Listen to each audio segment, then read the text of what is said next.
just, which would have been just before 1 o'clock, I think. Oh, sorry, just after 12 o'clock. And the line sort of 3 hours before the game started for the MCC members.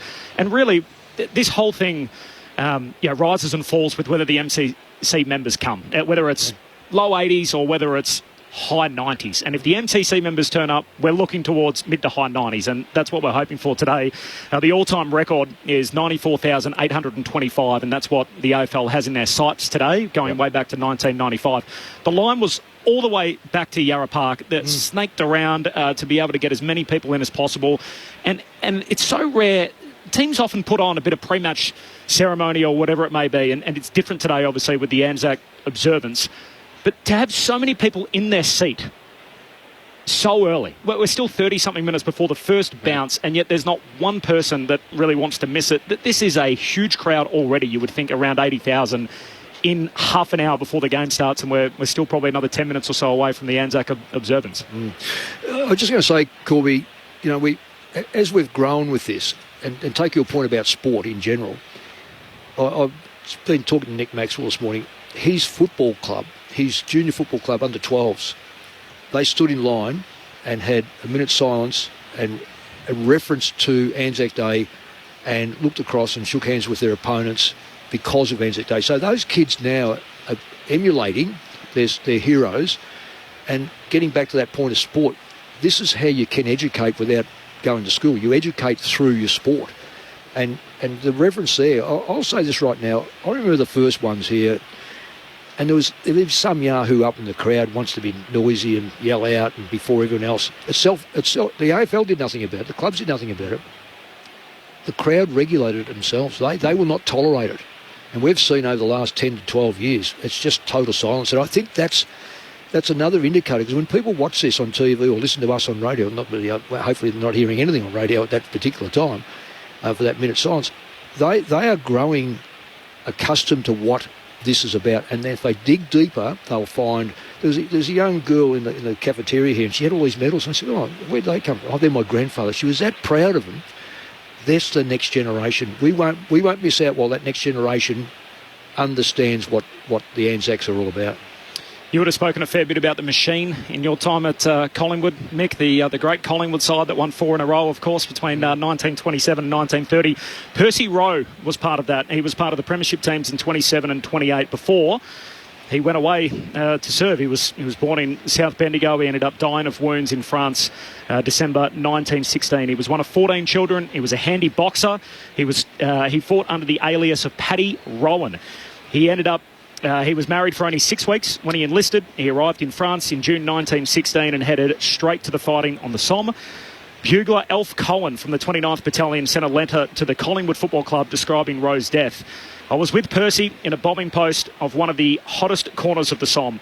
It was about 6 p.m. on Monday the 4th. Percy was stooping down, attending to his equipment, when a shrapnel shell burst on the parapet about 3 feet above our heads. Percy gripped his side and fell to the bottom of the trench. Turning to us, he exclaimed, 'I'm gone. Goodbye, lads. Shake hands with me.'" Oh, it's unbelievable. Survived by his wife and young son, who was only 7 months old when his father died. And it was Percy Rowe, who was a 2-time premiership player at Collingwood, part of that famous machine that won 4 premierships between 1927 and 1930, Percy Rowe. So he wore a series of numbers for the Collingwood Football Club, including jumper number 21 and 22, which Trey Rusco and Steel Sidebottom, of course, will be wearing in action this afternoon. The siren goes, the ground is filling up, and the umpires are making their way out onto the ground. Justin Power, Hayden Gavine, Robert Finlay and Jacob Mollison are the 4 men who get to be the field umpires this afternoon. They're decked out in yellow and they've received the yellow Sharon. The joint banner is down beneath us in front of the MCC members, and we're awaiting the arrival of the Essendon Football Club, who are the away team this afternoon. They'll be the first team out on the park, and an opportunity for us to turn our focus to the footy. Lids, as much as it is a huge occasion, a special date on the Australian calendar, it also, this afternoon, is a top 4 clash. Yeah, how good's that? Somewhat unexpectedly, both the Bombers and the Pies 4-1, the first time since the year 2000 that these teams enter this clash in such a position. Well, and that's exactly right, Corb. I'm so excited. Collingwood, I thought, they're the team that have been, so enjoyable to watch over the last 12 months, you'd say. But Essendon, I didn't see him coming this good, this quickly, Mick, and I think that's a testament to Brad Scott and what he's been able to get his players to do. missing their key target in Peter Wright up front, and a number of different injuries across the board, but also missing their skipper today. So it'll be interesting to see how they can go. But great for us as footy fans to be able to come here and watch a top four clash on a special day. Yeah, Lids, I'm so disappointed that those boys have been rubbed out. Now they have. Yep. I'm looking at the consequences, and I'm looking at a ruck division that with Collingwood bringing in Kruger, with one game under his belt, having a dislocated, now operated on, reconstructed shoulder in the ruck. He's not up against tap ruckman. He's not up against Gawn and Grundy, who will just tap the ball. He's up against someone who will smash the ball and smash his arm. Here's the roar for the Essendon Football Club as they make their way onto the G.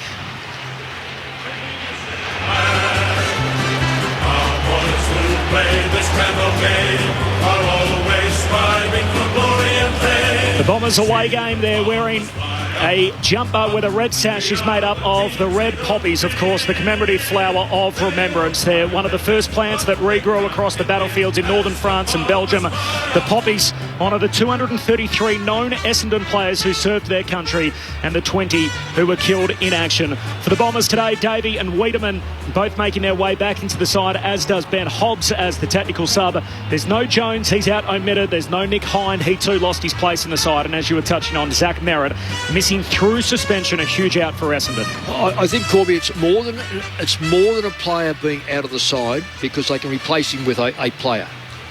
But you cannot replace good leadership. He has proven, and beyond expectations, let me say, from a lot of people, he's the glue at the moment. It's holding together. Now the next step will be, if you can take out a captain of Collingwood, Pendlebury will drop the snap up. There's so many players that can get into that groove and be a leader.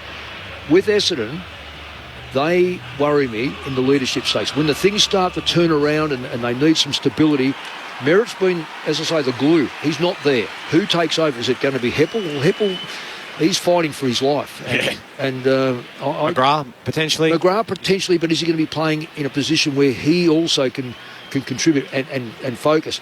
So I'm going for Collingwood on the basis that they might never ruck, but they've got greater leadership all over the ground. Yeah, I think I haven't thought about it in that sense. I more look at Zach Merritt, the player, and what he's able to do, and then provides with Parrish not having such a reliance on him to get a heap of the footy.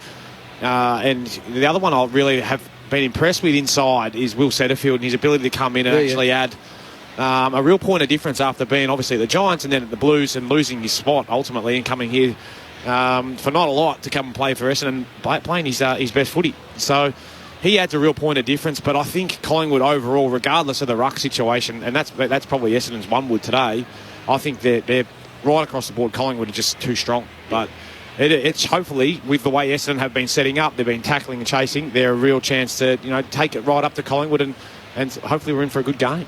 It is a Collingwood home game. The Collingwood Football Club let out, of course, by Darcy Moore. In fact, he's the last one that's made his way out of the warm-up room. The Collingwood players wait for him at the door before they turn to walk up the race onto what is going to be a full house at the MCG. It looks largely filled already. There's just a few seats in one block on the opposite side of the ground that have been reserved for the military personnel who will sit there after the observance ceremony. Here comes Darcy Moore and the Collingwood Football Club onto the G. CG on Anzac Day, the Collingwood Football Club.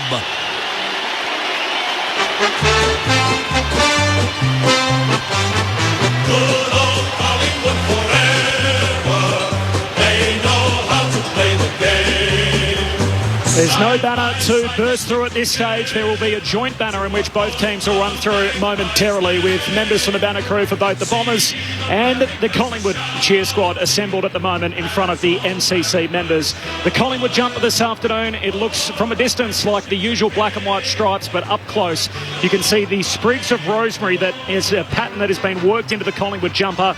The rosemary, of course, grows wild on the Gallipoli Peninsula. It is traditionally worn as a symbol of remembrance on this day, and the Collingwood Football Club, with a large portion of the Magpie Army in attendance, the second team out onto the ground. The changes for Collingwood this afternoon, there's 4 of them. Jordan De Goey is back from illness, while Kruger, Rusco and Will Kelly will all play their first game of the season. There's no McStay. He's out with a tendon injury in his finger. There's no Nathan Murphy. He's out with concussion. Tom Wilson's been dropped. And Tay Adams is out, of course, with suspension. So both teams losing a midfielder out of the mix, with Tay Adams also joining Zach Merritt on the sidelines. 4-1. They had a slip-up north against Brisbane. They got back in the winners' list last week in that final game of Gather Round against the Saints. Well, you might say slip up in Brisbane. Brisbane were due to play a game of football with their capabilities, and they're always hard to beat up there.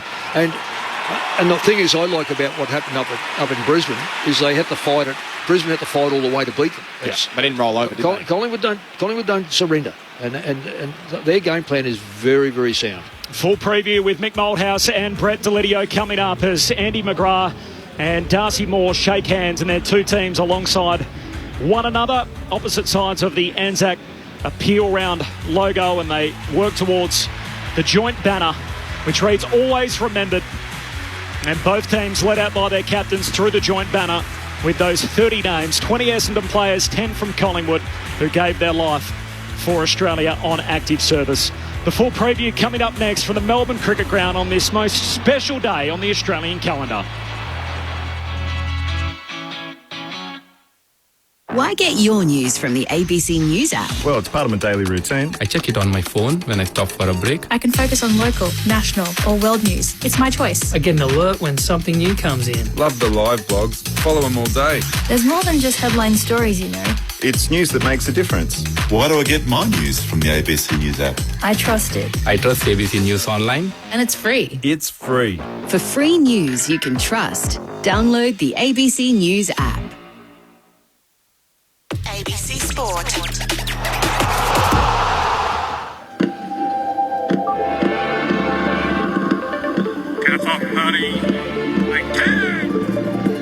This is ABC Sports coverage of the 2023 Anzac Day match. Collingwood versus Essendon. Live from the MCG. De Goey, chest out, goal! Hand past the Stringer, he's going to go the barrel. Don't tell me! Jake Stringer from long range! This is Anzac Day football on radio, ABC Sport Digital and the ABC Listen app. The most respected day on the Australian calendar, it doubles as the biggest game of the AFL's home and away fixture for all it represents. And this year, for the first time since the turn of the century, it triples as a top four contest. Collingwood versus Essendon, the 28th Anzac Day clash from the Melbourne Cricket Ground. The sun is out. It is a glorious day for football, and both teams have already burst through the joint banner. It is Collingwood and Essendon. There is no late change. Will Kelly comes into the Collingwood team as their tactical sub, and Ben Hobbs is the sub for the Bombers at just 19 years of age. Corbin Middlemass and Matt Clinch to call the footy this afternoon. Hello, Clinchy. Hello, Corby. There's no late changes for either side, so the occasion and the scene is set. And just the fundamental footy questions which now need to be answered. Will Jake Stringer play in the midfield with no Zach Merritt? And will Brad Scott tag Nick Dacos? Can he be tagged? Lauren Borden's going to join us on the boundary on the other side of the Anzac observance. Both coaches are out on the playing arena at the moment to be part of that. Brad Scott here for the first time in charge of the Bombers, and Craig McRae, who of course was here leading a victorious team 12 months ago. 6 of the last 8 games have been decided by under 20 points. Of course, it was Jack Ginnivan's day last year in which he kicked 5 goals in his first Anzac Day appearance. He's back again after that star-making performance 12 months ago. Mick Malthouse and Brett Delidio, our grandstand AFL experts, to talk us through what's ahead this afternoon. The Pies and the Bombers for the 28th time on Anzac Day. Yeah, Lids, just looking at goal kickers for a start off, my check 11. The real surprise to me is Bobby Hill. I know, he's been a real surprise packet, hasn't he? Well, I reckon he's got under the guard. Yeah. But, you know, my check's going to hit the ball 100 mile an hour, so he's going to create opportunities. So Ginnivan now as well, all of a sudden that forward line is just, you cannot be now a floater across a half back line like you would have been. And who would you have left? Who would you have played on? Who's the weaker forward up there? Come on, you used to pick up all the weak forwards and float across and take all the marks. I didn't pick up any forward. I left that for Rancy and that to pick up the pieces at the back. That's what I mean. So did you actually shake hands with anyone when you went out there? Just as a mark of respect. That taught me well. No, well, getting back to it, because I see that forward line I know Craig McRae will. The game plan is get the ball in around 50, force the error, give the ball to the Dacos's or to Hill, to Ginnivan, to Goey, and they'll knock it over. And they've got players up there that are really savage on the tackle. McCready he's an extraordinary player. Then you've got Elliott who can mark over his head against the bigger players. I don't want to take anything away from Essendon because they're going to be under the pump. Yep. But and Matt Clinch said, will they tag? They're going to have to tag. Who does it though? I'm looking through this side and I'm just trying to work out who's the player that has got the tank that can go with Nick Dacos. I don't know whether they will tag Nick Dacos. I reckon they could. I reckon Setterfield may go to the Goey inside. That's what I mean. I think you've got to be very careful about inside taggers. Don't tag well outside. Yep. So, and you would have encountered all sorts. So I'm saying an inside tagger has got to stay inside. Yep. An outside tagger is hard because if he takes you inside, but you've got to find an outside play to tag. Now, Dacos himself, there's ways of playing. And I don't reckon that you have to be standing side by side to tag. I reckon you can net players. And what I've been by net players, you stand on the offensive side of where they want to run. If they get kicks in the back half, you're going to have to put up with that. You can't chase these blokes all over the ground. I know they set play up very, very well, but once they get to say about the wing, then you've got to close them down so they can't receive the football, kicking the ball inside the front 50. If they kick the ball from outside into the centre line, well, put up with it. But that's a job for a player that can sit off and then net that player. Yep. But Setterfield inside has to take someone who's a bull. And De Goey, to me, De Goey's first couple of games were outstanding. Now, if he's let off the leash, let me tell you, he's going to cause major damage. But on the flip side of it, Collingwood, to me, their most vulnerable part of the game is because they're so aggressive defensively. They push up and they get scored a lot over the back, where sides take a chance, a deliberate chance and a good chance, not something where you're going to sacrifice the ball, because if you did that, Collingwood will take it and gobble it up and they'll score. Is use the ball, but you're going to use it quickly and get it over the back, because their back line will be very, very aggressive and coming up the ground, and you might be able to pinch a couple of goals. That forces a little bit of angst in the mind, where players then become just a little bit edgy and set back, so it changes the overall mindset just a little bit. That's all you need to do. I think from talking to a couple of other coaches around the league in terms of what they've done, and this is more assistant coaches, mind you, try not to get into that fast-style game against Collingwood. You've got to try and keep the ball off them, but you don't want to be slow and boring because it allows them to get strong defensively. But you've got to keep the ball out of their hands and not give Chris Dacos, both Dacos, chances to get through and cut you up back through the middle of the ground, because that's what they're trying to do. In terms of the Dacos thing, I always found the hardest guys to play on were the ones that were dangerous and could get forward and try and kick goal. They try and generate the footy themselves. They made you defend.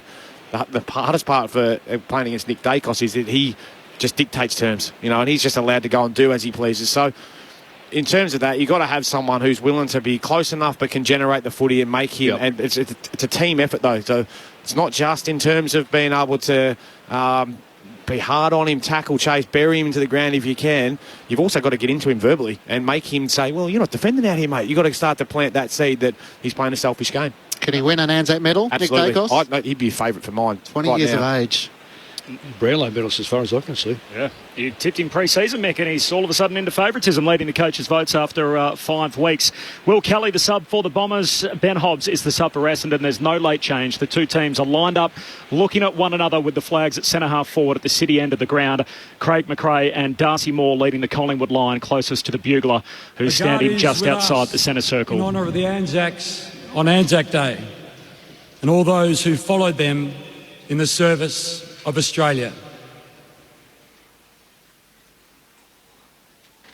Alpha Party! Slow!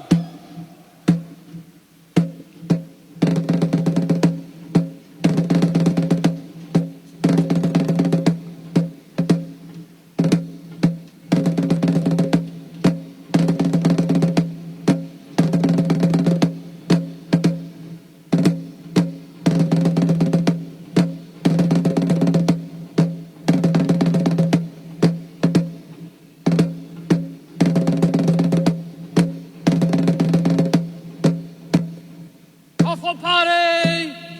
Ho! Colourful party, outwards, turn. Colourful party, rest on.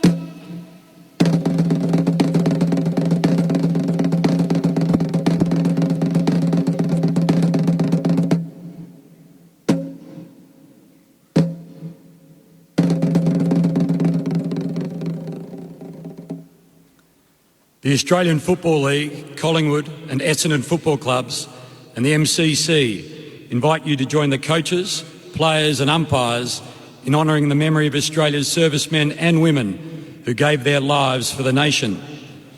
Our thoughts too with those currently deployed. If you're able, please stand and remove your hats for the Anzac observance. We welcome today the President of the Victorian Returned and Services League, Dr. Robert Webster, OAM.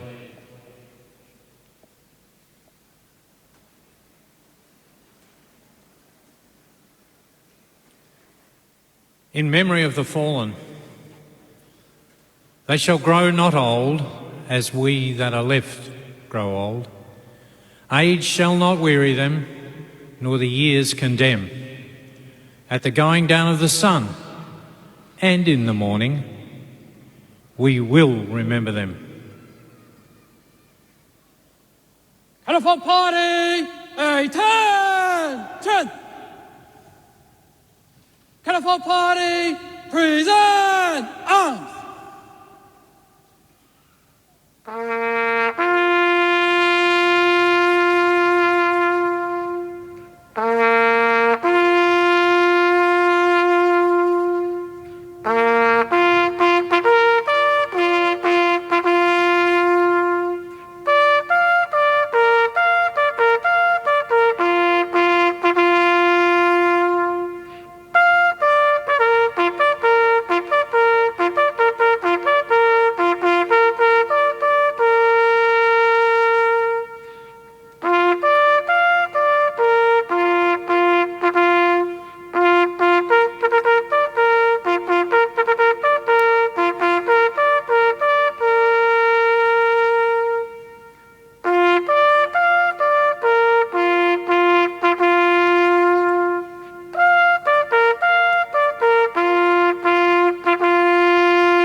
Colourful party, a turn.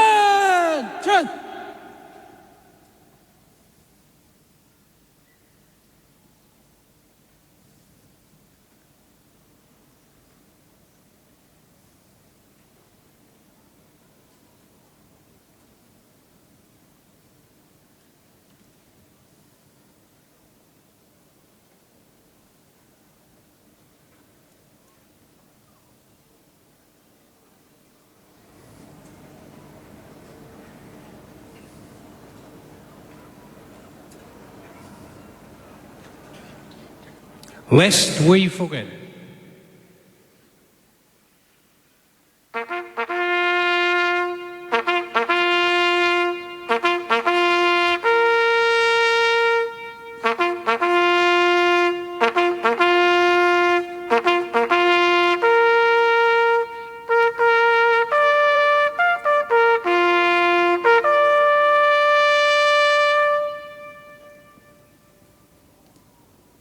If you're able, please remain standing for the New Zealand National Anthem to be performed today by Private Hetty Adams from the New Zealand Army Band. Colourful party, general salute. Present arms.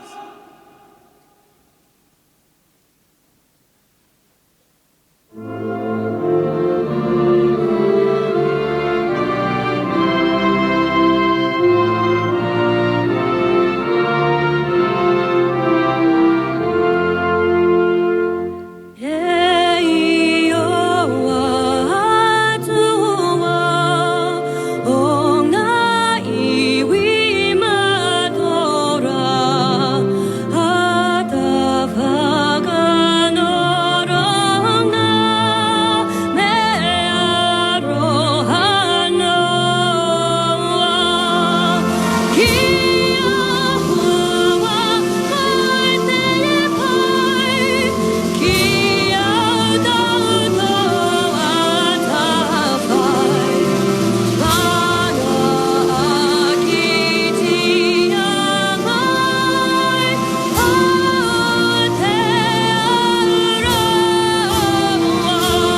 If you can, please remain standing for the Australian National Anthem to be performed today by Corporal Amelia Johnson from the Australian Army Band.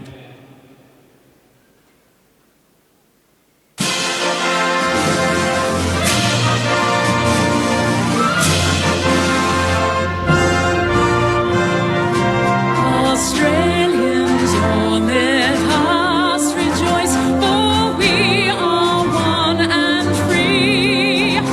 We've golden soil and wealth for toil. Our home is girt by sea. Our land abounds in nature's gifts, our beauty rich and rare. In history's page let every stage advance Australia fair. In joyful strains then let us sing, advance Australia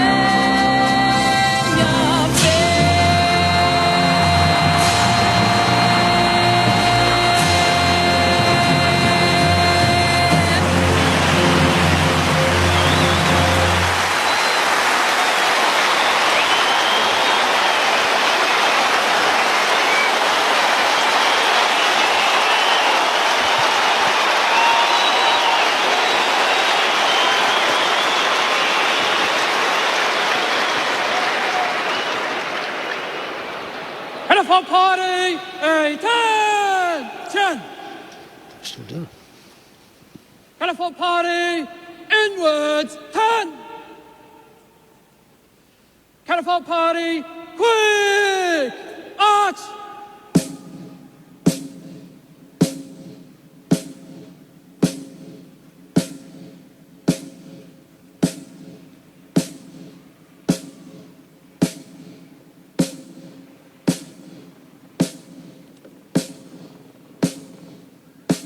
Ladies and gentlemen, thank you.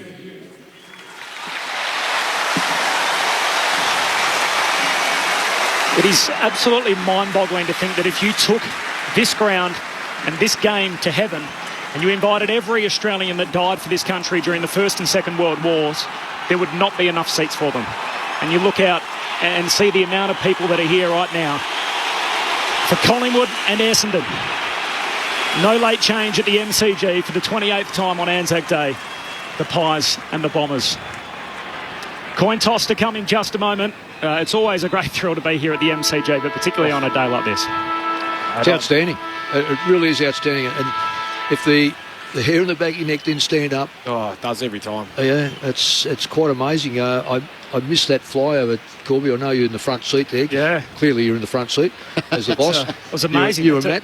So we're sort of the back bleachers for those that know where Lids and myself are sitting. We're right at the back. But anyway, so it was good. Was it good, Corb? Amazing. The flyover of about, I think there was, half a dozen? Yeah, that's the first time I've seen that done. Correct. Bomber planes coming over the back of the Shane Warne stand here at the MCG, right on the concluding stages of the Australian National Anthem. The Pies and the Dons coming up. The coin toss is about to be conducted out in the middle, and the man who's going to toss the coin is Collingwood's first Aboriginal player, Wally Lovett.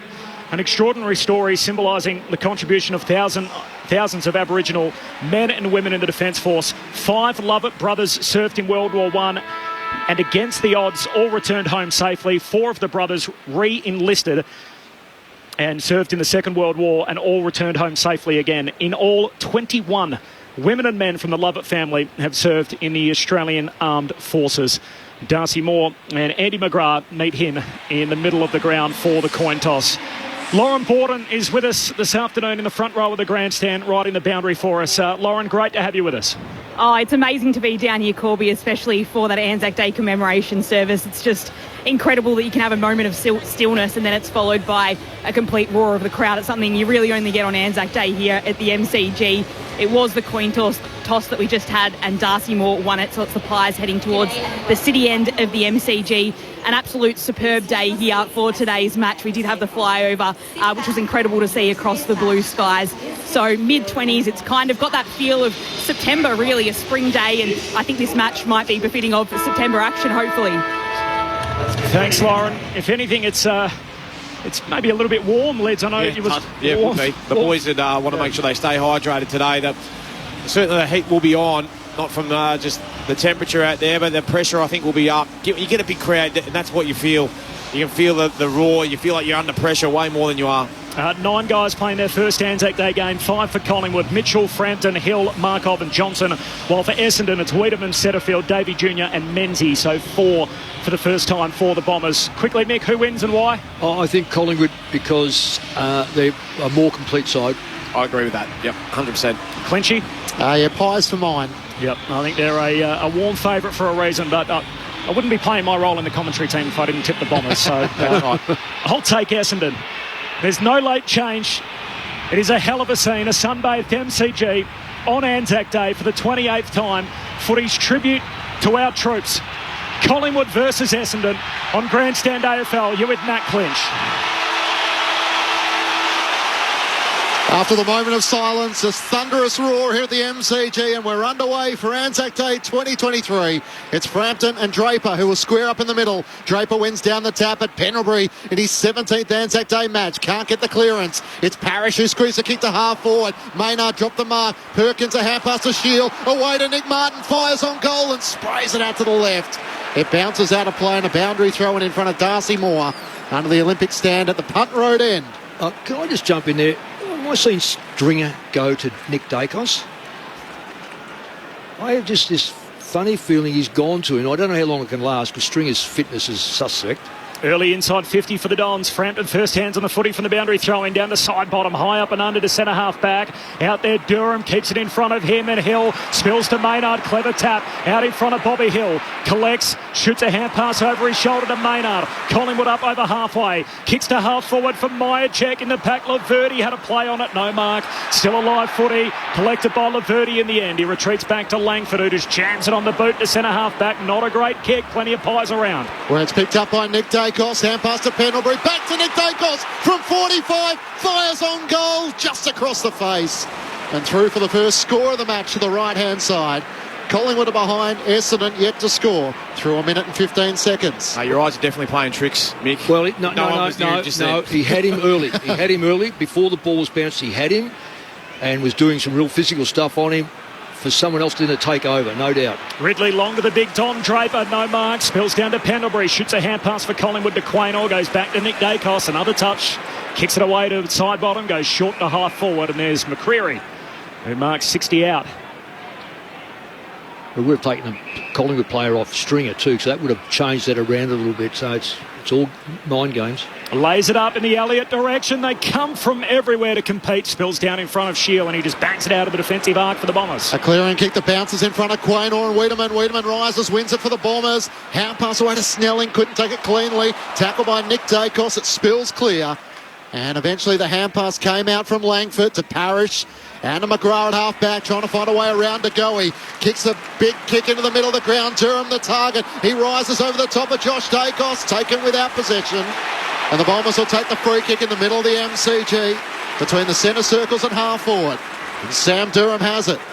He's got Stringer deep. Sends it in that direction. Into the pocket. It's wide of him and bounces in front of Noble, who taps it out of play for a boundary throw-in. Right forward pocket for the Bombers. Collingwood by a point through 2.5 minutes. That's where Collingwood acceptable is most, is that kick over the back. Now, as it turned out, Dacos held that ball up long enough for the troops to get back, but there was a big open forward line then. Another stoppage in the Bombers forward 50. Draper got rid of Frampton, went to grab the footy, dropped it, put himself under the pump, spills out to Parrish. Quick hand pass to Durham, drilled in the tackle immediately. Says I'll have it. 60 out from the Essendon goal. Can we have a nearest the pin for the attendance today, Corb? I'm optimistic.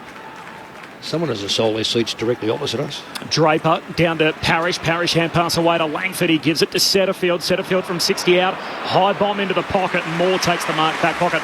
I think they're for the servicemen and women mix, so they'll sit there once they get back from the observance ceremony. The Collingwood captain to Noble, who kicks out towards half-back. Side bottom read it well initially, but just couldn't hang on to the mark. And it goes out in front of he and Andy McGrath, in front of the Bombers fans in the Olympic stand. It is chock-a-block. Apart from those seats directly opposite us, I'm on 94,000. I reckon just under the record. I'm going to say that we're going to pip it today. Collingwood by a point, thrown in on half forward for the Bombers. Frampton and Draper. Draper palms it down to Shields, run down. To go, he lays the tackle. The ball spills clear. Knocked forward by Ginnivan. Crisp tries to knock it clear for Collingwood. He's tackled by Snelling, the tackling machine, and the umpire's going to reward him. Footy stuck underneath him. And Will Snelling wins the free kick at left half forward for the Bombers. Yeah, that's a good decision, that. He certainly had time to get rid of it. Came in last week for the Dons. Good time to return. Looking to try and find Langford. Kicks it over his head. Wiedemann scoops it up. Hand pass to Martin. Hand pass to Perkins. Turns into the Quaynor tackle. Holding the ball. And that's a good decision too. So they're right on the mark with their giving players an opportunity. But if you take that opportunity and you lose the ball, bad luck. You're gone. Nick Dacos, the only scorer behind for the first 4.5 minutes. He receives the footy from Quaynor. On the back flank of 42 last week against St Kilda. He goes short and wide out to Maynard.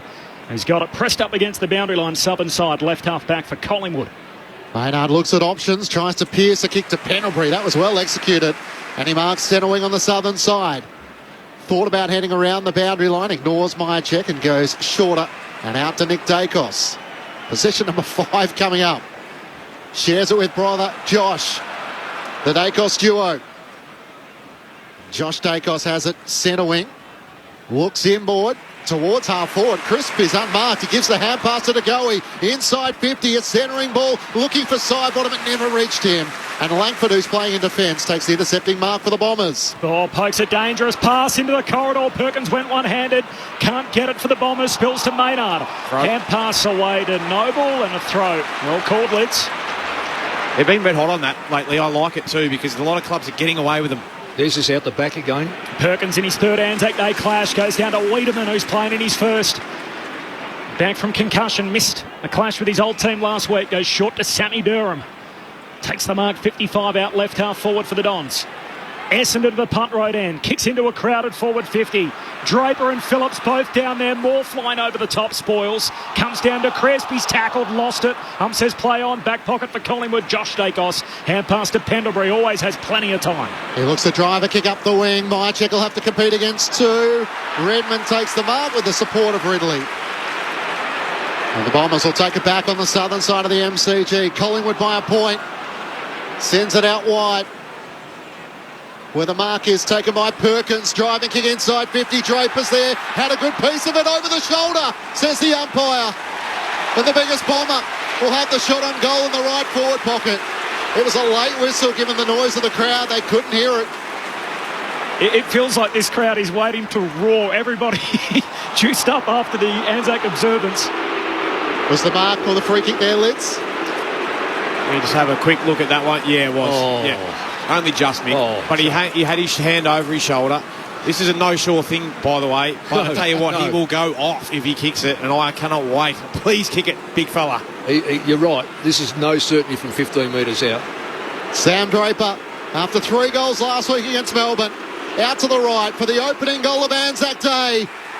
Celebrate like everyone's watching. As Sam Draper pumps his chest and celebrates with his Essendon forwards. The Bombers with the first goal of the match.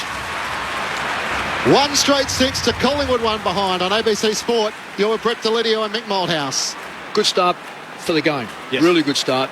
And typically, these sides have been very, very sound defensively, and that's what we've seen so far. The ball's been inside front 50 10 times. 4 to Collingwood, 6 to Essendon, and we've had 2 scores. So we're going at 20%, well below league average, around 50 or 48% or something. So this tells you a lot about. I know if you cross the 50-metre line, sometimes it's a bit, you might just scrape in. But they've made good sorties in, and that's been rebounded back by very good defensive play. Collingwood's entries just haven't quite been deep enough so far. Been rebounded quite comfortably.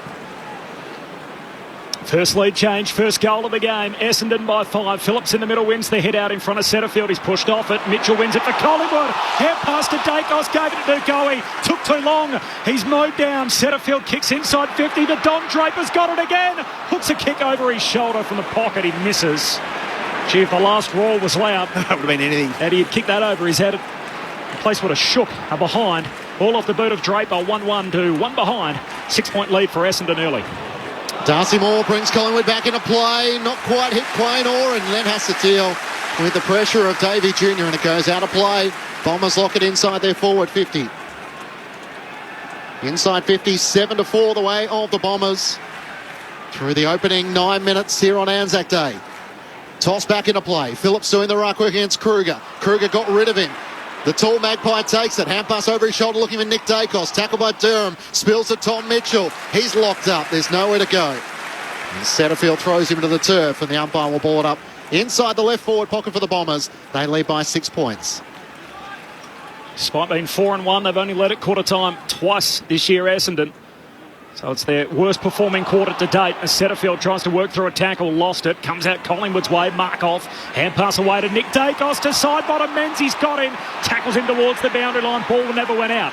Side bottom the 1-2 by hand to Nick Dacos, then kicks down the wing, Heppel flies in the air, no mark, falls through to Laverty, plenty of Essendon jumpers, hand pass back to Heppel, the former skipper, kicks into the pocket, Darcy Moore strong, marks with the footsteps coming behind him from Menzies. Got the intercept footy back pocket for Collingwood. Second intercept mark as he switches it out to the left back pocket. Quaynor takes the mark and over the top he chips it to Trey Rusco. Hand pass away. Charging his mark off at left half back. He brings it inboard by foot to Josh Dacos. Hand pass to Crisp around the southern wing. A hand pass on the bounce for Hoskin Elliott. Phillips used his frame. Forced the turnover. Setterfield for the Bombers. Hand pass to Ridley. Looking for Draper. 2-on-1. Darcy Moore comes from behind. Offers good support for Rusco, who rushes back after it for the Magpies and kicks up to half back where Markov takes the mark. He goes short to Josh Dacos. Had a career high 30 last week. His little brother, who's been around 5 minutes, had 42. It's not that hard, young fella. In the same game as Josh Dacos goes out wide. Hoskin Elliott kicks it into the front half to DeGoey. Back from illness, missing last week. In front of the logo on the wing, kicks to half forward. Myercheck crashes the pack, no mark. Spills down in front of Kruger. He's got it, tackled out of play. The boundary throw in half forward for Collingwood, kicking to the city end in quarter number 1. The Bombers by a goal. This is a big move by Kruger. Reconstructed shoulder out there. Second game back, really important play to him today. I think he did it this game last year on Anzac Day. Hasn't played since the prelim final against Sydney last year. Thrown back in, Phillips and Kruger. It comes to the front. Setterfield with a hand pass to Redmond. Dashing and weaving out of defence as he looks at options. He kicks into the middle of the ground. Langford's the target. Great composure as Redmond found his target eventually in the end. Langford, who must be tempting for Brad Scott to throw forward. He's in defence this afternoon. Short to Kelly. Couple of Kellys involved and a CEO as well. Kicks towards Draper. Darcy Moore in from the side. What a great mark. Great mark by Darcy Moore. Floating in front, takes the mark in front of Sam Draper. A third intercept mark for the Collingwood captain. Had a bit of illness going around the club in recent weeks. He barely trained this week, Darcy Moore, but he's out there as he kicks to another pack. Frampton, fair piece of it. Contested mark not paid. Pack forms at his feet, and the ump says, I'll have it. Just on Darcy Moore, he's the link down there because he's been able to intercept and read the play very, very well because they've been getting out the back, Essendon, what we spoke about before the game. Umpire Finlay tosses it up in front of the Essendon interchange. Frampton wins it down. Chris hurried kick forward to McCreary. He marks and races off. Has a bounce. Kicks to half forward. Elliott marks. Elliott looks into the forward pocket. Just sits it up in front of Myercheck and he's got it. 35 out. Up against the fence. Right half forward. It was an interesting bit of play that because McCreary had a chance to maybe get it in long and deep over the top. But Jamie Elliott changed his lead and then got separation, which changed up the whole play. Allowed Myercheck then to keep doing his work and go into that forward pocket. It's not ideal shot right out there on the boundary, but it's a mark inside 50. It allows your team to set up and get strong behind the ball. He is good at this angle. Yeah. Right peg against the fence in front of the Collingwood race. The son of the Bomber. His dad Jack playing for the club back in the 70s. Myercheck to kick the first for the Pies on Anzac Day. He misses.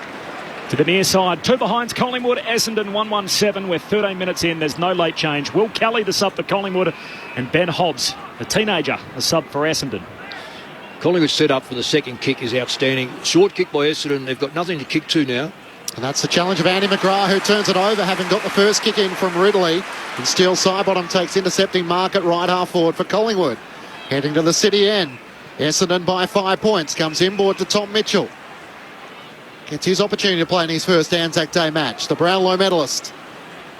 He looks inside 50 and points where he's heading. To the teeth of goal. Jamie Elliott sets himself. Kruger's there as well. Can't take the mark. Frampton, all the bigs for Collingwood. It's a clearing kick by Nick Martin. Straight out towards the boundary line at half back. Howlett bounce. Mark off, arms outstretched. Umpire says insufficient intent. And Olof Markov will take it at left half forward for the Pies. We don't argue about these anymore. Just go, yep, okay. He's kicked it out, even though Mr. Collingwood played by a half metre. Markov played in a Anzac Eve game for Richmond back in 2017. Obviously a stint on the Gold Coast. He goes back to Rusco. One of 3 Pies in today that are playing their first game for the season. Lays it up to the hot spot. Almost carried everyone. Frampton had a play on it. Falls down to Laverty off hands. Comes to Martin. Hand pass to Ridley. Shoots a handball to halfback. Wiedemann had it. Lost it. Bombers under the pump. Caldwell got it out to Martin. Hand pass to Langford. The hand pass along the boundary line. Still hasn't gone out southern boundary. In the end, he's pushed out of play. Here's Markov and we'll have a throw in between wing and half forward for the Pies. Lauren Borden on the boundary. Just to show you how warm it is, Scott Pendlebury probably played the first 8 minutes of the game. He's still sitting on the bench next to me, sweating drips of sweat and sweating bullets, really. So it's a pretty warm day down on the bench. It certainly is, Loz. Phillips wins down the tap. Josh Dacos could have been dragged down by Caldwell when he didn't have the footy. There's no whistle and it goes out of play. It's a good decision, that, because I reckon we become very, very acute in just rewarding a player who throws his arms in there and twists his body. So it's good to see. Let the game be played. Through the arms and the head back, trying to catch the umpire's attention. Phillips and Frampton. Phillip taps it down to Shields for the Bombers. Hand pass to Caldwell, who links up with Setterfield around the outer side. It's a hand pass forward, who's gathered by Caldwell. They're running the outer boundary of the Bombers, and the hand pass ends up in the hands of Shields, who works it over the top, and Wiedemann just inside 50, hard out to the right. Yeah, difficult kick for this, particularly for Wiedemann. Wiedemann, I don't know, he's a really long kick. No, doesn't strike me. Yeah. I don't picture him kicking long goals. No, this is going to have to go 54, 55 metres. I don't see one Essendon player that's I suppose Stringer's down there. But Darcy Moore's the most logical is going to touch it. Out with the concussion after round 4 against the Giants from right on 50. Sam Wiedemann sets fly. Just misses across the face to the left-hand side. It was a good effort. The Bombers lead by 6 points. 15 minutes gone. Opening term on ABC Sport. Mick Clinchy mentioned Tom Mitchell playing in his first Anzac Day game. I've never sat in on a Collingwood recruitment meeting, but given the fact there's 14 recycled players out there for both teams coming from other clubs, I imagine a fair part of those meetings would be, hey, do you want to come and be part of events like today? It does, let me say. Categorically, players love to play in these games. Dids has already said that. Noble off the back flank, marks the kick out, drives it down the wing, spills to side bottom, kick smothered by Heppel, ricochets back into the corridor. There's Davey Jr. for Essendon, hand pass to Perkins, kicks deep to a one-on-one. Wiedemann and Quaynor scores, live footy, Stringer runs onto it, has a fumble, breaks a tackle from Noble, feeds a hand pass, got it to Menzie slips, hand pass back to the top of the goal square. Moore's got it under pressure for Collingwood, hand pass to Nick Dacos, hand pass out wide, a little fumble from Noble and inadvertently sockers it out of play. A boundary throw in left forward pocket for the Dons. Punt right down to the ground. Essendon by a goal. 17 minutes in. Lids, I'm really surprised at the ground ball. Essendon are winning a lot of that ground ball. They've been cleaner, haven't they? The contested possessions, it's 27-17. 27 Essendon, 17 Collingwood, which is highly unusual.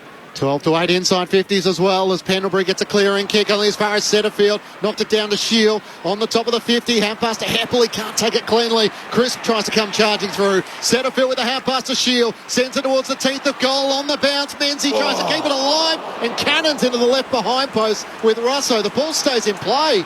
Markov with a hand pass to Noble. He wants to try and rush it. He darts back into the right back pocket to Sidebottom. Over the top goes McGrath. It clears him and rolls out of play.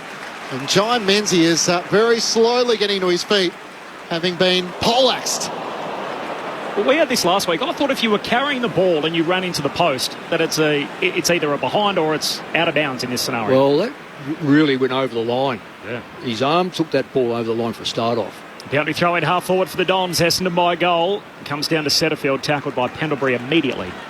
And that raises that question about a player being able to take the ball. He gets behind the ball, and the ball stays in line. So you've spot it on. I think it probably is a point. Jack Higgins-esque, same end of the ground from all those years ago with goal of the year. From the restart, Crisp had it, lost it in the tackle, comes out to Pendlebury, gives it to McCreary, hand pass to Tom Mitchell, down to the wing, 2-on-1 for the Bombers. Collingwood have a player out, Kruger does very well, slips it forward. Jake Kelly back there for Essendon though, hand pass is knocked down by Ash Johnson. His first Anzac Day game forces the neutral ball, a throw in half forward for the Pies. Essendon by a goal, 1-2. Collingwood 2 behinds on Grandstand AFL. Corbin Middlemass, Matt Clinch, Lauren Borden on the boundary. Mick Malthouse and Brett Delidio. Sam Draper with the only goal of the match. Frampton knocks it over the back to De Goey. Josh Dacos, whistle. It's a hold. And it's going to be a Collingwood free kick, so no advantage taken in the end. Why not? Yes. So Tom Mitchell will get the footy eventually returned to him. He's a right half forward, 55 metres out from goal.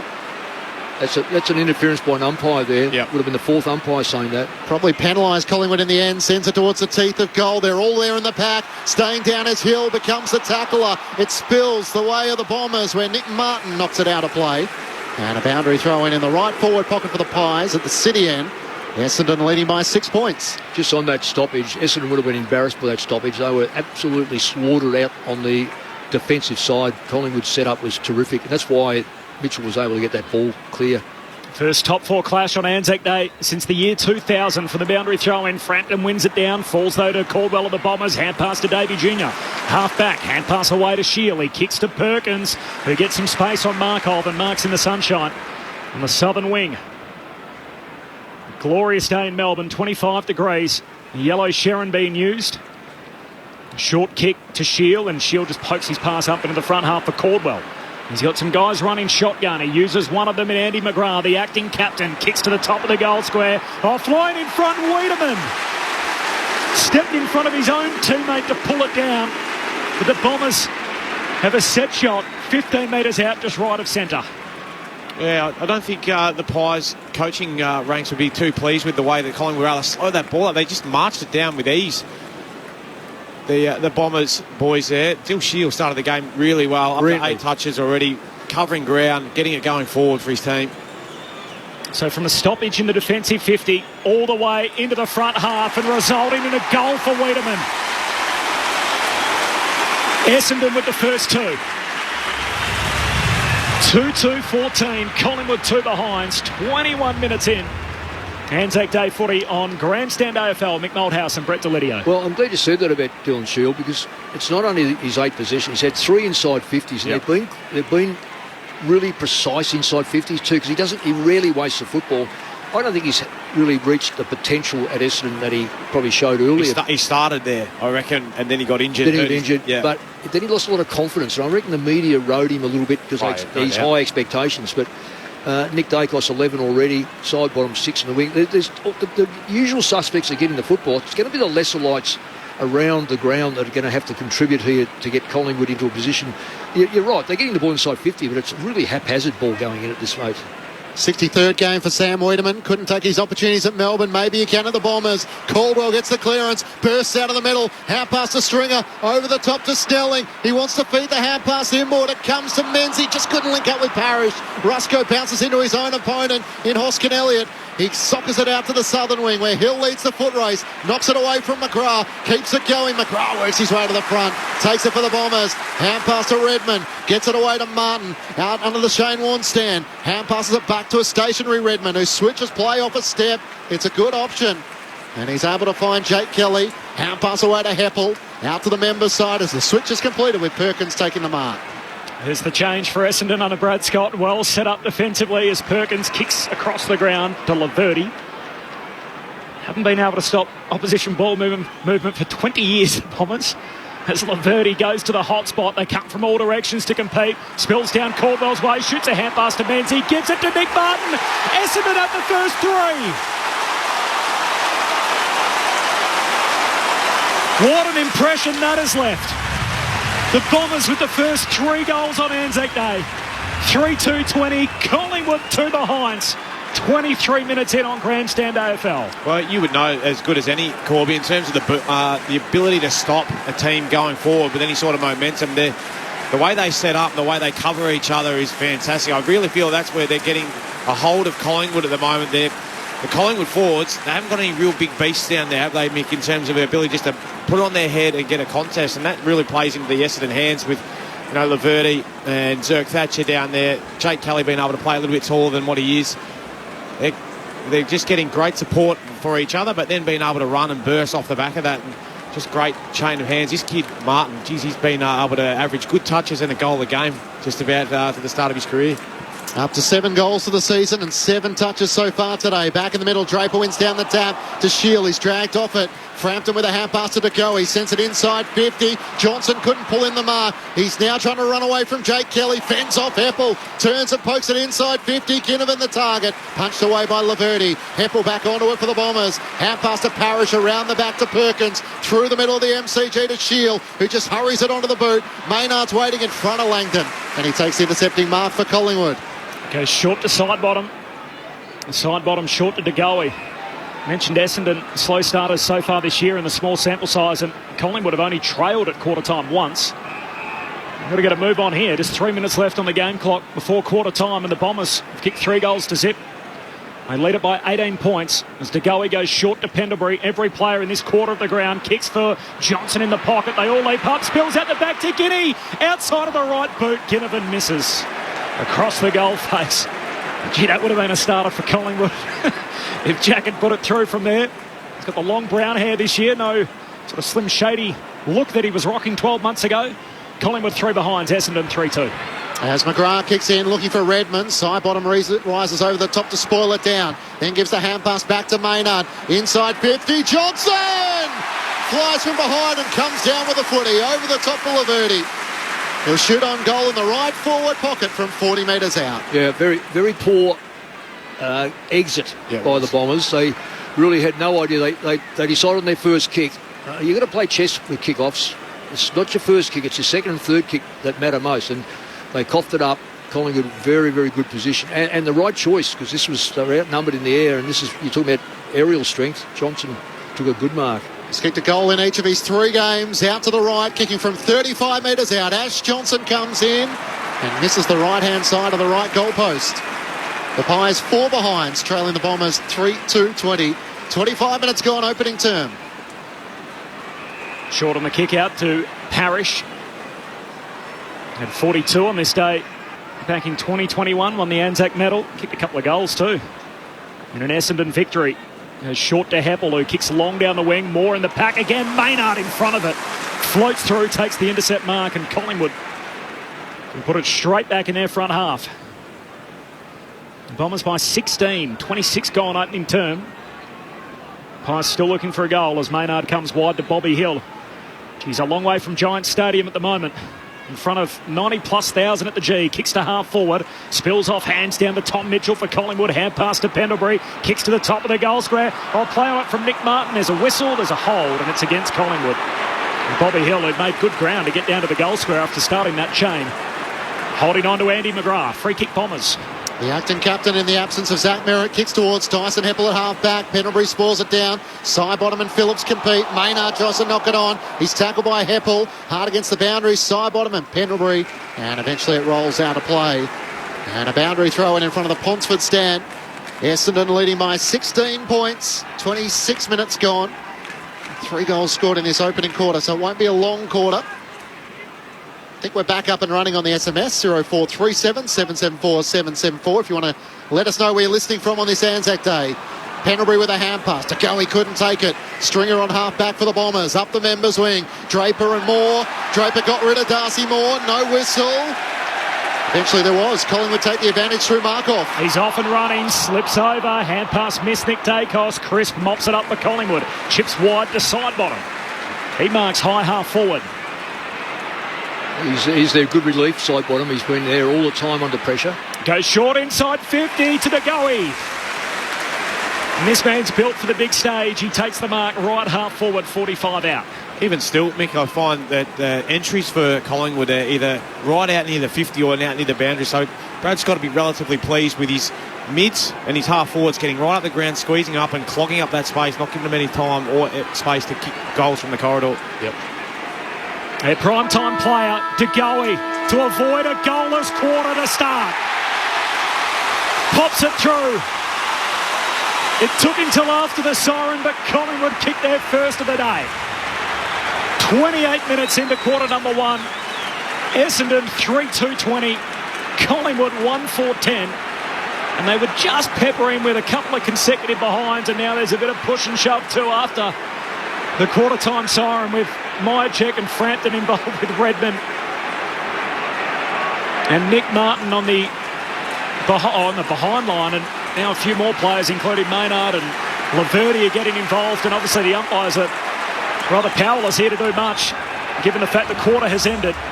The two teams starting to separate. It's quarter time at the MCG on Anzac Day. The Collingwood chant has started early.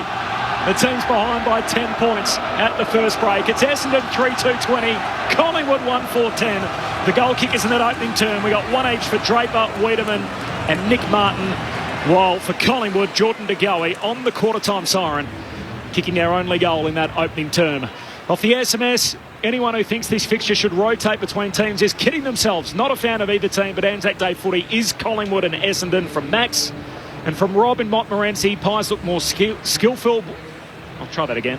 Pies look more skillful, but the Bombers more settled. Except Moore, he looks in control. The free he gave away was soft, but surprised it wasn't paid against the other Pie in front for contact in the contest. Really enjoying the call from Rob, and it's hard to sort of marry that up without sort of a replay or any kind of vision to support which moment Rob was speaking about. But keep them coming off the SMS 0437 774 774. Always a special day on the calendar, Anzac Day at the MCG, Essendon by 10 at quarter time. The thoughts of Mick and Lids in just a moment.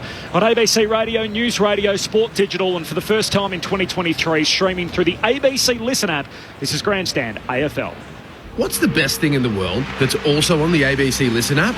The footy!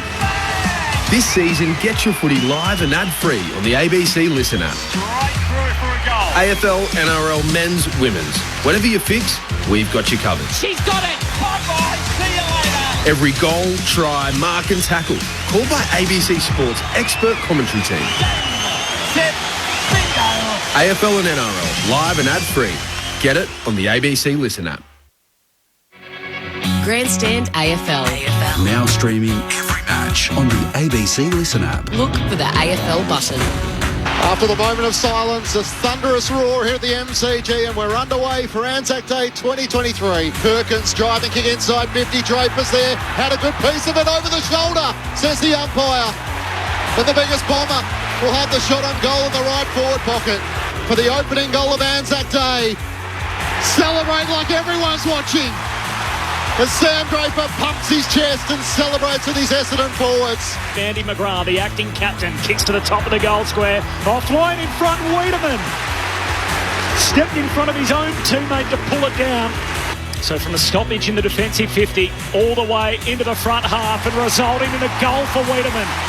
Laverty goes to the hot spot. They come from all directions to compete. Spills down Caldwell's way, shoots a handpass to Menzies, gives it to Nick Martin. Essendon at the first three. The side bottom goes short inside 50 to De Goey. Their prime-time player, De Goey, to avoid a goalless quarter to start. Pops it through. The 2023 AFL season. On radio, ABC Sport Digital. and now streaming on the ABC Listen app. And off the SMS, listening from the pool. Loving the call. Great start for the game. Shout out to Tony and Glenelg as well. Terrific footy call. Appreciate your contribution. Tony from Gareth. Hi, guys. Listening in WA. I'm out on the sprayer for the seeding program. Good coverage, guys. Nice to hear from you, Gareth. And also from the Briggs family. Loving the coverage. Travelling home to Roxbury Downs in the far north of South Australia. Go the Bombers. From the Briggs family. So 0437 774 774. It's quarter time at the G. Essendon by 10. Brett Delidio and Mick Malthouse on Grandstand AFL. Well, you'd be pretty happy with that start, I reckon, Corby, given the way the Bombers, we all come here thinking that it's going to be a one-way street. I thought that Collingwood have really taken control of this game, but Essendon, I've been really impressed with their ability to defend the ground, Mick. I've seen them a couple of times at Marvel. It's a lot easier to defend there, obviously a skinnier deck, but I feel like their spacing and ability to cut off and not allow Collingwood to really get some ball movement up and going has been first class, and that's what's ultimately got them in front of the ledger here at quarter time. Yeah, you're spot on. The only thing is, the last 5 or 6 minutes, the contested ball started to come back in favour of Collingwood. Now, it's still 30-37, but it come back from a long way. Collingwood win contested football, they win games of footy. And this is where, last night, we watched Richmond lead Melbourne. Yep. it's the game. The game is a four-quarter game. You've got 3 more quarters to go. And we know it's reasonably warm out there, but both sides are playing.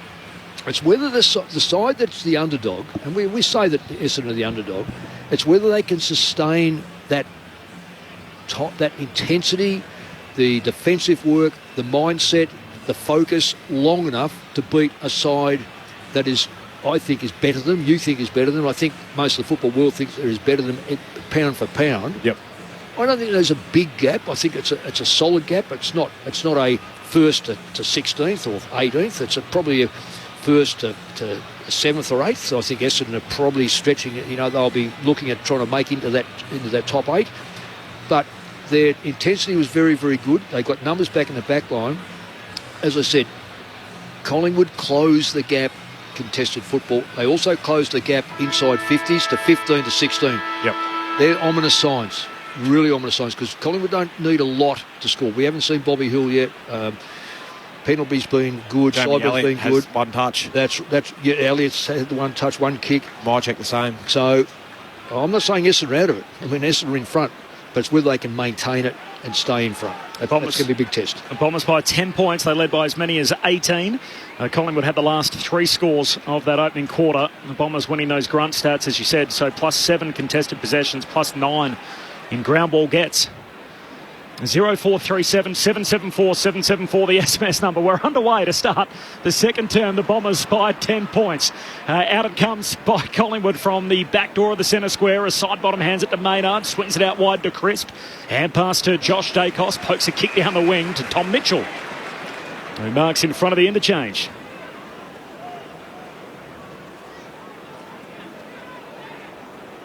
In a slow play. Tom Mitchell, miskicked that, turns it over. Trying to put it back in board and able to take the intercept mark. Young Archie Perkins playing in his 3rd Anzac Day game in just his 45th overall. Around the members' wing to Sam Wiedemann, who takes the mark in front of the 2 benches. Looks up towards half forward. Spots Snelling pushing forward. He takes the mark. And Dacos tackle him as he was trying to push back behind his mark. The umpire gives him the benefit of the doubt. And Will Snelling has it at right half forward. Still 2 kicks out from goal. Sends it towards Draper. He's wrestling with Frampton. Darcy Moore comes in from the side and spoils it out of play. He had 5 intercept possessions in that opening quarter, the Collingwood captain. Interestingly, Collingwood had 15 inside 50s. And the 5 disposals they had inside 50, they all resulted in scores. 1 goal 4. As it's tossed back into play. Draper got rid of Frampton. Jams it on his boot. It bounces towards the goal mouth and hits the right goal post. As Markov looked on, concerned that it was going to bounce through. A minor score as Sam Draper has 1-1. Bombers lead by 11 points. I think Essendon really have to do some work down there. If they're going to score in these marking duels, they've got to make sure that Moore doesn't interfere, because he's such a good spoiler. The second tool's got to do some work on him. Nick Dacos and the kick out up to 13 already. Pendlebury wins a hard footy, sends a hand pass away to Elliott, who just does a U-turn and then swings a hand pass to the run of Josh Dacos up over halfway. Hand pass out wide to Goey, moves it back inboard to Jamie Elliott, moving through at speed, kicks it into the forward pocket for Johnson, who marks against the fence, left forward pocket. That was a great play, wasn't it? Coming up the ground, got to come up the ground. That's fantastic play. Just composed, didn't rush. Missed one on the northern side at the other end of the ground. Can open up the angle here as a right footer snapping across the body. Ash Johnson, perfect bend on it. And the perfect start to the second term for Collingwood. Pies kicked the last 2 in the game. And Essendon's lead cut to 5. 3 minutes into the second term. Collingwood 2-4-16, Essendon 3-3-21. Grandstand AFL, Mick Moldhouse, Brett Delidio. Yeah, it's only early days. It's not even... It's 2 minutes and 3 seconds, but it's 16-4 possessions. There's a lot of double-ups in that. Yeah. But it's the way that Collingwood were able to come out from the half-back line. Didn't go in the back half, I don't think. Contest. There was a contest win by Tom Mitchell through and out the back. Pendlebury out at the top to Elliott. Yeah, and under those circumstances, to bring that ball out and have numbers behind the Essendon players, that's where they'll get Essendon. It's not lack of speed, it's not lack of positioning. And that's why I reckon that Essendon got the goals in the first place. In the first quarter, they were able to get in behind. So it's a game of cat and mouse at the moment. A cheerio on the SMS, Mick. We're going loud and clear to Japan and to Montreal in Canada as well. So the ABC Listen app working beautifully. Draper tries to burst out of the middle. He's tackled by Mitchell. No whistle as Frampton takes the ball in the middle of the ground. Kicks inside 50. Here's Johnson on the lead. Through his hands. Laverty races back with good support from Jake Kelly. Little topo. Zerk Thatcher dumped in a tackle by Johnson. It spills to Myercheck. His hand pass straight to Zerk Thatcher of the Bombers. Gives it away to Redmond. Goes for a barrel. It's spinning all different ways out towards Menzies, who marks on his chest at right half back in front of Maynard. Well done by Maynard. Take him to ground at the same time as he marks it so he can't play on. Jai Menzies this time last year, wasn't it on AFL list, playing in his first Anzac Day game, goes back to Redmond, he turns it over, kicking down the wing. Quaynor's hand pass wanted, Pendlebury's bowled over. Menzies wins it back for Essendon, hand pass to Parrish, feeds a handball to Caldwell, kicks along the boundary line and Langford marks. In front of Darcy Moore.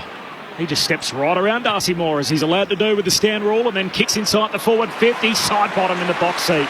Takes the intercept mark at centre half back. Essendon by 5 points, 4.5 minutes into the second term. Outstanding play by side bottom. He knew his full back was up the ground, so he gets in behind the play and takes a tall man's mark. The 32-year-old goes short to Darcy Moore, through the middle looking for Goey. It's over his head and the intercepting mark taken by Jordan Ridley of the Bombers in the middle of the MCG. Goes short to Nick Martin. Has it just forward of the centre circle, still in the middle of the MCG. Just about everyone apart from Ash Johnson inside the defensive half of the Magpies. Driving, Kickling for Stringer. Spoiled away by Rusco. McGrath trying to race onto it. Pushed off it by McCreary. Gathers for the Pies. Hand pass to Chris. Tucks the footy under his arm. Tries to get away from Durham. He has to double back. Hand pass to Sidebottom. He looks to drive it around the southern wing. Kruger up. Had it on the first bite, then dropped the mark. Hand pass out wide, and McCreary has it for Collingwood. McCreary just pulls his kick to Nick Dacos, who marks and then lands into Nick Martin. He throws himself back, no free kick, and then spears it onto the chest of Pendlebury. It was like a heat-guided missile just straight onto the chest of the Collingwood veteran, who marks at centre-half forward, 35 out. Yeah, 28-14 possessions. Yeah. Collingwood have 5-minute mark to go in the first quarter to now. They've dominated the Pies.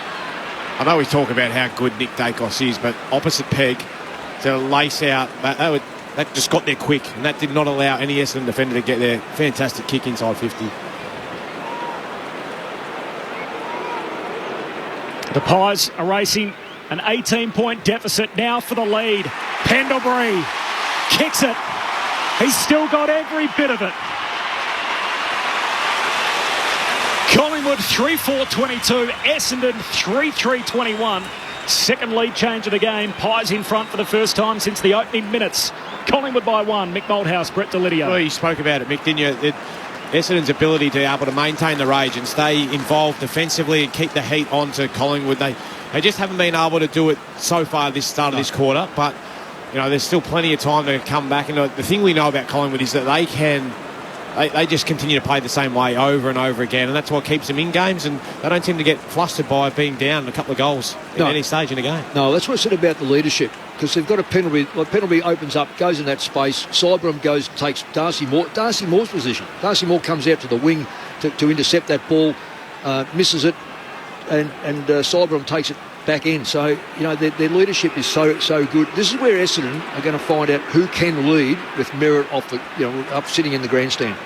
Mick Malthouse with you on ABC Sport. They may have been a little slow to the occasion, but Collingwood with the last 3. Frampton down to Goey. Back to Frampton from the outside of the boot. Kicks inside 50. Myercheck flies against Zerk Thatcher. Ginnivan front and centre. Tackled immediately by Redmond. And the umpire will ball it up 45 metres out from the Collingwood goal. David from Hillary's off the SMS. Great to hear the legend Mick Malthouse on the call. I need the Pies for my tipping to get to 7. 7? What are the other 2? Tossed up in the air, spills down the way of Josh Dacos, hand pass to Pendlebury, veers around to the right, found space where there wasn't any, long towards Johnson and Hoskin Elliott. Ginnivan front and centre, jams it onto his boot and puts it through. Jack Ginnivan, last year's Anzac medalist, is on the board, and Collingwood are red hot with the last 4 goals of the match. Collingwood by 7 points, 4-4-28. To the Bombers, 3-3-21. 8 minutes gone, second term on ABC Sport. Well, clearance rate now is really... Collingwood have just taken that over. But the way they're clearing the football, they're not only clearing the actual area, they've now got the second and third possession, which ends up in the forward line. And of course, as we said before, they've got so many dangerous players, Collingwood, in that forward line. You get it in there. Collingwood have had it in there so far this quarter, only 4 times for 3 goals. So that's going at 75%. You can't win games if you allow your opposition to do that. Essendon have got to rearrange themselves in the middle. Otherwise, this is going to be a bad quarter for them. 4 in a row in quick time for Collingwood, and one off the left peg to cap it off from Jack Ginnivan. Out of the middle, it was Sidebottom coming off the wing to get the clearance. Kicks out to half forward. Hoskin Elliott heading up. He's tackled, taken to ground by Ridley, and we'll have a ball up between wing and half forward for the Pies. Kicking to the punt road end. They kicked a goal after the siren to win the first term. They've now got 3 in the first 9 minutes of the second. Lead the game by 7 points, which is Collingwood's biggest of the afternoon from the stoppage. Sidebottom hand pass back into dispute. The opposite number 22, Durham, puts his head over it. Takes a heavy hit from DeGoey. The ball comes out the back door towards Markov of the Pies. He's tackled and taken down by Shield over the boundary line. And the ump says spin it in. Boundary throw-in. Southern side right on halfway. Very strong in the legs there. Just that's why it's hard to stop players who have got the football. And this rule about the slinging is so hard on players, because if they keep walking through the tackle, you've got to get them down to the ground at some stage. Essendon got out by 18 points in the first quarter. Collingwood with the last 4 goals of the match. Phillips with the hand pass to Durham on the southern wing to Redmond, who shins it around the wing. It might work. Onto it, Snelling kicks inside 50. Langford in front. Trey Rusco was just a couple of metres behind, and it was great reading of the footy to be able to adjust his body and take the mark. So Cole Langford, who started in defence, having been thrown forward, a chance to kick a much-needed goal for the Bombers. He is a genuine forward display. He's got good craft, hasn't he? Oh, he's one of the... He just reads it really quick. Well, he's such an awkward size to play, and you can't put a midget on him because he'll just tower over him with the marking. And if you put too much height on a bloke, unless he's got Darcy Moore qualities, you won't stay with him. With that famous number 4 on his back. 9 goals so far for the season. Carl Langford comes in, and the Bombers strike back. First goal since the 20-minute mark of the opening term, and breaks a run of 4 unanswered Collingwood goals. The Pies leaders cut back to a point. They're 4-4-28 to the Bombers 4-3-27. 11 minutes gone, second term on ABC Sport. You're with Brett Delidio and Mick Moldhouse. Yeah, you look at him, he's the ultimate swingman, isn't he, Langford? It's just where I think for this game and for Essendon to stay in it, they need to even up that contested possession. And that's where the centre clearance work that we're seeing. Frampton's been able to win a couple and get it out there himself, being a little bit undersized, but he's so mobile. But that's where they've got to get the ball and win it in tight first. It's the art of the game, isn't it, essentially? You win that contested footy and get it on the outside to your runners, you can really cut sides to pieces. But well done, Essendon. Got one back against the float. Spoke about his great-grandfather, Ernie Farrer, during the week, a war veteran who served in New Guinea. Cole Langford playing on Anzac Day all these years later at the MCG, kicking a goal in the second term to bring the Dons back within a point. Back in the middle of the ground, a hand pass out from Setterfield straight to Kress. Pete tries to give it to Pendlebury, bowled over, lost it. Josh Dacos back to Pendlebury by hand, kicks to centre half forward. Clever touch from Kruger, just knocks it deeper inside 50. Jake Kelly under pressure, got the footy away but got taken high. And the tackle from Myercheck in the process, and so Jake Kelly, his brother Will Kelly, is the sub for Collingwood today. His dad, Craig Kelly, played twice on this day for Collingwood and is now the CEO. Kicks it across the half-back line to Ridley. Sends it out to the wing. Darcy Moore reaches up over the top and spoils it down. Sidebottom's kick is smothered. Jake Kelly gathers. Hand pass inboard to Phillips. Tucks the tackle. Hand pass to Durham. Feeds the hand pass to Shield. Out on the southern wing. Up to Draper, who tries to fend off Markov. Kicks around his body. Up towards half forward. Great Mark Wiedemann. Out to the left. He wants to drive it forward. Langford's got space. Rusco getting back. He didn't have eyes on the footy. And Langford will get a second shot on goal in the left forward pocket under the temporary stage at the city end of the MCG. That's outstanding play by Essendon really on that wing to keep that ball alive, number 1. 2, resurrect it from Collingwood and then get into their forward line. It was always a free kick. You can't interfere with the players. You headbutted it. Yeah. He had to sort of turn his body and try and not make contact. He couldn't do that. And Langford in the left forward pocket sets up to snap across his body. 2 or 3 steps. Langford across the face. He doubles up. and he points to the Collingwood fans and let them know about it. Bombers back in front by 5 points. 5-3, 33 to the Magpies. 4-4, 28, 13 minutes gone, second term. So just on that, Clinchy, as you were calling it, he went to go and get the footy back as a Collingwood fan had it over the fence. And as he's walked up to the Collingwood fans just dropped it at his feet, basically said, go and pick that up, Cole. Went and picked it up, dobbed it through for a goal, turned straight around, pointed at the lad and said, that one is for you, sir. That's so good. I love that. Perfect. There you go, mate. Yeah, got it. Beautiful kick. Trey Rusco's just looked a little bit at sea there. You talk about Kyle Langford's ability as a forward. It comes naturally. Let's see if they change it up. Maynard's got to go onto him, surely, because Langford is a goal kicker, and he can get them through the air or on the ground. I just think that Rusco's not the player for him. Third lead change of the match. Dons by 5 points in the middle of the ground. Bobbles away towards De Goey. He collects, but on the back edge of the centre square. So Collingwood with the footy. Swings it out to the southern wing, and Hoskin Elliott takes the mark. Short kick to McCreary. Right on halfway for the Pies. Couple of lead changes already in this second quarter. McCreary down to half forward. Elliott just turns his direct opponent inside out, and Kelly collects against the boundary line. Pressured as he kicked. Nice follow-up work from Jai Caldwell. Forces the ball out of bounds on the full, and a free kick for Essendon next to the behind post. I still don't get why sides allow easy access in the first 2 possessions and then have to defend from the back half. There's no pressure put on. And Essendon, yes, they got the ball back, but it's a deadly game you play. Jake Kelly kicks up towards Perkins, who flies, can't take the mark. Maynard with a high kick inside 50. Ridley was underneath it. Back with the flight, Mitchell. I think he got a tug of the jumper, Jordan Wrigley. Oh, he was taken out of the really early in the piece by Jamie Elliott. Yeah, it was. So Ridley switches all the way back to the defensive goal square, where Laverty takes the mark.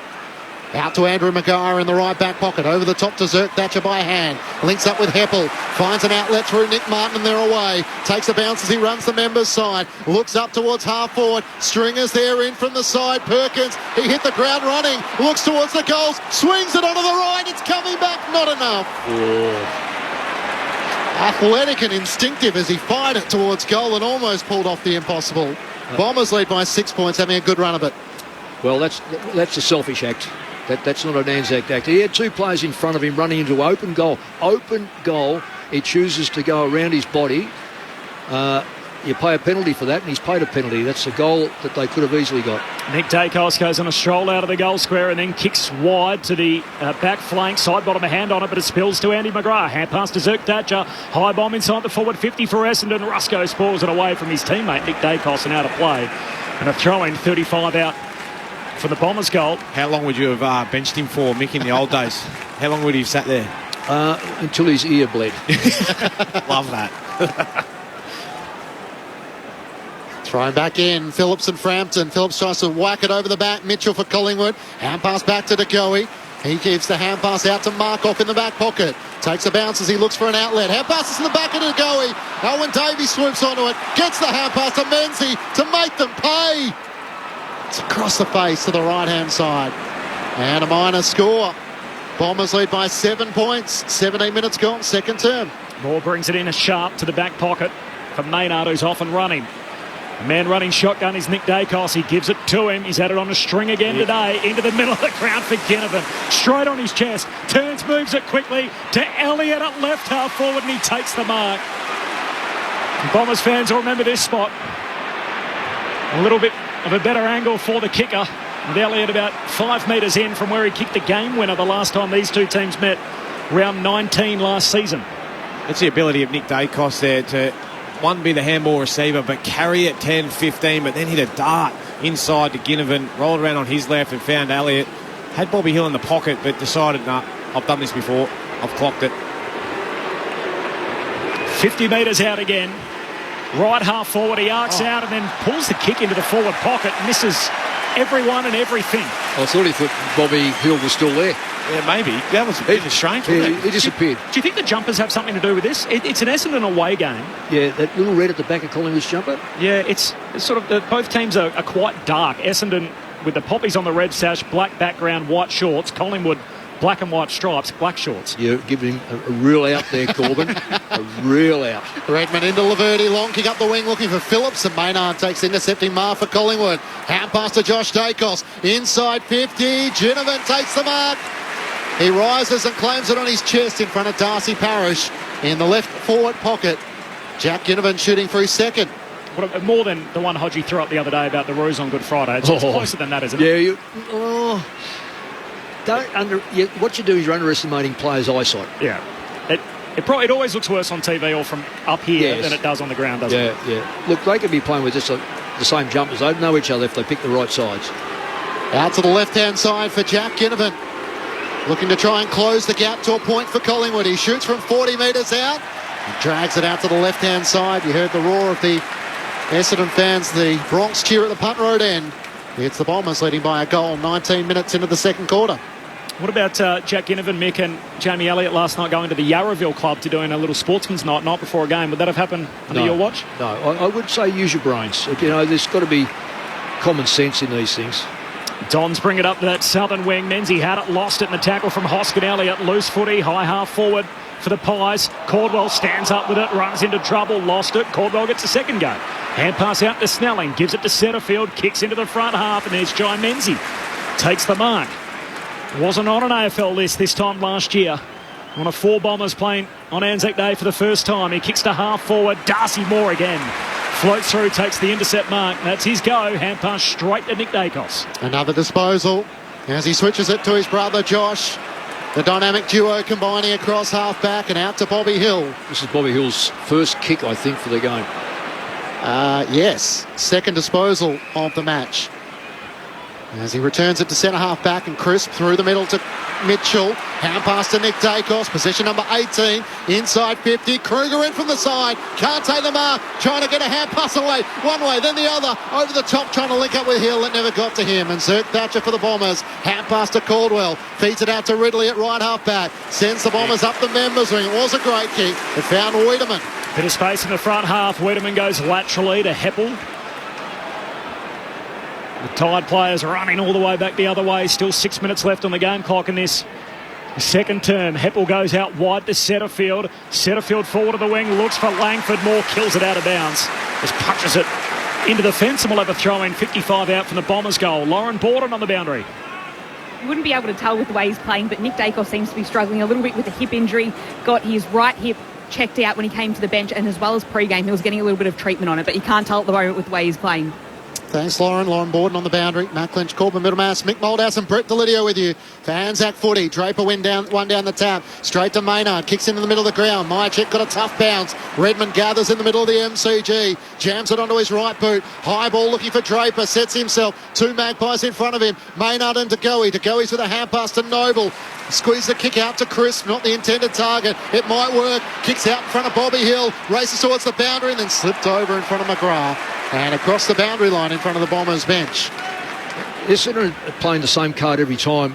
They're picking out Moore. I almost suspect that Moore has to be tagged by one of their tools and just stay on him and either run away from him or contest the ball and bring it to the ground, because Moore's dominating that back line for Collingwood. Essendon by 6 points. They led by as many as 18 in the opening quarter. From the boundary throw-in comes Collingwood's way. Josh Dacos, hand pass to side bottom. Sweeping Polly Farmer, hand pass all the way out to Hoskin. Elliott kicks inside 50. Kruger with a huge set into the back of Zerk Thatcher. Didn't touch the footy. And a free kick for Zerk Thatcher at full-back. Yeah, I don't know about that. He had his eyes on the ball. It just cleared him. Or didn't touch it. Did he touch it? That's why it's free kick. Yeah. Unrealistic attempt, I would say. So Thatcher goes out wide to Will Setterfield.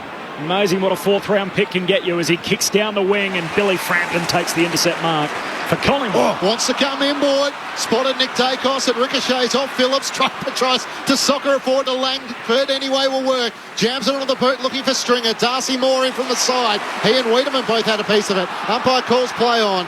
Mark off with a hand pass back to Frampton. Hand pass to Maynard. Slaps it onto Crisp. Cleverly at half back. Driving kick up towards half forward. Bobby Hill tried to use his body, but McGrath swooped in front He gathers, looks to chip it inboard. On the bounce for Setterfield. Sends the Bombers towards half forward. Draper the target. Wiedemann there as well. Frampton spoils it down and mark off for the Pies. Kicks the centre half back, wanted side bottom, put it over his head. Live footy, centre half forward for the Dons. Means he chases after it, jumps on top of it. It's extracted by Hoskin Elliott. Hand pass goes in reverse though. Still there to be won, half forward for the Dons. Side bottom burrows in, pack forms around him. Ball up at half forward for Essendon. Well, a lot of mistakes made very late in the quarter, but uncharacteristic mistakes by both sides. It probably says a lot about the pressure. Yep. Essendon by 6, approaching half-time, swatted down by Phillips, and Nick Martin collects, but he's in the centre square now. Hand pass away to Redmond for Essendon, kicks inside 50. Menzies can't get there, bounces in front of him, takes a U-turn into the path of Wiedemann. He went without it. Collingwood win it back. Maynard, great hand pass, releases crisp. Not a lot further afield, so hand passes back to Noble. He's able to cut around Snelling and drives it up towards Johnson, but McGrath in front, takes it back for the Bombers. Hand pass to Setterfield, trying to get it forward. Davey caught behind and Noble picks it up for Collingwood. Hand pass to Crisp, runs the members wing, dribbles it out in front of Jamie Elliott. He can't take it. And Ridley gives good support to Redmond, who kicks towards half forward. Setterfield tries to fly, can't take the mark. Josh Dacos in from the side. Snelling hand passes over the top. Menzies in the right forward pocket. Eyes the goals. It's across the face looking for Draper. And out of bounds on the full, maybe just caught in two minds. And missed Big Sam Draper. And the Pies are away through. Hoskin Elliott out to Quaynor. Quaynor's off and running off the back flank. Sweeping hand pass to McCreary. Up over halfway. Sends the Pies to half forward. Myercheck the target. Great work Ridley. Got a spoil in there. Still alive footy. Myercheck sitting over the top of it. Kelly sweating on him. Ball comes out to side bottom. Hand pass to DeGoey. Outside right boot. Kicks it. DeGoey knots it up at 35. Time on second term, 5-5-35 apiece. And Collingwood just got the ball out, and their big-time player, Jordan DeGoey, with his second, manages to tie the game. Mick Moldhouse, Brett Deledio, grandstand AFL. It's been a frenetic couple of minutes there. Oh, absolutely. Like the pressure's gone right up. Players haven't been able to find little targets by foot because the players coming at them so quickly. The frontal pressure's been really, really good from both teams. It's not just Essendon applying it to Collingwood. Both sides are coming at the player, which is making their decision making. It has to be quick, but it's crucial that you can find your targets. Good contest, well done by Ridley coming off his man to spoil Myercheck, but then the follow-up from DeGoey. How good's that? Yeah, right foot banana. Yeah, not only that, with Sidebottom getting there again, get the hand pass out. He's been terrific. So 8 possessions this quarter, back end, front end. You can't stop a player that can work like he can, and it's just a great game. Back in the middle, Draper wins down the tap, but it's Penderbury at Collingwood who gets the clearance. Hand pass to Nick Dacos, gives it to Frampton, away to Crisp.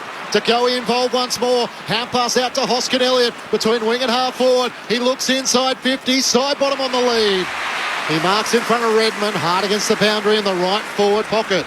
And he will use the ball. I don't know if he's good for 55 at the moment, but one thing for certain, he'll put it in the right position. He's been outstanding. Essendon have they've got to fix up their stoppages. They're getting absolutely slaughtered in the bounce downs. The 32-year-old Magpie. 11-3, is it? Clearance is 11-3, 7th zip. Sidebottom in his 15th season in the black and white. Veers out to the left, gives it everything he's got. Johnson shoved out of it. It spills to the back to Elliott. Tries to knock it on to Josh Dacos. Back to Elliott, back to Josh Dacos. He centres the ball, needs a mark towards Sidebottom, can't take it. Redmond got a hand onto it. Perkins has gone down. Sidebottom gathers and centres it to Nick Dacos. With a man on the mark right on 50. Surely he can't, the second-year Pie from here. Oh, he's good for it. And he's the sort of player that will utilise the mark. He'll go, and he needs to go one step around him. He's very, very good for 55 here. Nick Dacos, possession number 20, veers out to the right, gives it everything he's got. It's across the face. Johnson's there, but Draper rushes it through for a minor score. Collingwood take the lead with that behind. Shots on the big screen of Peter Dacos. How proud he must be. His two boys playing in Anzac Day. Ridley to Laverty, marks in the back pocket. So make that lead change number 4. Collingwood by a point.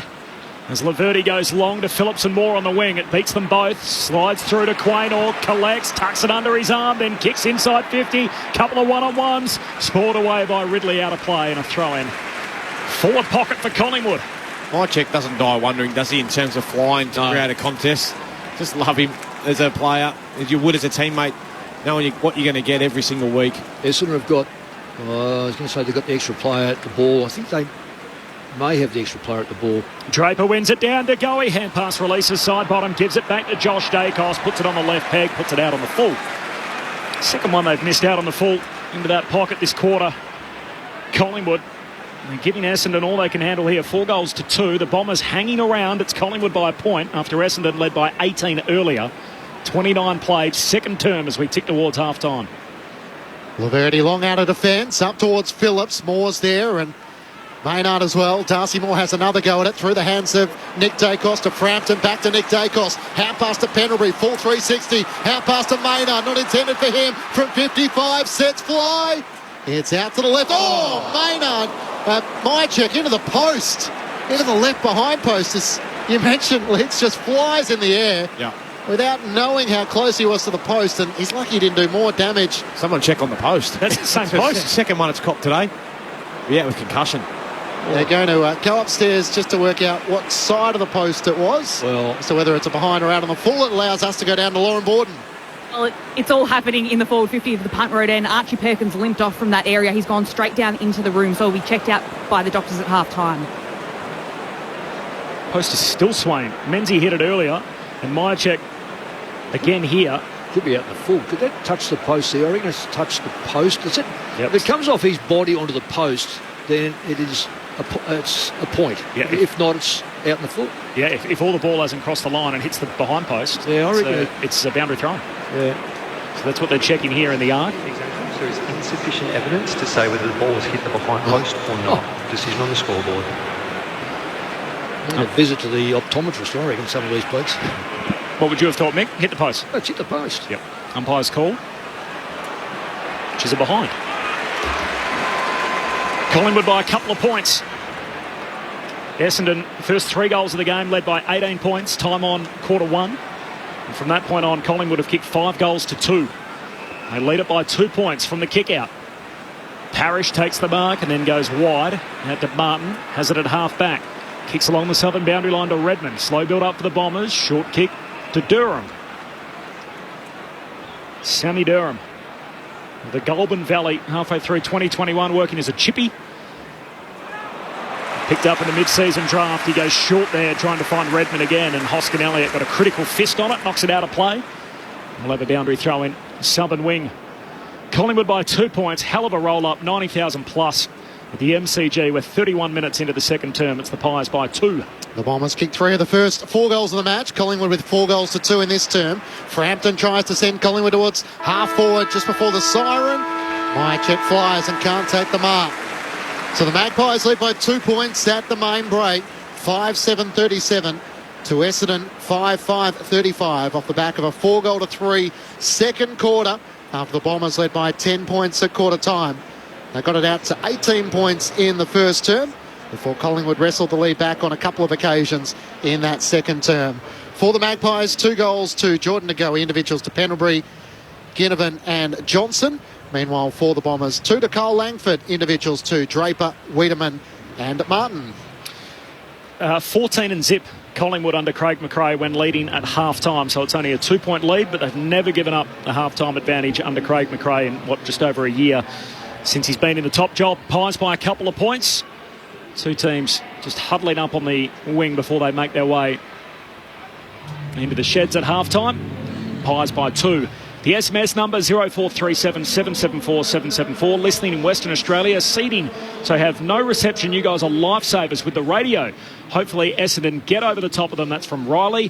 From Angus, driving back from Albany to Perth, rain pouring. ABC cranked on the radio. You can't beat Anzac Day clash. Go the Bombers, lest we forget, from Angus.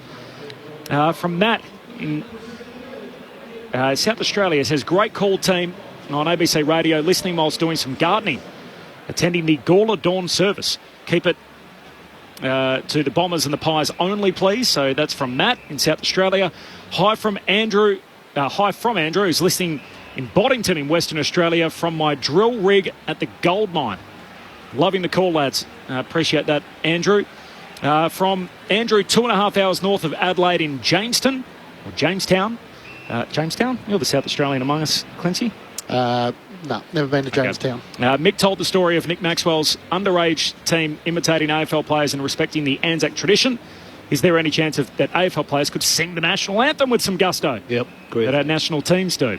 And high team respect to all the Anzacs today. Pendles is an enigma. Love his and everyone's work. Go the Pies from Fran in Melbourne. So keep them coming on the SMS. Let us know what you're up to. 0437 774 774. Half-time at the G on Anzac Day. 3 lead changes in that first half. It is Collingwood by a couple of points. Mick Malthouse, Brett Delidio. Well, wait for it, because this game, third quarter, if it tracks the way it's going at the moment, I hate saying this. When I say hate saying this, because we want a good game. Collingwood have got, number one is 30-odd possessions more. They've gone from a flip on the contested possessions. Now it's heavily in their favour. Really heavily, 39-23. Stoppages, which is just, clearance is unbelievable, 13-3. Inside 50s, okay, it's 15-11. 7-zip, centre bounce. Centre zip for a ruckman that they're winning, Essendon are winning a ruckman. The greatest thing that from this I'm looking at, side bottoms up and around the midfield mostly, Dacos, Scripps, De Goey, Redmond, Ridley, backline players. I have to shuffle all the way down to find Darcy Parish, 2 possessions, go further down to find Dylan Shield, 2 hand passes.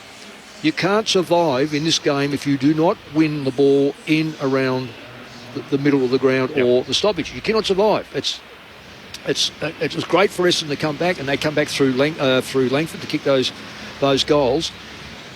He is a proven forward.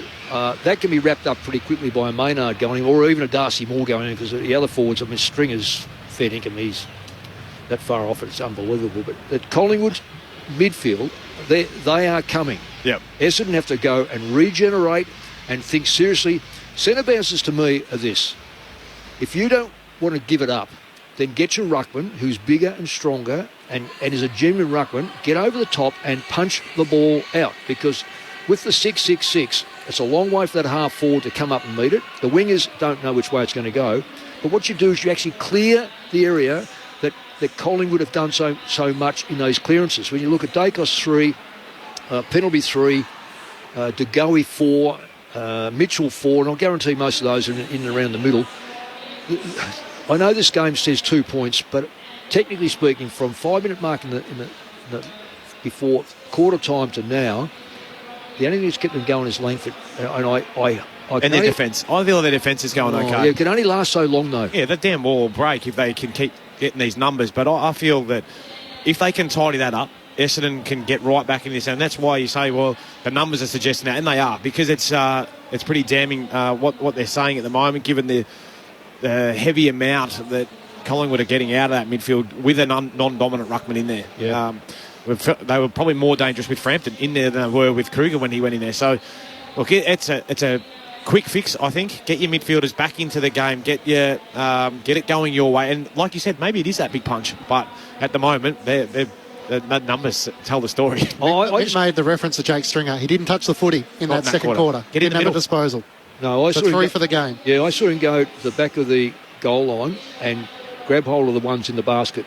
Now, Jake's got to realise they don't count. They do not count when the ball is dead and the other ball's actually on the ground. Jake is an embarrassment at the moment, quite honestly, and I mean that with this is Anzac Day. This is a day when you want to come off and go, I've given my everything. Well, I'm going to say, Jake, you're not at the moment, because you've been in a position several times, the ball's been within 5 or 6 metres of you and you haven't looked like it. Why are they holding him back from the centre bounce? I think he's attended 2 all season. Well, because he can't go when it goes inside their forward 50. He can't go with them, and they spread off him. Good luck. He's there ready for the next goal to come back. Yep. If he doesn't get it, let me tell you, he's got no way of stopping it. The thing is that I'm surprised that I'm not too sure who the midfield coach is, and I know what Brad's like on this. I've just watched the boundary throw-ins and the ball-ups around the ground. Collingwood get in position. For the public outside, I call it inner and outer. You've got to have your inner players ring the contest, and your outer are just out for the feed off or blocking what potentially could be a player coming through the middle. Essendon are all on one side. They all hope their ruckman gets it. If he doesn't get it, good luck, because Collingwood will get it and then make play. You can only survive so long with that. I'm not saying I'm certainly not coaching, but I would be suggesting that Brad gets hold of his midfield coach and goes through a few of those stoppages. You talk about how do you fix it. First of all, you get your formation right, and you then get your ruckman to go to work. Now, if he goes to work and your formation's right, the very worst you can do is have another ball up. But Collingwood are clearing it with ease, and then the back line, Essendon's back line, Redmond's and these sort of players, Ridley, McGrath from time to time when he's back there, they have to then resurrect the football. Well, as you said, Bill, Brett, what's going to happen here? The dam wall will break, and we won't have a game. Well, I want to see this right to the end of the game. It's fantastic for the public, but I have this weird feeling. Essendon with the first 3 goals, they led by as many as 18 points. Collingwood have kicked 5 goals to 2 thereafter, and it's the Pies by 2 points. There has been 4 lead changes in that first half of footy, and Daniel John, Syracusa, to answer your question, is the midfield coach for the Bombers. So we'll see what they can cook up. Essendon at half-time with momentum absolutely against them. They're in the game, though, on the scoreboard. It's the Pies by just 2. This is Anzac Day footy at the MCG. You're listening on ABC Radio, News Radio, Sport Digital, or through the ABC Listen app, where we're streaming for the first time in 2023. Keep your SMSs coming on 0437 774 774. Second half around the corner. But first, let's get the latest from the ABC Newsroom.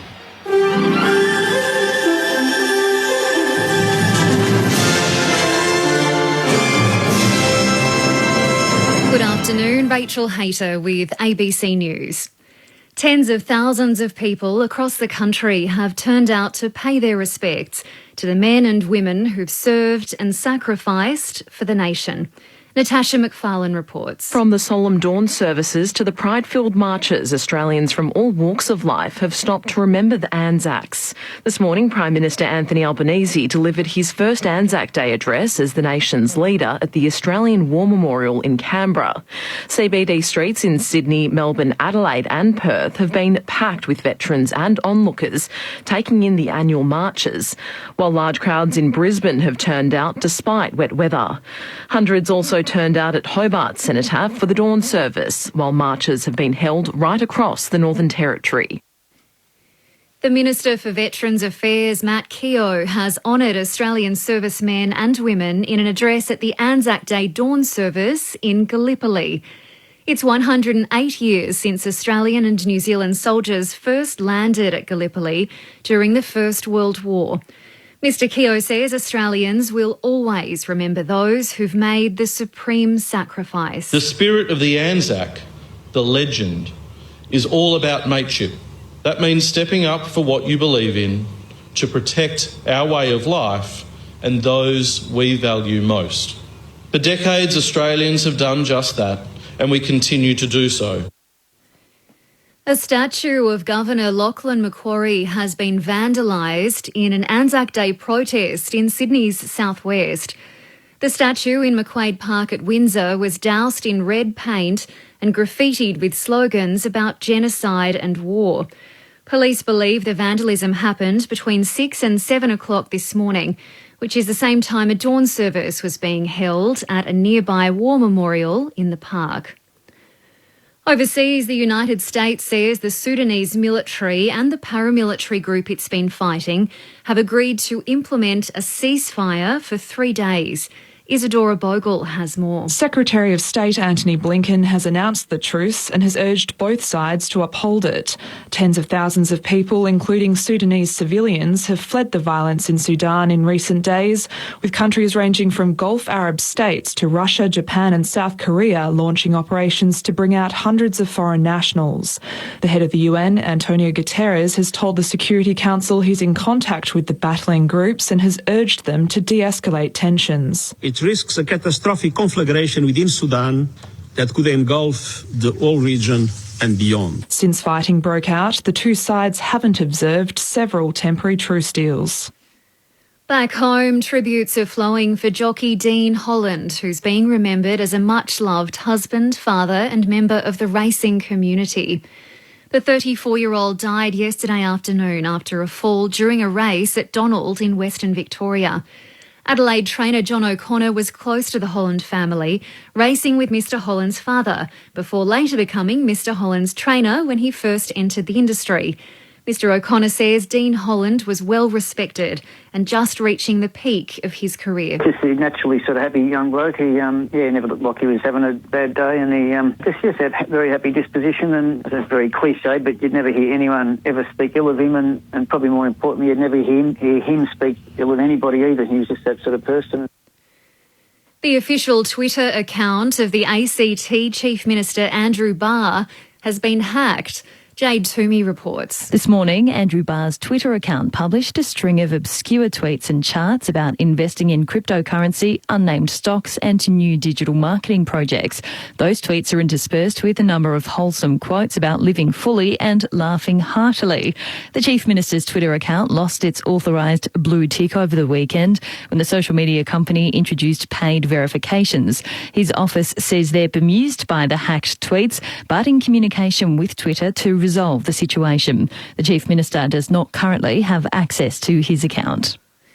And the streaming service Netflix will invest more than $3.7 billion in South Korea over the next 4 years. The decision has been announced after the company's chief executive met South Korea's president in Washington. Netflix figures suggest more than 60% of its users worldwide have watched content originating from Korea in the last year. ABC News. With ABC Listen, explore a whole new world of podcasts and live radio, like unpicking fast fashion in Veronica Milsom's podcast Threads, The marketing tricks being used on us right now, or learning to spend less and live better with Nazim Hussein's Pineapple Project. Do we all really need it? And if we do, how do we get it for cheap? The ABC Listen app. A whole new world of live radio and on-demand audio entertainment. Download it now from your app store. Grandstand AFL. Now streaming every match on the ABC Listen app. Look for the AFL button. Jamie Elliott moving through at speed, kicks it into the forward pocket for Johnson. Right footer snapping across the body. Ash Johnson, perfect bend on it. And the perfect start to the second term for Collingwood. To Nick Dacos, who marks and then lands into Nick Martin. He throws himself back, no free kick, and then spears it onto the chest of Pendlebury. The Pies are racing an 18-point deficit now for the lead. Pendlebury kicks it. He's still got every bit of it. Pass to Pendlebury, veers around to the right, found space where there wasn't any, long towards Johnson and Hoskin Elliott. Ginnivan, front and centre, jams it onto his boot and puts it through. Jack Ginnivan. Durham on the southern wing to Redmond, who shins it around the wing. It might work. Onto it, Snelling kicks inside 50. Langford in front. 9 goals so far for the season. Carl Langford comes in and the Bombers strike back. Wiedemann out to the left. He wants to drive it forward. Langford's got space. Roscoe getting back. He didn't have eyes on the footy. And Langford will get a second shot on goal in the left forward pocket. 2 or 3 steps. Langford across the face. He doubles up. Still alive footy. Mycheck sitting over the top of it. Kelly sweating on him. Ball comes out to side bottom. Hand pass to DeGoey. Outside right boot. Kicks it. The 2023 AFL season. On radio, ABC Sport Digital. and now streaming on the ABC Listen app. 2 points in it on the scoreboard. The Bombers led it by as many as 18 in the first quarter at half-time. The Pies by 2. 5-7 over Essendon 5-5. But they've kicked 5 of the last 7 goals. Collingwood, they had plenty of momentum heading into the locker room at half-time. This is Grandstand AFL's coverage of the Anzac Day clash between Collingwood and Essendon for the 28th time. A huge crowd in attendance. Corbin Middlemass, Matt Clinch, Brett Delidio and Mick Moldhouse. Lauren Borden with us on the boundary. We've been having a throw at the stumps nearest to the pin as to how many are here. Brett Delidio went with 95 earlier in the game. Matt Clinch went with 94,000. Mm-hmm. Nick? Where are you two fence sitters at? I am a fence sitter. I cannot pick a crowd in a... Well, have a go, Nick. Oh, well, 95, 500. Oh, that'd be right. You go just above there. Just Okay. above. I'll go 94 and a half then. Yeah, because you know, do you? We're all in. I don't. It'll come up on the screen. We'll see. It'll come up. It's usually a late third quarter, early final quarter job. So we know it takes 100,050 or whatever. I can't see a vacant seat. Well, I couldn't before, so... I always do that too. I work backwards. So I go, if there's 100,000, where am I putting 5,000 people? Exactly. We don't know above us, Yep. but we assume that So in the history, the rest of it's the same as above. So this is the 28th edition. There's only been 8 crowds over 90,000. Was there? The highest is 94.8, which was 95, the original game. So 94,825 is the record. So wow. The AFL's trying to beat that today. We had 84,205 last year. Obviously, it's a top 4 clash this year. Both teams 4-1 on the season. Some other sport, the NRL. There's a double header, as there always is on this day. So the traditional clash between the Sydney Roosters and the St George Illawarra Dragons. It's the Chooks who lead it by 14, 20-6. So the Roosters in front there, 32 minutes in. And then later tonight, just after 7 o'clock, the Melbourne Storm up against the New Zealand Warriors, which obviously follows what happens here at the Melbourne Park precinct, so just across the road at the rectangular stadium tonight, the Storm and the Warriors. I might just flick on the Listen app on the way home and tune in and all a bit of that. I think, Matty, I'm surprised you don't go, because a lot of people from... Well, there's a couple in our commentary box who are going, and I did get asked if I wanted to go, but it's been a long 48 hours, to be honest, Mick, last night and today. Yeah, but you can sit there and just barrack, mate. You don't have to... no one's listening to you. That's true. So, one man who would have played for you on Anzac Day and played in the premiership with you, Sharad Wellingham. Certainly did played a fantastic role in that in the double grand final, and there were a lot of players in the middle who were doing their own thing, and there was one that I needed to make sure that he knew what the back line looked like, and he played that role very, very well in Sharad Wellingham. Yeah, it's nice to see him. He's part of our crew, of course, on Grandstand AFL over in WA, and you can hear him as the season progresses. Off the SMS, 0437 774 774. Hi, team, great call. Greetings from Karrakatta Cemetery in Perth, where I'm putting flowers and a sprig of thyme on my great-granddad JJ Cook's grave. This day in 1915, he was shot at Gallipoli and crawled 3 miles back to the beach over dead bodies, a Bunbury legend. Appreciate that text coming through off the SMS, 0437 774 774. Please chuck your names on them as well. From Dunks and Chops, the Wonder Dog, go the Pies, driving back to Denmark after attending the dawn service in Kings Park. Lovely to see a great... I'm not sure. A great irrespective of the inclement weather. I think he's basically having a crack at the fact that Melbourne has turned on a really nice day. I think it's raining obviously over in Perth, but the glorious conditions here. Go the Pies, tuned in from the Sunshine Coast. That's from Gemma up in Queensland, of course. Hey guys, putting hay rolls out for the cows and then milking. As long as Collingwood lose, I'm happy. That's from Damien over in Western Australia. And Fletcher here, do you think Collingwood will go all the way this year, or will we choke again because we're good at that choking year after year? Haven't won a flag since that man Mick was in charge. So Fletcher's a little bit of pessimism. I think they're the real thing. There's very few sides, good sides this year. At their best. At their best, there's 4 sides that should finish 1, 2, 3 and 4. And then, of course, we know what finals are like. But right now, to me, they're the best side. Better than Melbourne. Well, Melbourne are too patchy. Yeah, they are a bit at the moment, aren't they? Melbourne are far too patchy. And you don't know what you're going to get from Melbourne. They can be absolutely smother you totally. 2 weeks ago, I saw Oliver and Petrarca get, about 60 between them and get smashed. So it's lesser odds. The Anzac medal, of course, awarded to the player adjudged best to field. The voting panel this year, Brian Taylor is the chairperson. So his votes will carry the day in the event of a tie, so if it's all even. Jay Clark from the Herald Sun, Anna Harrington from AAP, and Kate McCarthy, AFLW footballer, your voting crew. It's Collingwood by 2 points. Second half upon us on Grandstand AFL. You're with Matt Clinch. Draper and Frampton. It spills down to DeGoey. Can't clear the congestion. And Nick Martin for the Bombers. Hand pass to Shield. Trying to give it back to him. Fends off the tackle at Crisp. Has to release the hand pass to Parrish. Trying to get Stringer involved. First touch since the first quarter. Hand pass away to Snelling, who fires on goal and misses to the left-hand side. Would have been the perfect start inside 30 seconds. Collingwood's lead is a point. And they've got a clearance. Oh, wow. Maynard took some ground and then completely missed his kick. Put it straight to Wiedemann, who makes him pay. Cashes in the gift and snaps it over his head for a goal. Wiedemann with his second. And Braden Maynard with an all-time clanger. Yeah. Essendon by 5 points. It is the 5th lead change in the game. And that's one that he won't want to see back. Nick Moldhouse and Brett Delidio. Well, can I just say, I'm just looking at Maynard with a smile on his face, and his other 2 backline players having a bit of a laugh over it. I get having enjoy, but I also get that... The coach is smiling, so that's okay. He's all right. He's not getting dragged. I tell you what... You wouldn't be, I understand. No, I wouldn't be. I wouldn't like my players to be overjoyed either by... Yeah, he would never do one of those kicks ever again. You want to describe it, you go down to the Oz kick on a Saturday morning and have a look, that's what you'll see. That's what that kick looked like. It scrubbed off the inside of his boot. The old adage, Lids, if you don't laugh, you cry. So you might as well try and see the brighter side of it. The Bombers with a goal inside the first minute of the third quarter.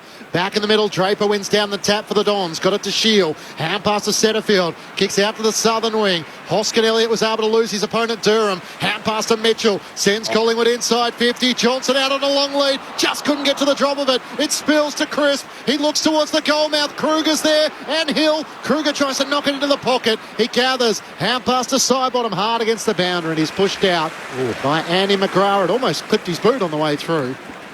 Well, Kruger and Bobby Hill, they had that sewn up and they got in each other's way because both of them wanted to mark it, in particular Hill. All Hill had to do was either stay down or take some body. And that's an easy mark to Collingwood. Right forward pocket for the Magpies. City end. Frampton knocks it to the front. There's no one there. Parrish picks it up for the Bombers. Veers around to the right. Kicks towards half back and Hill takes the intercepting mark right on 50. That's what you get when you don't have the left foot. Johnson leads to the pocket. Hill might think, I'll go myself. He fires towards the teeth of goal. Frampton's there. Up goes Jake Kelly and it spills out of play. And a boundary throw in. So Corby on the SMS, I've got listeners from Canada, Japan, the UK, Chile, Thailand and New Zealand. Lids, you're coming through loud and clear on ABC Listen. We are global. How good's that? Keep them coming through. 0437 774 774, the SMS number. And the boundary throw in, opposite forward pocket for Collingwood. Frampton wins it down to Crisp. He's tackled and a ball up. Jack Crisp, by the way, equals 6th all-time consecutive game streak today, so he equals Jared Crouch. The all-time record, Jim Steins with 244. Perhaps in his sights in a couple of seasons' time for Jack Crisp. Brett, this is another... You're a midfielder. Have a look at this setup. Tell me what Essendon... Well, they've... Fourth stoppage, same spot. Frampton hooks it down behind. Parrish tackled without it. Gets a free. A lucky free. It was a free, but sort of fell into position. I'm very critical of Essendon's setups. They were a little bit better there, inner and outer. Parrish very quiet, just the 2 touches in that second term. He goes long to half-back. Spills down to Phillips. Hasn't been as busy today as he was last week. Ball spills out to Crisp. Collingwood back with it. Hand pass to Mitchell. Hand pass to Markov. Gives it to Nick Dacos. Short kick through to Ginnivan. Wrestles free at the tackle. Hand pass to DeGoey. Spin move. Trying to shake the Snelling tackle. Can't step out of it. Got a hand pass back to Sidebottom. Nutmegged. Rolls to Quaynor. He grabs it. They've got him. Taken to ground by Durham. Big tackle. And the umpire says, I'll have it. Ball up, back edge of the centre square. You see what I mean about players very strong in the leg. You can't get them down, so you have to take them down. You have to roll them to get them down. Well done by Essendon. Great tackling. Essendon by 5 points. Draper down to Parrish. Hand pass to Nick Martin. Dodging around Ginnivan. Little fumble. Has to regather it. Broke the Ginnivan tackle. Hand pass to McGrath. Charging off half-back. Long kick towards Phillips. Moore's there. Clears the path and Rusco takes the mark. Just a bit worse aware, Darcy Moore, as he slowly gets to his feet. Rusco out to Nick Dacos. He takes the mark at left half-back. Works it out to Markov. He has it southern side of the MCG.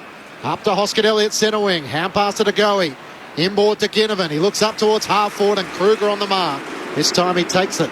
At left half forward for the Pies. Still 2 kicks out from goal. Driving ball long towards Frampton. Ash Johnson's there. Draper brings it down. Johnson's first onto it for the Pies. Hand pass to Sidebottom. Feeds the hand pass out to Bobby Hill. Turns and snaps over his shoulder. It's offline to the left pocket. Going back with the flight, Hoskin Elliott. It's spoiled away from him. Kruger comes charging in. Spills to Ash Johnson. Hand pass back to Ginnivan. Little fumble. Sliding in Durham. Ginnivan has another go at it. Hand pass to Nick Dacos. He slips over for the Pies and loses it in the end. Jake Kelly wins it for Essendon. Hand pass to Langford.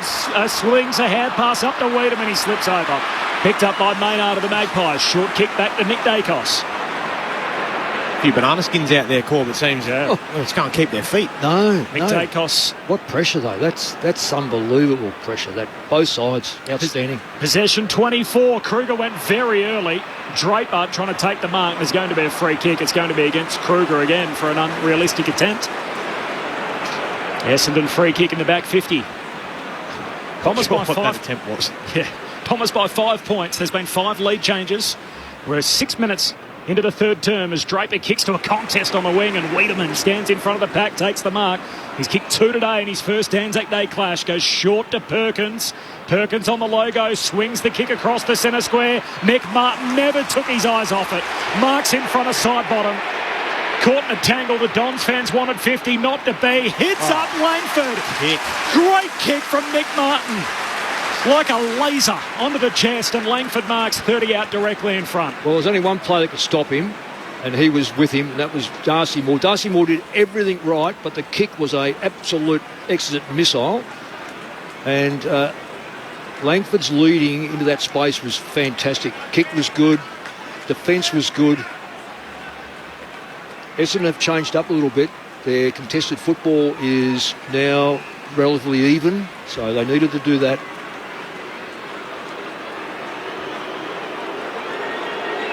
Cole Langford skips in from dead in front. Never looks like missing. Essendon with 4 of the last 5 completely against the flow of play.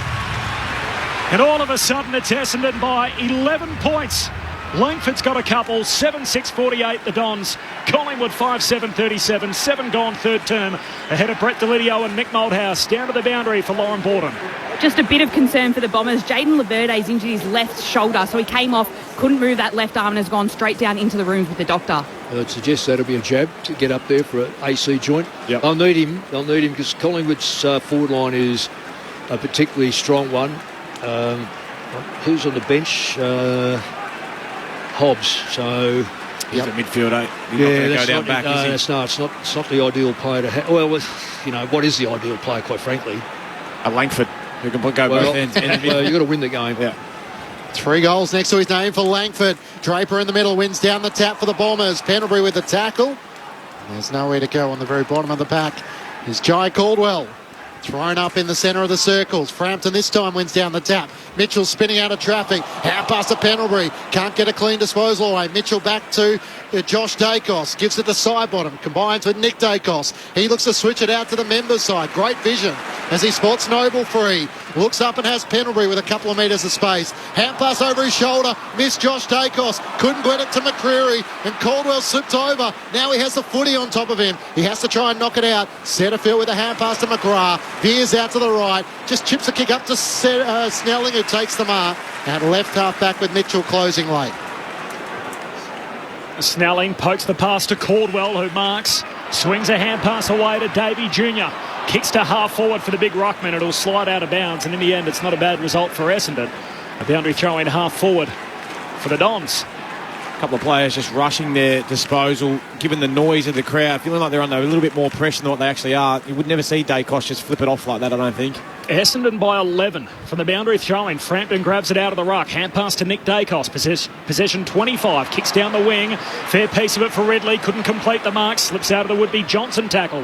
Hand pass to Langford. Hand pass to McGrath. Feeds it forward to Shield. Kicks inside 50. Wiedemann one-on-one with Rusco, and Rusco just leads him underneath the footy.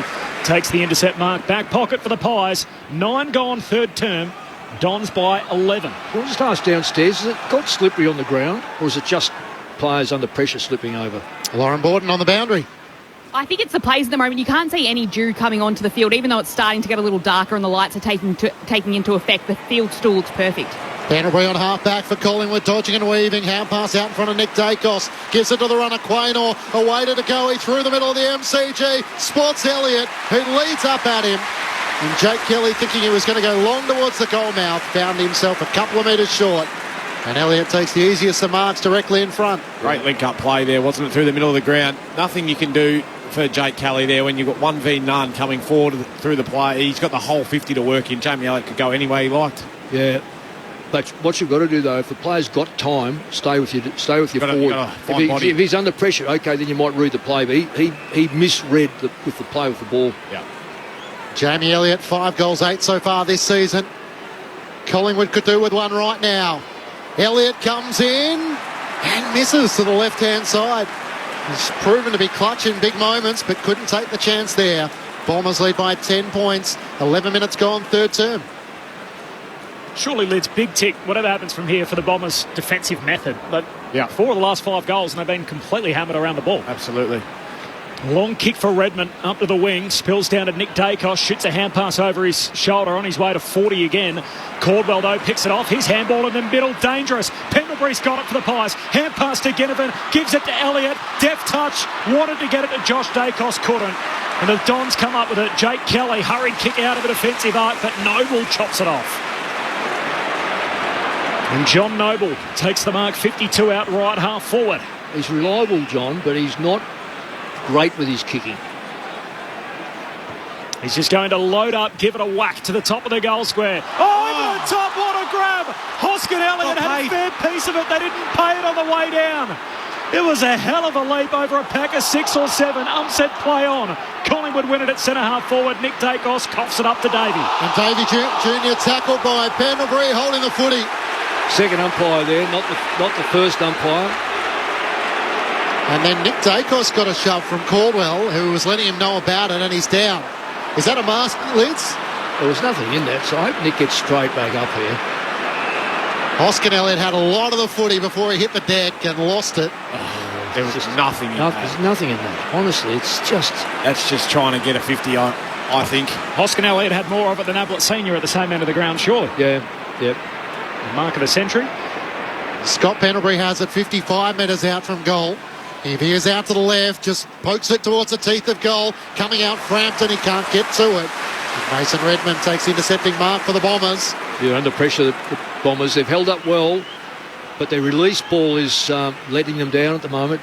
It's coming back 100 mile an hour. Collingwood with 9-4 inside 50s, but they can't get one to strike. Clearing kick from Redmond, knocked down by Moore, got it to McCreary, hand pass to Goey from 50, fires it long. Hoskin Elliott might go again, this time he stays down. Can he finish on the goal line? Elliott's there, McGrath's there, gathered by Myercheck, hand pass to McCreary, screws it back over his shoulder, this time!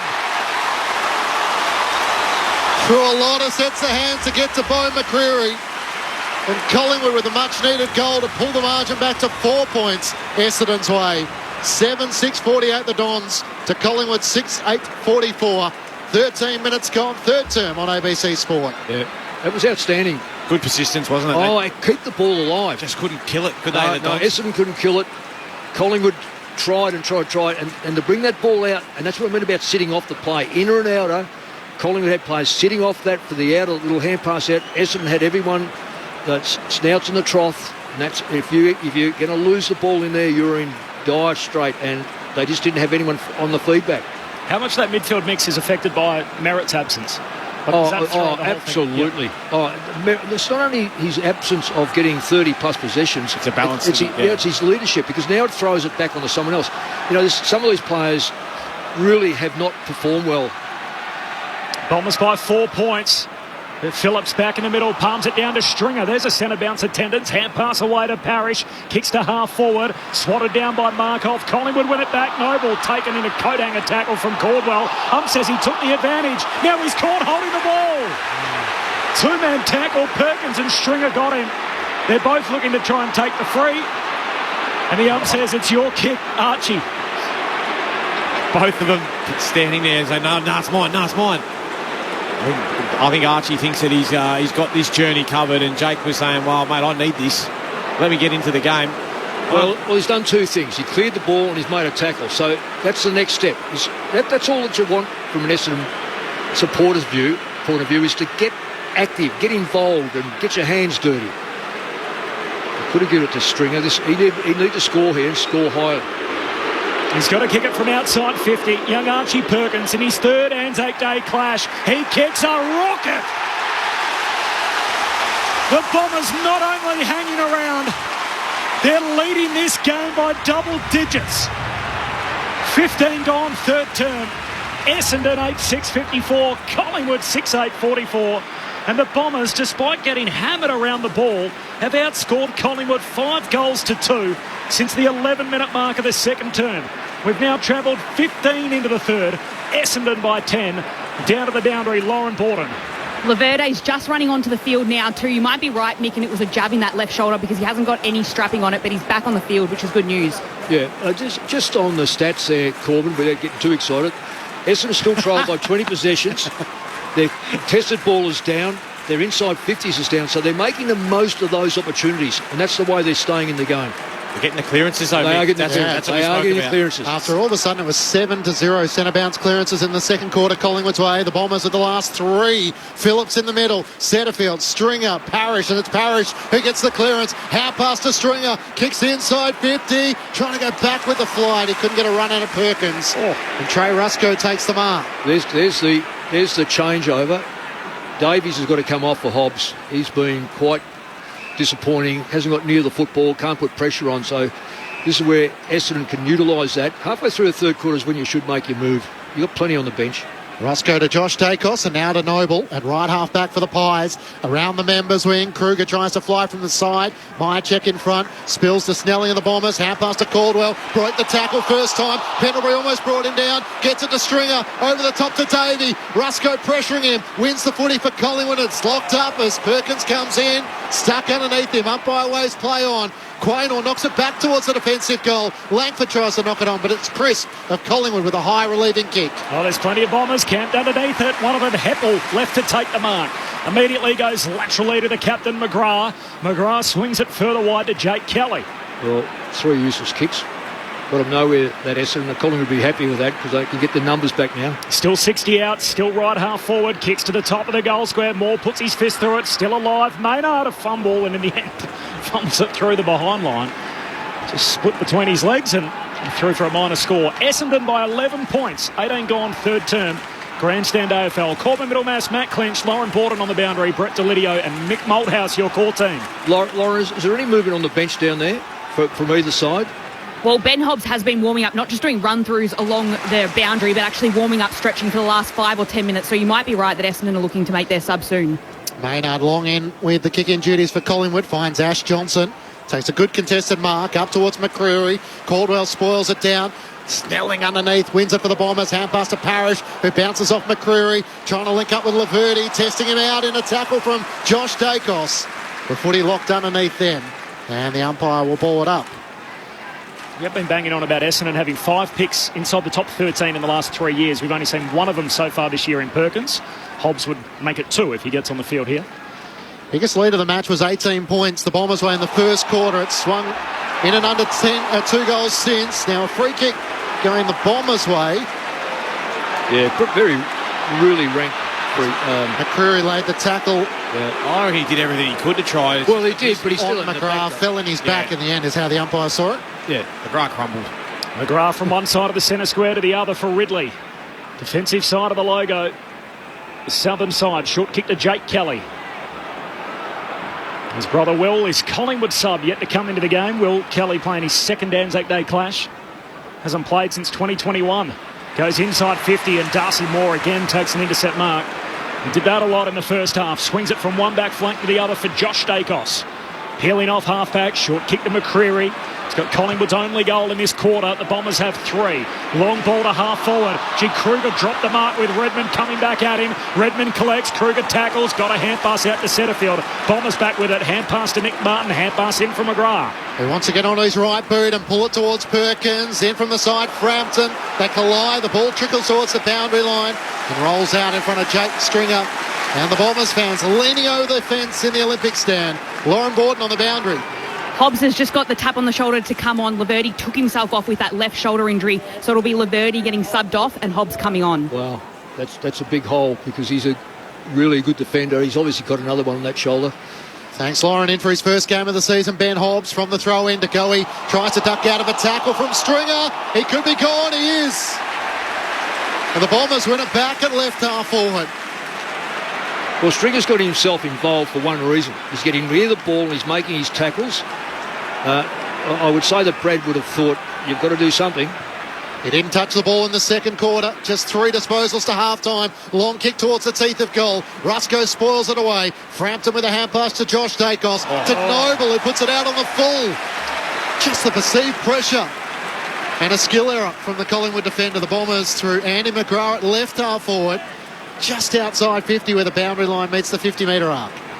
Sun stuck behind the stands at the city end, so shadows and the floodlights on as McGrath kicks inside 50. Noble went to spoil, missed it. Phillips, quick hands. Davey, high kick, goalward. Davey squeezes it through. And Essendon's lead swells to 17 points. 21-minute mark of the third term. And the second generation Don. His father, Elwyn Davey, played on this day on 4 occasions, kicking 9 goals.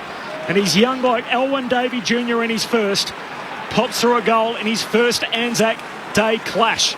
21 gone, third term. Essendon by 17. 9-7 to 6-8. Played him off. You did. Lucky he stayed on. He's kicked the goal. Well, you had the Van Rooyen.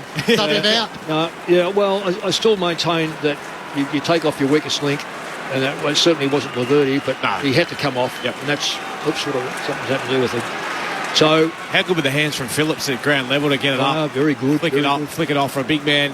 And that's what you do as a small forward. Stay busy. Great little snap. We're going to see how Hobbs goes now. Young player. Bombers' biggest lead was 18 points in the first quarter. It's out to 17. Draper follows up his ruck. Lost the footy. Cannons into Crisp. It spills to Goey. Hand pass to Nick Dacos for Collingwood to Markov. Through the middle. Frampton to Crisp. Knocks it to his own advantage. Tucks it under his arm. Has a bounce. Now gets to 50. Can he finish to the goal square? Johnson can't take it. Can he finish? No, it's rushed through. And the moment goes begging for Collingwood. 17, now 16-point lead the Bombers' way. That's how you move the ball, though. Collingwood just moved that straight through the corridor. Draper, costly fumble, wasn't it? Coming out of the centre bounce. 4 goals to 1 for the quarter, Essendon's way. Ridley goes wide to Kelly, kicks down the wing. Draper crashes into a couple of bodies. Essendon win the footy. Heppel to Hobbs. He's hit after getting rid of the footy by Frampton. Hand pass to Durham. Hand pass to Menzies. Away to Snelling. High half forward. They've got him on the overlap. Langford takes the mark. Left half forward. He's 5 in from the boundary line. 40 out. Yeah, Davies streaming by. Didn't give it. And Langford's going to have a look at the sticks to try and make it number 3. He had the opportunity there to give it to Davey, as you said, Cor, but it was almost a counter copy, wasn't it, of what Collingwood did through the middle of the ground with linking handball. That was what Essendon were able to do out here on the wing. We just had the free overlap. Yeah, look, he's taking responsibility. If he kicks the goal, fantastic, but he could have given the ball off, no doubt. Cole Langford, 2 already. Sharp angle, starts it out left, leaves it there. Essendon by 17 points. Lauren Borden on the boundary.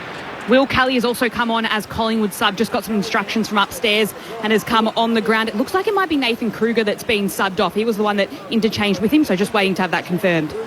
Darcy Moore brings Collingwood back into play. Thanks, Lauren. Finds John Noble in the right back pocket. He's going to switch it back to Moore, still inside the defensive 50. And then out to Markov, who takes the mark at left half back. Now he's got Jamie Elliott charging down from centre half forward. He ignores that. Goes shorter to Jack Crisp. He's involved in that dynamic run from half back after big Sam Draper bounced into him.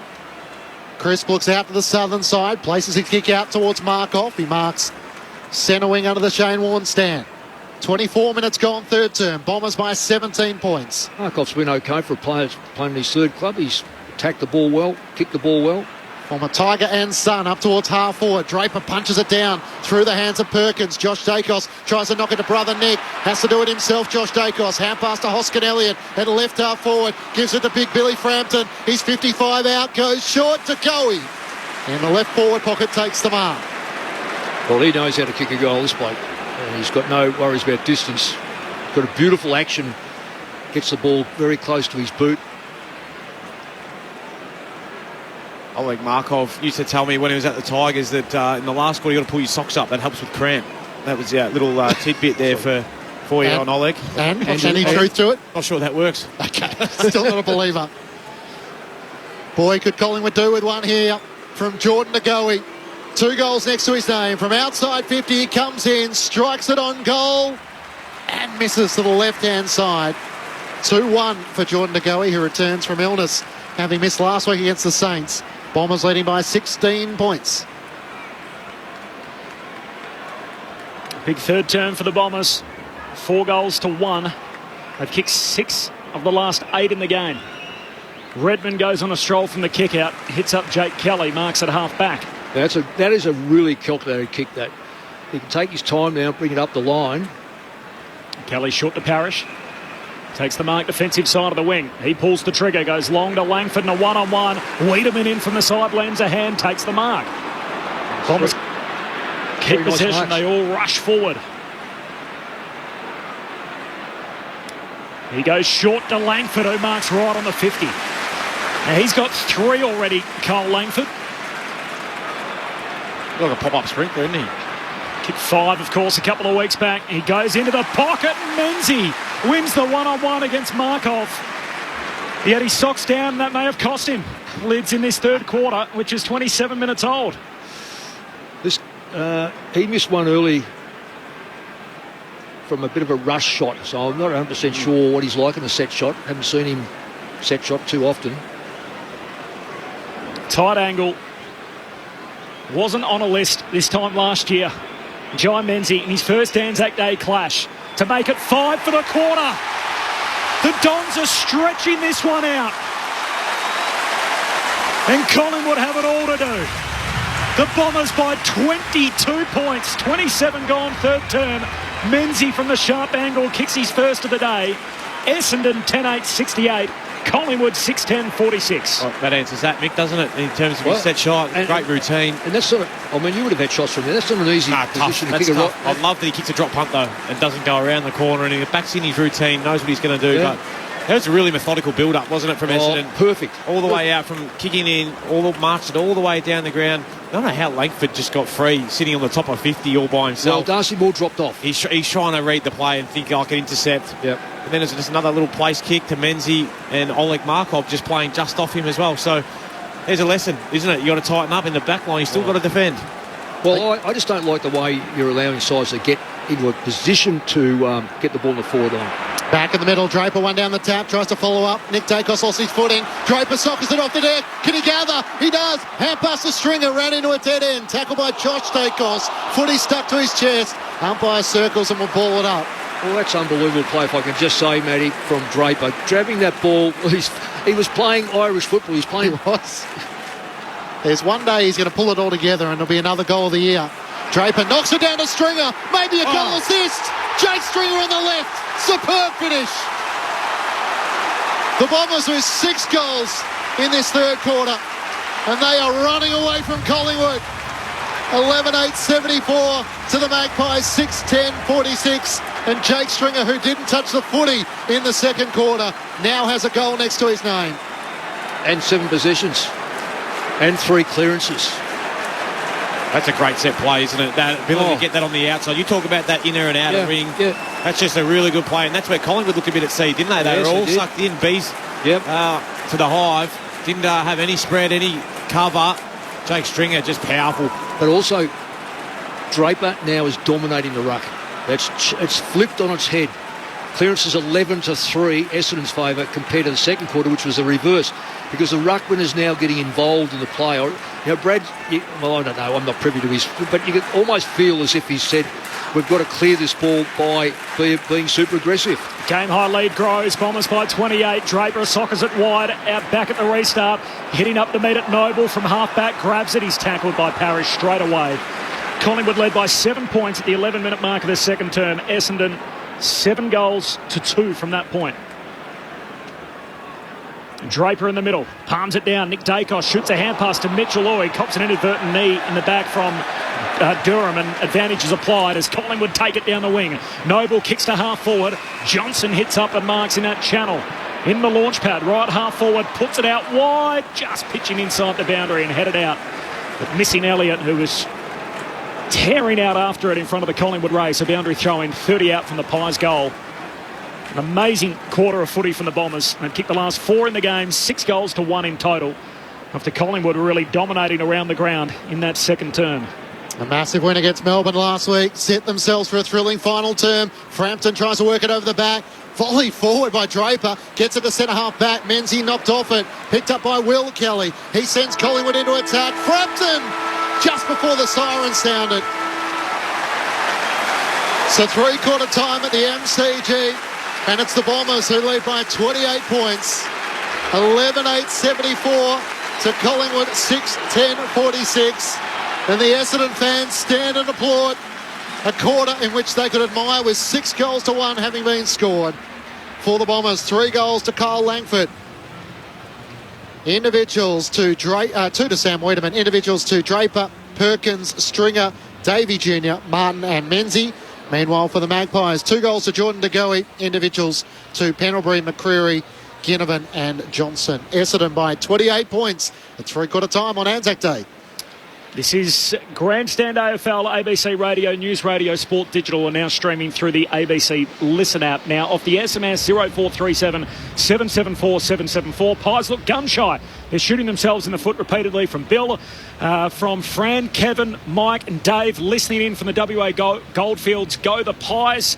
Nice to hear from you guys. And hi, I'm Oliver, an 11-year-old with my 9-year-old brother, Huddy from Tasmania. Great coverage, boys. Go the Pies. So a lot of support for Collingwood on the SMS. They've got it all to do. Collingwood down by 28 points at 3/4 time. The thoughts of Mick Moldhouse and Brett Delidio next. This is Grandstand AFL. For extreme entertainment, stream comedy whenever you like on ABC iView. That's so cool. Extreme feel-goods with Ghosts, Ronnie Cheng, international student, and Summer Love. Never hold back, kids. Extreme funnies from the Melbourne International Comedy Festival. That means a lot. And extreme good times with Starstruck, Peep Show, and Fisk. Why would you say that? Yeah, I don't know. It's Extreme Comedy Gold. So cool. And you can stream it all for free on ABC iView. Grandstand AFL. Now streaming every match on the ABC Listen app. Look for the AFL button. Nick Martin never took his eyes off it. Marks in front of side bottom. Caught in a tangle. The Dons fans wanted 50, not to be. Hits up Langford. Great kick from Nick Martin. Cole Langford skips in from dead in front. Never looks like missing. Hoskin Elliott might go again. This time he stays down. Can he finish on the goal line? Elliott's there. McGrath's there. Gathered by Myercheck. Hand pass to McCreary. Screws it back over his shoulder. This time. Shadows and the floodlights on as McGrath kicks inside 50. Nova went to spoil, missed it. Phillips, quick hands. Davey, high kick goalward. Davey squeezes it through. To Langford, who marks right on the 50. He goes into the pocket. Menzies wins the one-on-one against Markov to make it 5 for the quarter. The Dons are stretching this one out. Draper knocks it down to Stringer. Maybe a goal assist. Jake Stringer on the left. Superb finish. The Bombers with 6 goals in this third quarter. The 2023 AFL season. On radio, ABC Sport Digital. and now streaming on the ABC Listen app. The Dons have kicked the last 4 goals of the game. Anzac Day at the MCG. Collingwood and Essendon. It's the Bombers by 28 points, 11-8-74 over Collingwood, 6-10-46. In the NRL, half hour to go, the Sydney Roosters lead the St George Illawarra Dragons by 14 points, so 26-12.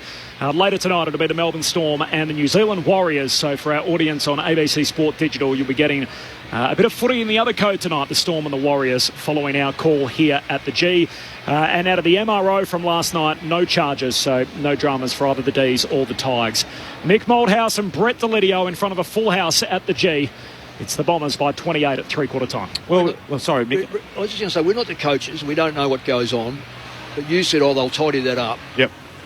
We're talking stop. Glass half full, I am. Yeah.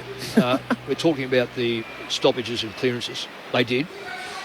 Their ruckman got on top, which they needed to. It would have been a real serve, I reckon, at half time. You go, hang on, they haven't got a ruckman. What are you doing, Sam? His follow-up work in there was outstanding. Yep. The contested ball, Collingwood still won that, but not as dominant as the second quarter when they got back in the game. So they've evened up the things that made Collingwood what Collingwood are and hurt them when they went forward, which is quite remarkable that a side could kick 6 goals, 3 against Collingwood for going in there 15 times. So it's against the grain, but I don't think this game's dead by any stretch of the imagination. We've seen the Pies last year. They do it over and over again, don't they? Oh, they did it 9 times out of 10 last year, I think it was. And missed out in the finals. Not missed out in the finals, missed out on doing it in the finals. So there's a lot to like. We're talking about, Corby, we're talking about players like Dylan Shield. We were praising him up first quarter. He's hardly touched the ball since, and he's one of the midfielders that Essendon want. We said about Elliott. If we go to the tie match there, Brett, Jamie Elliott's got to get involved. Hill's got to get more involved. Quainar off the half-back one. Ginnivan's got to get more involved. And certainly up the other end, there's a lot of good players getting a lot of football, but it's just when it gets into that 45, 50 metre line, Essendon's defence has been working. That's why I think with Laverty off, this is Collingwood's chance now to perhaps put more pressure on that line. Yep. And if they go in 15 times, they're likely they can score 7 or 8 times. So for the last 8 seasons, Essendon, the best that they've been ranked for defending ball movement has been 12th. They've been bottom 2 for the last 3 years. So given the midfield's been beaten and a couple of those prime movers are down, there's no merit today. It has to be an enormous tick, doesn't it, for Brad Scott's method in the way that they've not only been able to stay in this game, but now put some space on the scoreboard their way. And add on the fact that when they come out, it doesn't go straight back in. They've got a good setup outside. A lot of clubs get all numbers back and it gets out and eventually it comes back in again. You've got to have a really good setup outside your back 50 to capitalise on the hard work done by the back line. 1 quarter to go. On the most respected day on the Australian calendar, the biggest game on the home and away fixture in the AFL for all it represents. The Bombers by 28 points as we turn for home as Draper wins the first hit out of the final term. De Goey pushes it out to the wing for Josh Dacos. Can't handle it. Falls to Crisp. Has one arm taken by Nick Martin and held up in the tackle. A ball up again in the centre square. Just saying about Sideboard, I'm not featuring at all in that second quarter. He was dominant up the first half. He's now in the middle, so that'll get him moving. Draper knocks it forward for the Bombers, but it comes to De Goey again. Holds onto the footy. Weighted hand pass out in front of Nick Dacos. Runs onto it. Gives a hand pass back to Pendlebury. He kicks laterally out to Josh Dacos, who can take the mark on the members' wing. He has Noble running past, who plays on and gives off the hand pass. Noble at left half forward, short to Elliott. He marks outside 50 out to the left under the Olympic stand. Not far from where he kicked that famous goal. Looks like they're about to swing Setterfield into their back line with Laverty going down, so not sure how much backline time he spent over his career. Elliott comes inboard to Quaynor. He's still 55 metres out from goal. So he veers out to the right and sends it towards the teeth of goal. No one really flies for Collingwood. Zerk Thatcher dropped the mark. Draper's over the footy. Ginnivan over him. They turn to the umpire, who will ball it up. 15 metres out from the Collingwood goal. Yeah, he didn't drag it in. He fell on the ball, so it's a bit of a difference. And here's a ruckman. There's probably an art to that. As Draper wins down the tap, Crisp tries to wrestle it clear. Can't get a boot to it. Parrish picks it up for the Bombers. Hand pass to Heppel. High, long kick out of defence. Mark off underneath it. Either out on the full or he takes the mark at right half forward for the Magpies. Socks still down, Lids. Oleg Markov. I actually reckon they're tennis socks. I think they're up. Right. Changed his ways, I think. He's Markov from 60 out, kicks to the top of the goal square. Frampton! Good mark, great mark. Takes it in the pack of around 5 or 6, top of the goal square for Collingwood. A lot to be said for just hitting it to that really dangerous spot. Mick, I mean, when I was doing a little bit of coaching at Hawthorn, I was called POMO, position of most opportunity. Get it into that little area. Well, he got rid of Draper legally, just a little shove. 5 balls within 5 metres, so he did everything right and took the space. But where's the Essendon defender coming over the top? Non-existent. That's Laverty. For the first goal of the final term, Frampton skips in, keeps the game alive.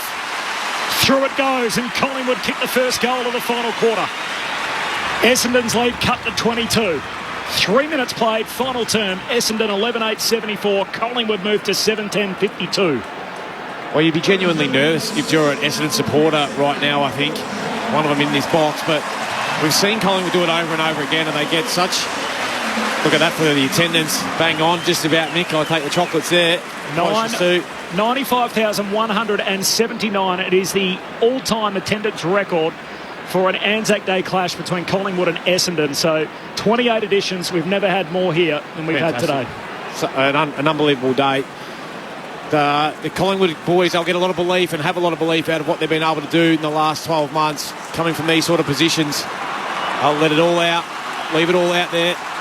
See if they get another one really quickly here. So the Pies are the first goal of the final term. Can they build on that? Draper and Frampton. Draper wins down the tap. De Goey tries to wrestle it clear. It spills to side bottom. Around his body towards half forward. Over the head of Crisp. It clears Mychair. Racing back onto it, Redmond. Great clean pickup. He breaks away from Crisp, who almost brought him down. Hand pass to Heppel. To Setterfield out of defence. Sends it out towards Hobbs, who takes the mark at left half back. He's got a teammate free and feeds the hand pass to Durham. around the southern wing. He drives it towards half forward. Wiedemann the target. Quaynor rises, spoils it down, knocks it to Moore. Bombers have the numbers. Langford underground hand pass to Wiedemann. Back to Langford. Over the top to Shield. Feeds the hand pass away. Wiedemann inside 50. Left forward pocket. Hits the post. 3/4 of the way up. Hits the left goal post. Haven't the posts had some work this afternoon? Not just footies, but bodies flying into them at different stages. Essendon by 23 points as Pendlebury takes the kick out quick, goes wide to Elliott. By the way, the last time these two teams met, round 19 last year, Essendon by 21 points at the 10-minute mark of the final term, and Jamie Elliott kicked the winner after the bell. So how much scarring have they got from that? And Collingwood coming home to the punt road end again as they did on that day. Here's Will Kelly is on the ground with a footy at half-back. He kicks into the middle of the ground, the sub for Collingwood. Wrestling it free is Nick Dacos and just walks away from the stoppage, and a heap of bodies in the middle of the G. Kicks inside 50. Ginnivan flying across the front, no mark. McGrath at the back for the Bombers. Hand pass to Heppel, back flank. There's nothing further afield, so he's trying to dodge and weave around Ginnivan. Turns it over. Hill takes it, trying to get it back to Ginnivan. Bouncing ball in the right forward pocket. Has to cut away from McGrath. Hand pass to Josh Dacos. Inside 50, Elliott outnumbered. Spoils it down. A chance for Tom Mitchell. Keeping his feet was Nick Martin. Knocks it to Parrish. Links up with Redmond, and now to Nick Martin. Out of defence with a short kick to Davey Jr. And he has it at right half back, but not a lot around the members' wing. Wiedemann leads into space. Arms outstretched, almost juggled the mark. Quaynor's there to spoil. Spills to Noble. Hand pass to Quaynor. Can he gather? No. And it trickles out of play. Boundary umpire says it was above the knee. Not out on the full, and a throw in under the Olympic stand. Essendon leading by 23 points. Well, close to a mark, but not. So, making him earn them. Half forward for the Pies. Frampton wins it down, but Parrish there for the Dons. Hand pass away to Nick Martin. Kicks down the wing. Rusco takes the intercept mark for Collingwood. Pulls the trigger on the 45 to DeGoey. Pies chasing the game. Hand pass away to Quaynor. Quaynor runs, carries, has a bounce from 55 out. Kicks it right to the goal line. Redmond with a goal saver. Running back and punching it through. Essendon's lead cut to 22. 6 gone, final term. Yeah, they'll be nervous, all right. 5-1 inside 50s, you're right. Did you got that lids? I could. Call me I'm going to dids at Collingwood, and it's just stuck in my mind. So I should call you Brett. You must think highly of Call you Brett. Call you Brett. Redmond into centre field. They work it out to left half back to Andy McGrath for the Bombers. Hand pass to Heppel. Not a lot on options. Tackled by Mitchell, but squeezed the kick up the wing, and Durham spoils it out of play. But Pendlebury might have caught one high here. A cheekbone, is it? Don't think it was intentional from Sammy Durham, but certainly got him high, and Pendlebury is down. It might be in the eye. This is very slow to rise. Trainer comes out, standing over the top of him, but he's still hunched over as the doctor is running out. Has it split his eye? Yeah, it has split. Big split. So the towel is needed, and the blood rule will bring a momentary pause. So both subs have been activated. So Corby may mention Will Kelly's into the action for Nathan Kruger, and Ben Hobbs in the third quarter for Laverty. Scott Pendlebury has the towel to the right eye and is slowly making his way off the MCG. Off the SMS, Clenchy Robin in Croydon says, I have to even up the text messages. Go the Bombers, keep the momentum going. A win is great, but beating Collingwood is even better. And Anthony in Wild Dog Valley says Cats Bombers shaping up to be a monster game next Sunday. Still got a monster game with a quarter to go here in front of us. I've got one here from Dean Kemp, the great Tommy Kemp from West Coast Eagle days. On the farm down at West, he's listening to us. So underrated claim too as one of the greatest Eagles, if not the greatest Eagle of all time. Absolutely. Well, he'll love to hear that. So we'll say he's the best because no one else is listening. He's in the conversation. There's no doubt about it. Yeah. Doesn't get mentioned enough when we talk about the great Eagles of all time. Oh. Yeah. I got one too. Mum said, doing a great job. Love you. Yeah, but see, thanks, Mrs. She Delio. doesn't really mean it. Brett's been talking up your vanilla slices. Short to Noble. He has it at right half forward for the Pies. It's obviously now a very congested forward 50 with that stoppage of play for a couple of minutes. Noble long. Bobby Hill flies. Spoiled it down with Redmond in front. Draper's hand pass to Shield. Back to Redmond. Hand pass missed Shield. Trying to find Durham. Tom Mitchell for Collingwood. Hand pass to Noble. Durham lays the tackle. Gets it to Mitchell off a step. High up and under it goes. Heppel underneath. He holds it to his chest. Takes the mark at left half back. Bombers leading by 22 points. 9 minutes gone, final term. Well, they won't hold out by holding out. Essendon have to keep attacking. Heppel turns it over, kicks down the wing. Frampton takes the intercept mark. Been good, Frampton, this quarter. 18 goals in the game, 14 of them to the punt road end where the Pies are heading as Frampton kicks to centre half forward. Myercheck the target, knocked down by Draper.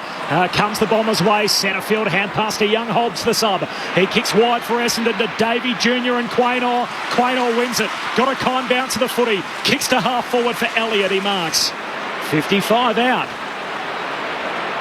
Essendon by 22. 9 gone final term. We know the Pies, their trademark under Craig McRae. They come home with the wet sail. They've kicked the first of the final term with a bit of momentum. Johnson in the pack. Over the back goes Draper and finds the safety of the boundary line with the spoil. Boundary throw in forward pocket for Collingwood. 9 gone final term. Dons by 22. 9 inside 50s to 1 in this final term, Collingwood's way. So they're banging the door, trying to come up with an answering goal. Thrown in, Frampton and Draper. It clears the 2. Bobby Hill's onto it. Can't get enough purchase on it. Spills to Sidebottom. Hand pass to Josh Dacos to the teeth of goal. And it's punched through by Ridley for a minor score. 21 points. The Bombers lead at the 10-minute mark of the final term. Lauren Borden on the boundary. The doctors checked Pendlebury's eye, then they looked at his nose. It was blood coming out of his nose. They brought him downstairs into the rooms to patch up his nose and stop the bleeding. Thanks, Loz. The Bombers can't retain possession from the kick out. It's knocked out of play. So a boundary throw-in after the Elliott spoil. Half forward for Collingwood, 60 out. Collingwood surprisingly only won 2 of their final quarters this year. Admittedly, they've had a bit of space on the scoreboard in some of those games. Essendon 4-1 in final terms. And the boundary throw-in. Josh Dacos, first clean disposal. Hand pass to De Goey, kicks to half forward. Johnson marks. Millimetres inside the boundary line, left half forward. He arcs around, gets to 52 out, gives it a fair old whack. He has heaved that through. The Pies are well and truly alive in this game. Essendon's lead cut to 15. And Ash Johnson just casually strolls off his line and heaves it through from beyond 50. Yeah, he's always good for it too, Johnson. Very good kick. Collingwood 8-12-60, Essendon 11-9-75. Dons by 15, 11 gone final term. Mick and Brett Delidio. I just have this feeling that Essendon have gone into a shell. They're trying to save the game, aren't they? They're all getting their numbers back and they're putting the damn wall up, but you sort of go at them. And this, maybe this is something from what happened last year. You've got to get over what happened before. You've got to make sure what happens now. The future will look after what you do now. So the dominance in the ruck is now gone. The possession rate is 36-33, but it's 10-1 inside the front 50. And so all the ball that the Essendon side are getting is back of centre. That will break down unless you go forward. Biggest Anzac Day crowd ever, and Collingwood trying to muster up a fight in this final term. Crisp gets it for Collingwood, kicks towards the top of the 50. McCreary races after it, a left half forward, gathers, pulls up, slips over. Jake Kelly lays the tackle, he brushes off, snaps towards the goal face. Meyer checks there, in from the side, Will Kelly. It spills away, and Nick Dacos, the last standing. Here come the Pies. It's a 9-point ball game. 12 minutes gone, final term. 9-12-66 to the Bombers. 11-9-75. And of course, it's Nick Dacos who pops up in a crucial moment. Possession number 37 and an important goal. Wasn't that? It's just incredible work rate from him. Crisp the one getting it out from that scrimmage, getting it forward, but it was the speed of McCreary. Poor old Jake Kelly's got caught in the foot race out there. He did pretty well to corral him. Luckily for the slip with McCreary, but just a high ball to the top of the square. Good contest. But Nick Dacos, well done, working out of the centre circle and in all the way down into that forward line. Hit it with speed. Great goal. They're coming, aren't they, Clinchy? Well, we thought this at three-quarter time, didn't we? It was going to be a long way before this game's finished. They've kicked 3 goals in 9 minutes after being 28 points down. Collingwood are back within 9 points. Bombers lead it. Back in the middle, Tom Mitchell got a hand pass out to De Goey. He feeds one wide, kick smothered, comes back the way of De Goey again, trying to wrestle free. He's taken to ground by Caldwell. Final quarter specialist, as we know from 2022. And a hell of a deficit to try and reel in here. They've made good inroads. To Goey out in front of it. Tackled, lost it.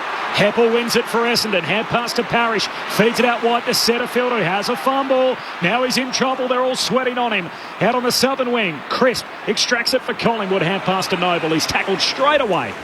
And a ball up on the logo of the southern wing. Essendon by 28 at three-quarter time. Collingwood the only 3 goals of this final term, which is 14 minutes old. The Bombers by just 9. Phillips slaps it down, but it's Chris for Collingwood. Hand pass to Goey, away to Noble, towards the top of the 50. It's over the head of Myercheck. Races back after it. Zerk Thatcher after him. Ricochets back towards Ginnivan. He tries to knock it out. Zerk Thatcher over the top. They wrestle for the footy underneath them. And the umpire comes in to ball it up. Olympic stand at the Punt Road end. Bombers leading by 9 points, but Collingwood are closing quickly. Notice Maynard's gone to Langford. Langford's their only scoring real option up there. Toss in the air. Frampton knocks it down to Nick Dacos. Possession number 38. Jams it forward. Looking for Tom Mitchell. Almost enough Caldwell. It's paid the mark. Team 15 metres. And he has it in the right back pocket for the Bombers, who lead by 9. 15 metres. My goodness. Caldwell goes to young Hobbs. Over his head. Live footy. Crisp tries to paddle it away. Hobbs does well. Wins it back for Essendon. Hand pass to Weedham, and his hand pass knocked out of play by Crisp, and a throw in front of the Essendon bench. Lauren Borden. Pendlebury's come back up to the bench. His right eye is completely swollen, so it might be a bit hard for him to see out of it. He's squinting with it now, but he looks ready to come back on. Still sitting on the bench. Subs for both teams made. Laverty out, Hobbs in. Meanwhile, Kruger out. Kelly in for the Magpies. From the boundary throw in, Frampton's got it. Parrish tackles in. We'll have the ball up again. Stoppages have swung back to Collingwood as well. Or clearances have swung straight back to Collingwood as well. 12-1, the inside 50s in this final quarter. Collingwood's way. Phillips wins down the tap. Frampton right on his back as the ball's stuck underneath. With Tom Mitchell laying the tackle, and the umpire will pull it up. In front of the two benches. Scott Pendlebury might be just seeing out of one eye for the final term. Tap down to Parrish, can't take it. Crisp drags it back in. Hand pass to Mitchell. Kicks towards Myercheck at half forward. Clears him and Ash Johnson. McGrath racing back after it. Doesn't have it yet. McCreary's on his back. Hand passes away as he's tackled. He works it away to Ridley, who drives a long kick out of defence. Underneath it, Markov. Chasing him is Snelling. Markov gathers, brushes the tackle, lost his footing, gets back up. Hand pass to Will Kelly. Feeds it to Rusco. Inside 50, Ginnivan. Got a good block from Myercheck, and Zerk Thatcher just couldn't get there. Yeah, I'm not sure.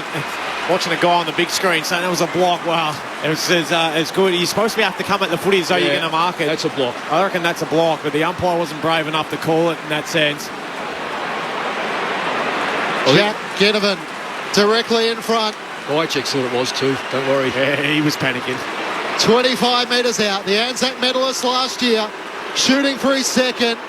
Ginnivan comes in, puts it through, sets the MCG alight.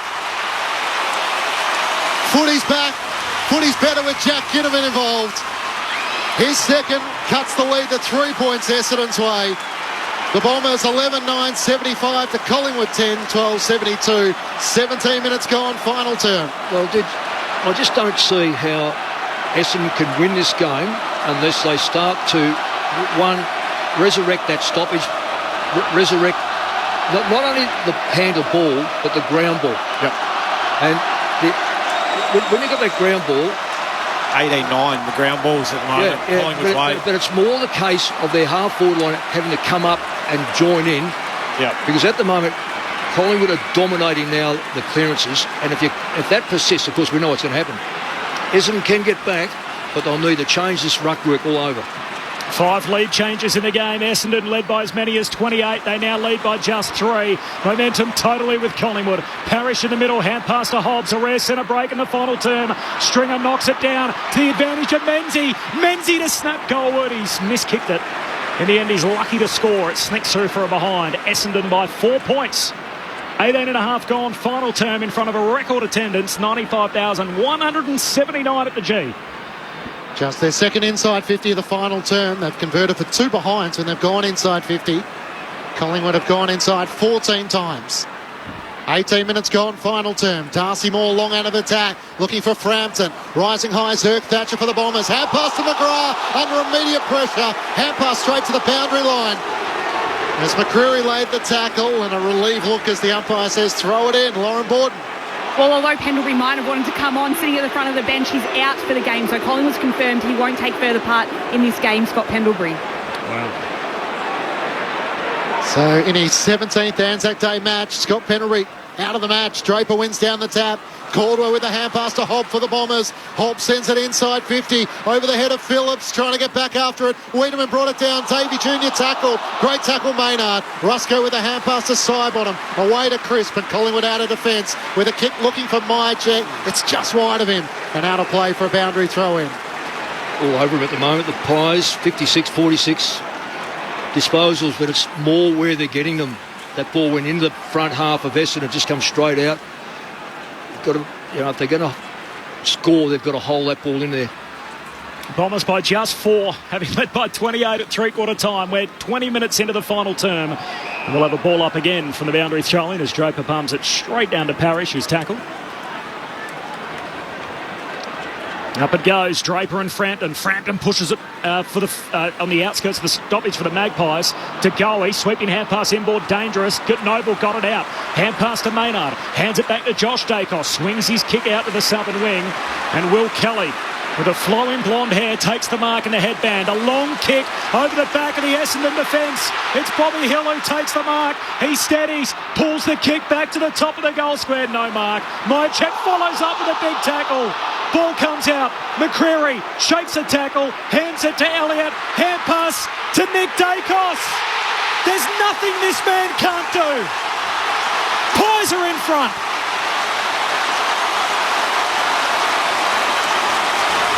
Don't worry about knocking on the door. Collingwood have kicked it in. The Pies by 2 points. 21 minutes gone in the final term. Collingwood have kicked the last 5 in the game. Well, I want to pay a bit of respect to a guy that hasn't had a heap of the footy today, but a couple of his defensive efforts. Bo McCreary's coming off for a rest right now. Laid some huge tackles and had kept the ball in his area. He had a run-down one before that got him a goal to get him back within a couple of points, and then that big hip and shoulder on Langford bust through a tackle. Jamie Elliott handball over the top, and Dacos with the finish. Had still side bottom in the goal square. He has all but sewn up that Anzac medal, I would have thought. Not sure what he's up to in terms of his 39, 2 goals. Ooh, can't do much more than that, can you? You still have another 4 or 5. It was Wanganen and Judd who won the Brownlow medal in their 3rd year. Nick Dacos in his 2nd. He catches the eye every time you see him. 2 big last quarter goals. Back in the middle, Johnson in the ruck against Phillips. Spills the way of Goey. He's locked up by Parrish and Setterfield, and the umpire will ball it up in the outer of the centre circles. I'm really surprised to see Langford as a half-back. He's the known goal kicker.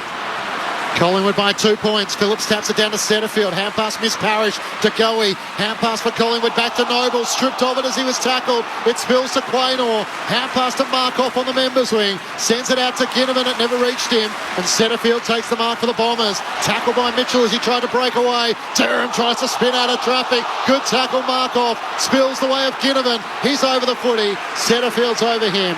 Umpire will ball it up on the members' side. Collingwood by 2 points. They've kicked the last 5 goals of the match. Imagine having 42-2 1 week. You back it up on Anzac Day, 2nd time you've played on this stage. You're still only 20 years of age. You're the Brownlow medal favourite. You have 39 and kicked 2 final quarter goals as the team comes from behind. It is amazing what we're watching in Nick Dacos at the moment. We've got another ball up here, high half forward for the Bombers. Well, it's like the tsunami, isn't it, Collingwood at the moment? Off their back line, they're backing themselves. They're not holding themselves back. They now lead, of course, so they can actually do some defending. 6th lead change in the match. Collingwood by a couple of points. Josh Dacos went without it. Pushed out of the way by Menzies. 70 out, half forward for the Bombers. Gives it to Parrish. Kicks inside 50. Stringer trying to take the juggled mark. Can't. Hand pass went straight to Noble. Shield tackles him. They get a stoppage inside 50. The Bombers 20 metres out from their attacking goal at the city end. Only 4 goals today have been kicked to the city end of the ground. Collingwood coming home to the scoring end. It's the Pies by 2. Stoppage inside 50 for the Dons. 15-4 the inside 50s. Draper and Johnson dragged down. Johnson gives away the free kick. And the footy's going to be in the hands of big Sam Draper. That's a ruckman rucking against a forward. A non-ruckman, A non-ruckman. And he does give away the free kick, but... Close your eyes, Corb. Who knows where this is going? Hopefully straight through the big sticks. On a 45-degree angle, he's shooting from 35 metres out. Sam Draper. Come on, big fella. With one goal next to his name already. To put the Bombers back in front. Draper comes in. The biggest bomber of them all misses to the right. 1 goal, 3 this afternoon. And the Pies lead by a point. 24 minutes gone, final term. This day's just had everything. It's been an amazing day at the footy. As Moore brings it into Noble, he kicks down the boundary line to go. He can't reel it in one-handed. And a boundary throw in, half forward for Essendon, 70 out. We got another twist in the tail yet. A record crowd, beautiful day for it. 6 lead changes, Bombers by as many as 28, Pies by 1 now. And a Nick Dacos signature game in just his second season from the boundary throw-in. Tom Mitchell gets a hand pass going forward. Ginnivan on the end of it on the wing. Hurried kick down to half forward. Elliott hunting out after it, close to the boundary line. He's happy to see it out. And a throw-in 60 out from the Pies goal. You couldn't hope for much more as a footy fan. No, it's just fantastic. Full house. Brilliant. How many of the 95,000 will want to come back next year if it's like this? Some of the hottest tickets in town. Thrown back in. Phillips and Frampton. Frampton knocks it down for Collingwood. Side bottom, little dribbling kick inside 50. Myercheck trying to knock it onto Elliott, but he lost his footing. Zerk Thatcher over the top. Wrestling for it, Ginnivan, who's underneath. The umpire will have to ball it up. It's 40 metres out from Collingwood's goal at the punt road end. If Magpies lead by a point. Of course, the previous record attendance, Clinchy, we had a draw back at the first one in 1995. The Pies by 1 here. 26 gone in the last. Floodlights have taken over here at the MCG. Phillips down to Heppel, kick smothered, spills away at Parrish. Mitchell on all fours trying to knock it out for Collingwood. Durham had it and lost it. Crisp knocks it out. Side bottom, it opens up in front of him. Collingwood by 7 points. Steele side bottom, the ever reliable set of hands. Collingwood all of a sudden with 6 goals in the final term. 6 goals to none, and they lead by 7 points. 12-12, 84 to the Bombers, 11-11, 77. 26 minutes gone, final term on ABC Sport. Well, Steele side bottom who kicks the goal, but it's Jack Crisp and his ability to win it in tight and get that ball out. He's had the 4 clearances already this quarter of his 6 touches. He's gone to another level to try and help them get back in this game. Winning the footy in congestion and getting it out into the open.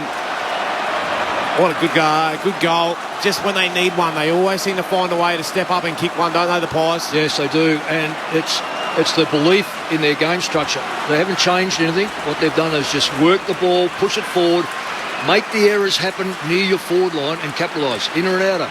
6 unanswered goals after Essendon led by 28 at three-quarter time. Phillips down to Parrish, swings a hand pass to Setterfield who fumbles in the middle of the ground. Nick Dacos trying to get it out and he's tackled. Says ball up. Nick Dacos, by the way, has had 6 in the last quarter. 3 ground ball gets, 2 goals. He's had 39 for the day after 42 last week.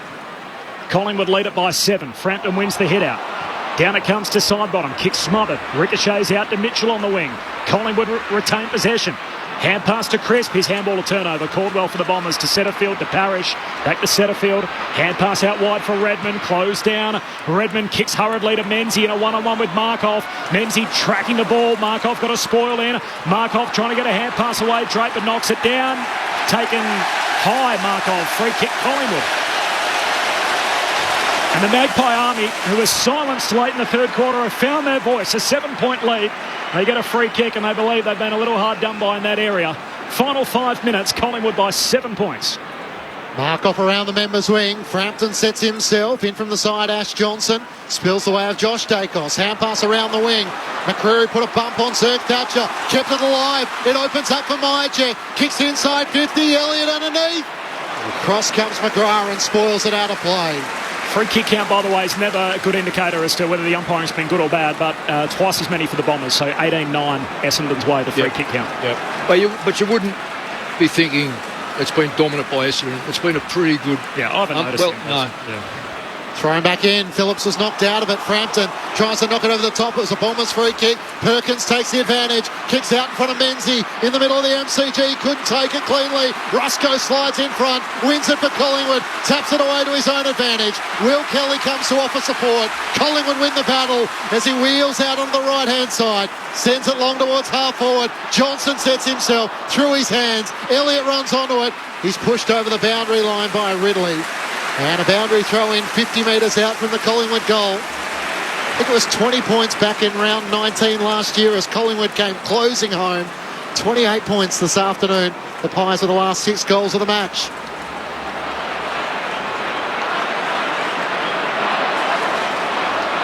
Six of the last 8 games decided by under 20 points. Looks like we're headed to that bracket, at least for the time being, from the boundary throw-in. Comes down to Caldwell, hand pass to Parrish. He got it out. Hurried kick away as he's being tackled. Ends up out of bounds. Says spin it in. It was Setterfield who got the kick away, but I think the Pies fans were appealing for deliberate. The said none of that. And the throw-in 70 out from the Collingwood goal at the punt road end. Good Collingwood set up 2 behind the ball. If Essendon get it, they're going to be outnumbered by Collingwood. Got the extra one. Draper wins it down to Shield of the Bombers. Hand pass back into the corridor. Ginnivan knocks it forward for Collingwood. Back to Shield. Look away hand pass to Caldwell. Back edge of the centre square. He darts away with the footy. Eventually gets boot the ball. While Phillips slips over. Moore traps the footy. Wins it. Hand pass to Nick Dacos. He's up to 40. Has a 1-2 with Mitchell. Kick comes out wide to Crisp. Crisp goes to McCreary, who marks it high half forward for Collingwood. He's got side bottom on the overlap. Chips it to him just outside 50. He marks it left half forward and wants to take some seconds off the clock. Brandon Thatcher is about 51 metres out, so you'd imagine Steele's side bottom will just be looking for an option to poke it to the top of the square.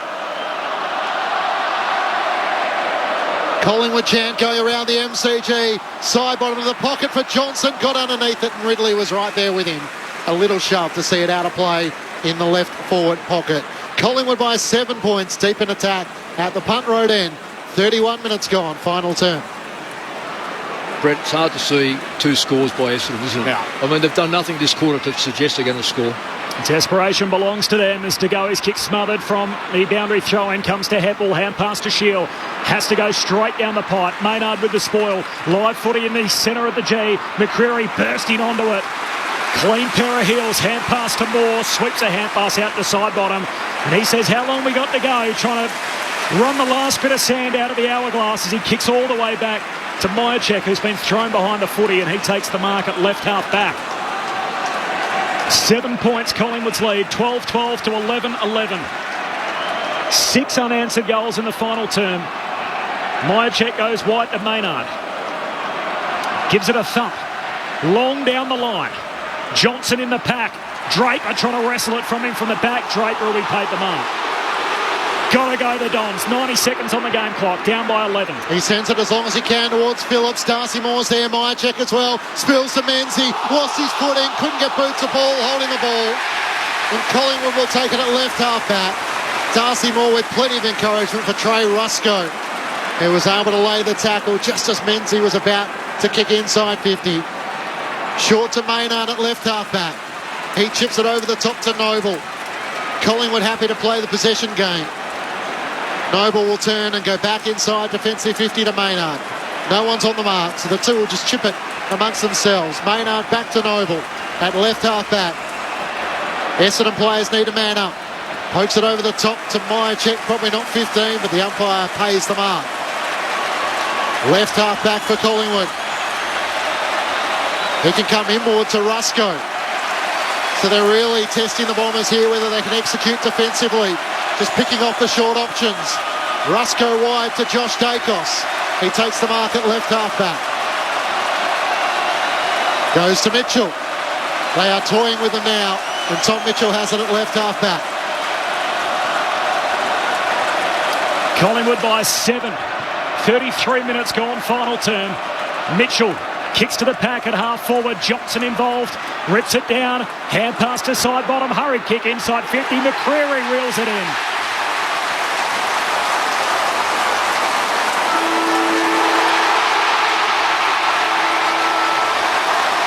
There's never been a bigger crowd.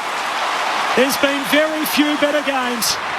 And the team with the best wet sail in footy have run down the Bombers in an all-time Anzac Day classic. Bo McCreary will have the final kick of the match.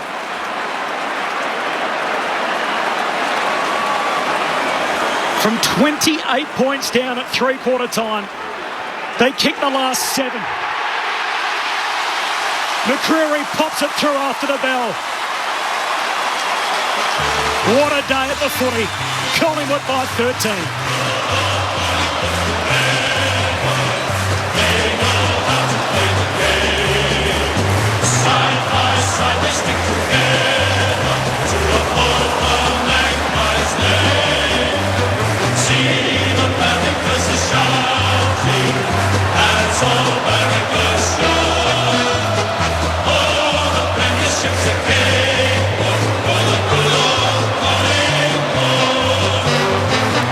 $95,179. Forget who you barrack for. What a game of footy to witness. 6 lead changes on an enormous stage. The Bombers kicking 6 goals to 1 in the third quarter. They led by 28 points. It's never quite safe against Collingwood, and it wasn't today, as the 20-year-old star Nick Dacos has 40. He kicks 2 final quarter goals as the Pies kick the last 7 to win an absolute classic by 13 points.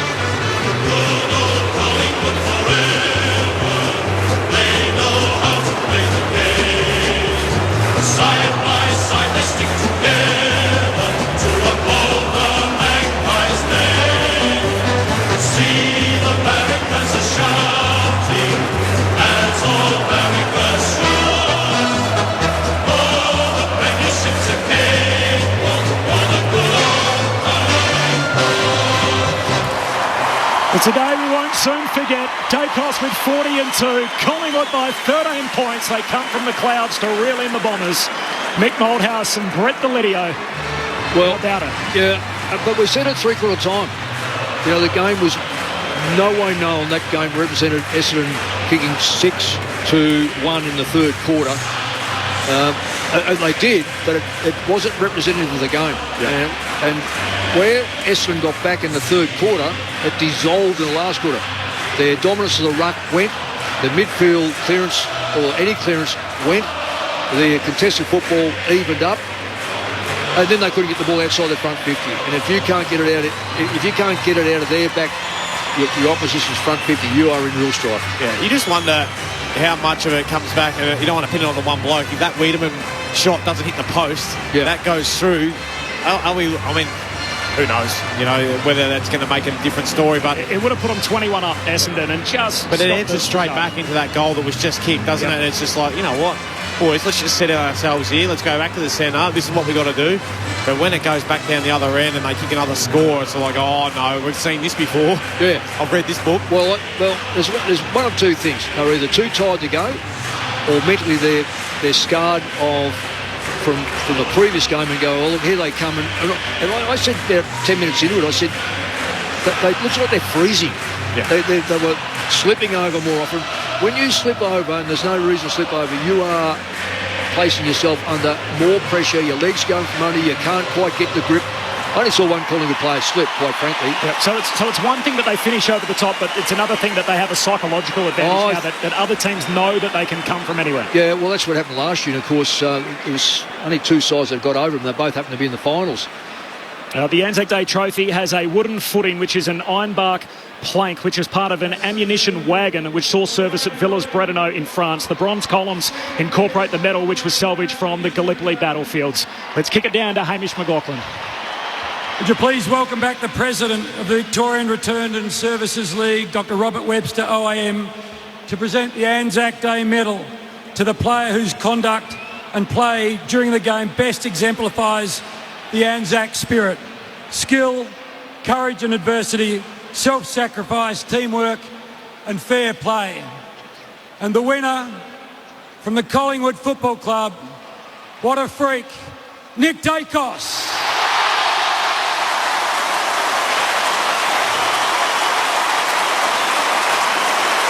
40 disposals, 6 inside 50s. 2 goals won, but his 2 goals came in the final quarter. With the game on the line, Collingwood kicking the last 7. This man had 2 of them, including the one to put them up at the 21-minute mark. Here he is. Firstly, I'd just like to begin by acknowledging all the Anzacs that have served for this great country. Thank you so much. It's an absolute privilege to play on this day every year. To Essendon, great game. Took it to us the whole day, clearly. And to our boys, super proud. 95,000 here. How good? Love that. Footy's pretty good when you're 20 years of age, isn't it? Well done, Nick. What about a round of applause for the Bombers, who are so outstanding today? No. Would you now please welcome Darcy Moore and Craig McRae to receive the Anzac Day trophy from Ms Sue Catamol, CEO of the Returned and Services League, the perpetual trophy provided by the RSL in dedication to the memory of those footballers who served in times of war. The names of the VFL footballers known to have sacrificed their lives during active service are inscribed on the trophy. Darcy. First of all, I want to give a massive thank you to the 95,000 fans who are here. Record-breaking crowd.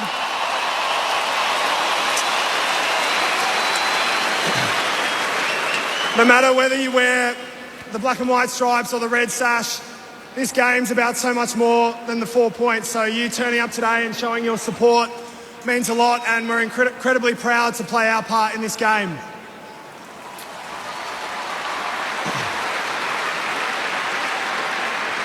To Essendon, both Andrew and the team, as well as the broader club, thank you so much for making this event what it is. It means a lot to us that we can come together with your football club and commemorate the sacrifice of not just the Anzacs, but all servicemen and women who've served Australia all around the world.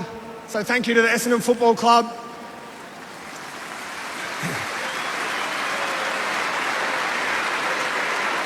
I want to thank and mention all men and women who are serving our country's interests, both at home and abroad, in war and in peacekeeping operations.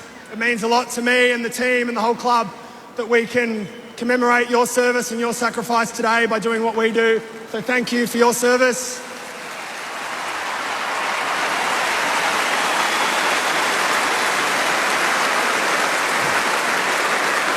To the veterans, there are over 600,000 veterans in this country who have returned from service. We also extend our thanks to you for your sacrifice, and we hope that, again, doing what we do today somehow honours your legacy and what you've done for our country. So thank you to those 600,000 veterans as well.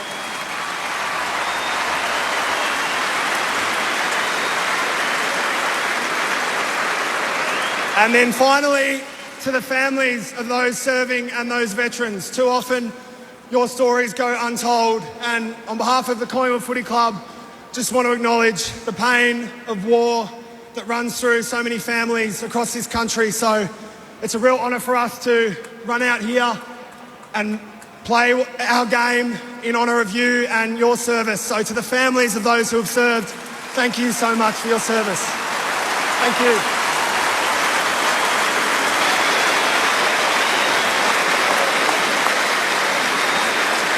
Thanks, Das, very much. That concludes the formalities. Please get home safely.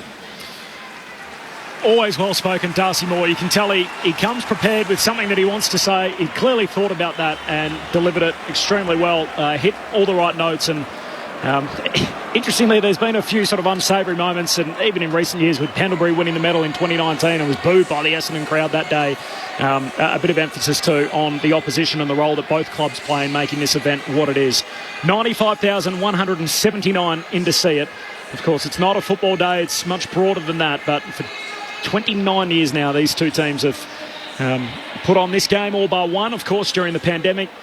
And today sort of fits beautifully in line with the very best of them. So a record crowd 6 lead changes. Collingwood coming from 28 down to kick the last 7 goals of the game and win by 13. Second year in a row, by the way, that a second-year Pie wins the medal. So last year it was a star-making performance from Jack Ginnivan. Yep. And this year I think the star's already risen from Nick Dacos. He's not the future, he's the right now. On the back of his 40 and 2 goals as Collingwood win by 13. I think you've got to go to sort of Gary Ablett, who's averaged 35 disposals and a goal across 6 weeks to sort of have something to compare to and to stand up in the final term with 2 final quarter goals. I mean, even if you don't barrack for Collingwood, it's hard not to be impressed by what he's achieving in such a short period of time. It's surprising to me that someone who's been so dominant for this first few games of this season, that he doesn't get any time put into him and he's just allowed to work hard and get as much of the footy. Like, granted, his work rate is as good as any. I tell a lot of my young boys that I work with, if you're going to get to go and watch someone work to get a handball received, to get into a space where you can get the footy, go and watch Nick Dacos, because he's as good as any player that does that. But surely someone goes and stands next to him today, don't they, if you want to try and stop him, especially in that last quarter when he kicked 2 goals and had 7 or 8 touches. Please, I mean, he's one of the reasons why Essendon have lost the game. Yeah, you know, it's baffling to me as a coach to watch that game and see a side in the third quarter resurrect their game, if you like, by just subtle changes, in and outer, got a bit more grunt from the ruck, clearance better, which gave them opportunity to get the ball inside 50 and score. Now, whether they were a 6-1 goal side is debatable in that third quarter, but then if they all go belly up, I'm not sold on the fact that it was, fatigue. Laverty going off didn't help. There's no doubt about that. But when you have a look at some of these contributors, or lack of contributors, that's at the end of it, it mounts up because the pressure goes on the players to be always, I've got to contribute. The others just tag along. And unfortunately, when you play like a side like Collingwood, they play their roles so well. They allow, as you said about Dacos, he runs free. Okay, what sort of play do you find in the middle that can run with him, sacrifice it, bring him up from half back or half forward or whatever, and just let him play his role behind the ball? But when it goes forward of the ball, I've seen great players, and at 20 years of age, he hasn't been tested in a tag yet. So I am so surprised that clubs aren't going, well, we've got to test him to find out what sort of player, or can he cope with it for a start off? And look, some players, Judd, cope with it. Ablett cope with it. He might be one that just goes, look, I don't care who you put me on, I'm going to cope with it, and therefore you're wasting your tag. Don't tag with your best player. Don't tag with your second best player. Tag with someone who's down the lower end and can sacrifice his game. A role player. Yeah, as you say, role player. I'm so totally surprised. Hobbs, Snelling, you could run through a string of hands. Well, that's who right. Might be able to start with him, but can they finish alongside him? Well, sometimes you got to say, look, you take him for 7 or 8 minutes. I'll come off for the next 7 or 8 minutes. I'll go off the ground or go into another position just to give myself a chance to come back on him. See, the thing is with 18 players, Matt, well, 22 players, you've got an opportunity to change it around. That's what I like. Coaching is not just about Thursday night setting the side, setting the agenda. Okay, this is who we're playing. It's about being able to manipulate the ground, manipulate players, read the play. The play was, I thought the play was starting to be read in the second quarter, or first quarter, when Collingwood was starting to get on top. So what do you do? Okay, get your ruckman, go down and sit on the bench if you like. But if they've got no ruckman, then okay, if he's better than you. But Collingwood's rucks weren't better, and they got dominated. Then they got back. So what happens in the last quarter? You've got to be able to read the play and do something better. Brad probably did. Maybe the players didn't respond. Essendon's first goalless quarter of the season, the final term, after leading by 28 points. Collingwood kicked the last 7 to win the match by 13, having trailed by 28 at three-quarter time. So the Pies second on the ladder by only percentage, so they trail St Kilda percentage-wise, but they're both 5-1 teams. Essendon are the second best of the 4-win side, so they're behind Melbourne on percentage, but they find themselves in 4th spot at the end of the weekend. They've got another big game next Sunday against the reigning premiers at the G. The Magpie Army have stuck around. They're cheering their team down the race at the far end, sort of closest to the goals at the city end, which inexplicably today was not the scoring end. We know it's a stadium that really just swirls around. It's not ordinarily a huge advantage one end to the other. There were 24 goals kicked in the game, only 4 of them to the City end. Well, you couldn't blame Winder. Just bizarre. Yeah. Just a bizarre way that the game unfolded. Pies by 13 points, more from Mick and Lids in just a moment, plus the votes. We'll get some reaction from the Collingwood rooms, which is where we're headed, as Lauren Borden is there as the Pies make their way in after a 13-point win. Loz. They're just starting to come down now. You can feel the buzz as everyone turns their head to see them walk into the change room. You can hear some cheers now as in they come. They've moved the rope even further away so we can fit more family and friends as Darcy Moore holds the Anzac Day trophy above his head and holds it up to those fans who are watching him. I'm sure they'll have it in the middle of their circle. As he comes down here, he shows it to everyone else around here who's come in to congregate.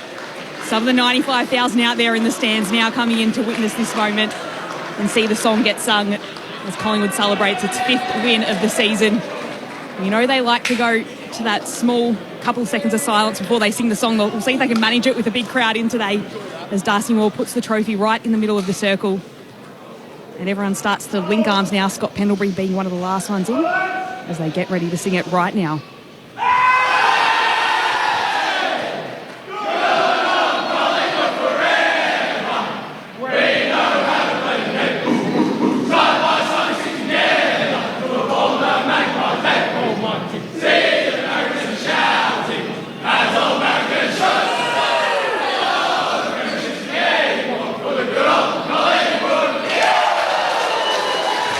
There are about 100 iPhones out all recording that moment, all in the crowd here. We'll hopefully get Steele Sidebottom shortly, a big part of that last quarter there, to chat with him about the record crowd today and the win.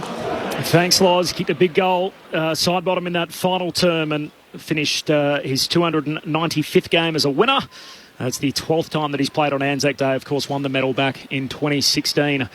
It feels a bit like both teams sort of leave with their reputation enhanced, which is what we wanted. I mean, the Bombers obviously, was whether they could hang with one of the best teams of the competition. I think a lot of people have the Pies as premiership favourites, and the answer for 3/4 was yes.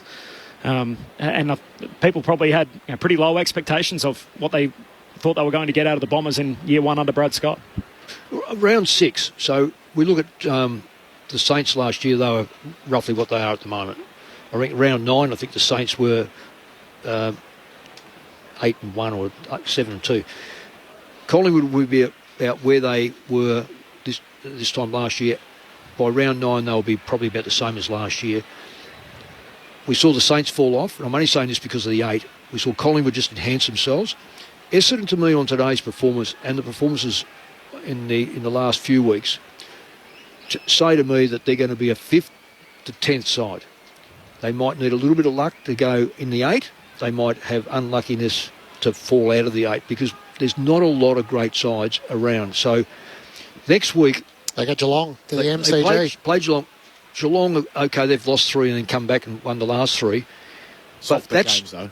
Exactly. But this game, the way they played this game, and they'll need Laverty next week against Cameron and Hawkins. The way they played this game, they should sort through a few of the bottom-end players and see what they've got can come up and change their rank, because a few of their bottom-end players really let them down. Now, that's not to say that they're good enough and just play poorly. I don't know whether they're good enough, and that's the problem with sides that aren't in the top echelon, because they can go 25-27 and as we've seen with Collingwood, they've got a number of injuries, but they've been able to come in. It's a good game plan, and it suits a lot of players, and they keep backing up. And that's the same with in many respects, Geelong. They can lose a couple of players and bring them in. So the test would be how they play against Geelong after this game. They're only going to, 6-day break. Sunday early. Under those sort of conditions, I suspect that if they can play good football again, win, lose or draw against the Cats, who are also in the top 4 in my book, they deserve the rights to think that they can make the 8, and they've got to believe it themselves. Brad will make them believe it. Brad's a ripping bloke that way, but they've done enough to suggest that they could be okay. One of your premiership stars, Mick, is joining us in the rooms on the back of Collingwood's come-from-behind victory. 13 points over the Bombers. Let's kick it down to Lauren Borden and Steele Sidebottom. Thanks, Corby. Yes, I've got Steele Sidebottom down here. I mean, what a huge occasion and what a way to win. Can you just paint the picture of being out there today in front of a record crowd on Anzac Day? it's you can't describe it, to be honest. I feel so blessed and so lucky to be able to, I suppose, represent the whole AFL on this day, and to have a turnout like that and put in a performance like we did tonight is, really just topped off a great week, really. I think the club does well and celebrates, not celebrate, but pays its respects to the whole week and to today. So, very happy man. You've played in front of a lot of big crowds before, but you obviously kicked that goal in the clutch moment in the fourth quarter. What's it like when so many fans go up and you're in front of a packed house and you've just put the Pies further in front in a tight game? Probably carried on a little bit there tonight, but I guess I'm just so invested in the game that my emotions are running high, and they probably got the better of me there a little bit. But, very happy to hit the scoreboard. You turned the tables on the Bombers, who kicked 6 goals in the third quarter, then you went and kicked 7 in the last. No one in the MCG really counted out Collingwood, including the players themselves. What is it about your side that, no one can ever count them out coming in a deficit to the last quarter? We just play the minutes. Like, we've got to play every minute of the game, and whether we're down by 5 goals or 3 goals, whatever it is, we always feel like we're in the game. And when we got to about 9 points when Nick kicked that goal in the goal square, I didn't know we were going to win, but I was very confident that we're going to be able to run over the top of them. Let's head upstairs now to some more questions from Brett Delidio and Mick Malthouse. Steelo, well done. Congratulations. What number is this game as far as the Anzac Day games? How many have you played? You didn't pick me in my first one, so... there's a reason for it. You weren't good enough. Fair enough. But I think that's it's either 10 or 11 for me. It's actually 12 still. 12, there 12 you go. today. Yeah. Yep. So he did play the first one? I'll have to check that. No, I reckon his memory would be spot on. Steele, just in that third quarter, and there's a parallel here, and I watch you closely, as you know. You dropped your first half. I thought was excellent, and your contribution to get back in the back half. Darcy Moore, in fact, took a spoil on this wing. You were back there protecting his back half play, so it was fantastic. Yeah. You fell off a little bit in that third quarter. Collingwood falls off. And then a fantastic finish. What happened in the third, and what happened in the last? What's the big differences between the two quarters? Yeah, well, you would have seen, we still had opportunities in that third quarter. Yeah. We were just making silly little mistakes like drop marks or, missed kicks. I think, I won't mention Nobes, there's a couple there, deep in our 50 that give it away. And I guess that's how there's going to be momentum shifts, and we've just got to be able to stay the course. And, as you see, we were able to do that.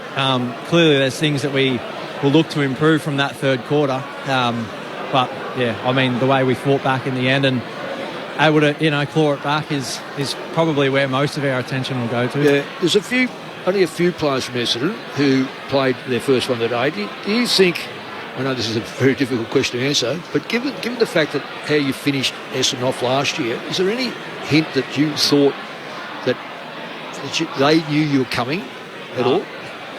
I'll be lying when Draper missed that goal, to be honest. It put me back in the same sort of boat. It had the same kind of feeling. We were in a similar position last year, but who knows? Maybe a few of those memories come back, but we can't control what's going on in their head. We'll try and put as much pressure on them as we can to try and force them to make those mistakes. Are you a better side than last year?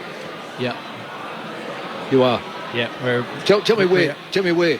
I think, firstly, it's started in the middle of the ground, I think.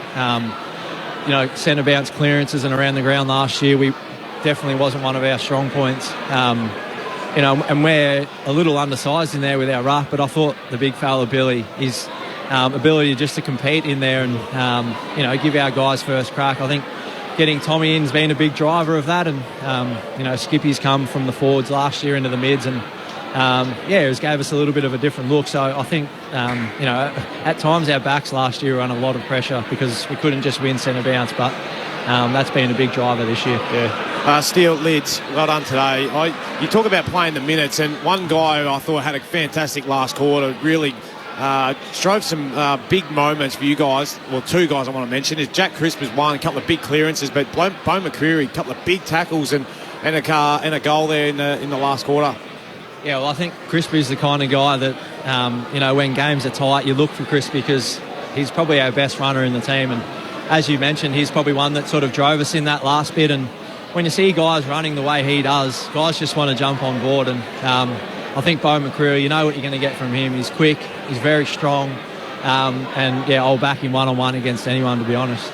Steele, I know you're getting the wrap up, but just before you go, you've done this now 12 times. The feeling after the last post and the anthems and the minute silence, as you run back to the team and then you're getting ready for the first bounce, and the whole crowd is so emotional and locked in, almost 100,000 people. What's that like? How do you put that into words?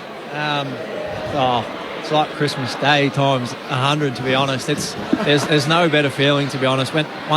Even when after the anthem went today, sort of both crowds were just going mental. And, as I said earlier, we're so lucky to be in this position. And I really try and make sure that I take everything in.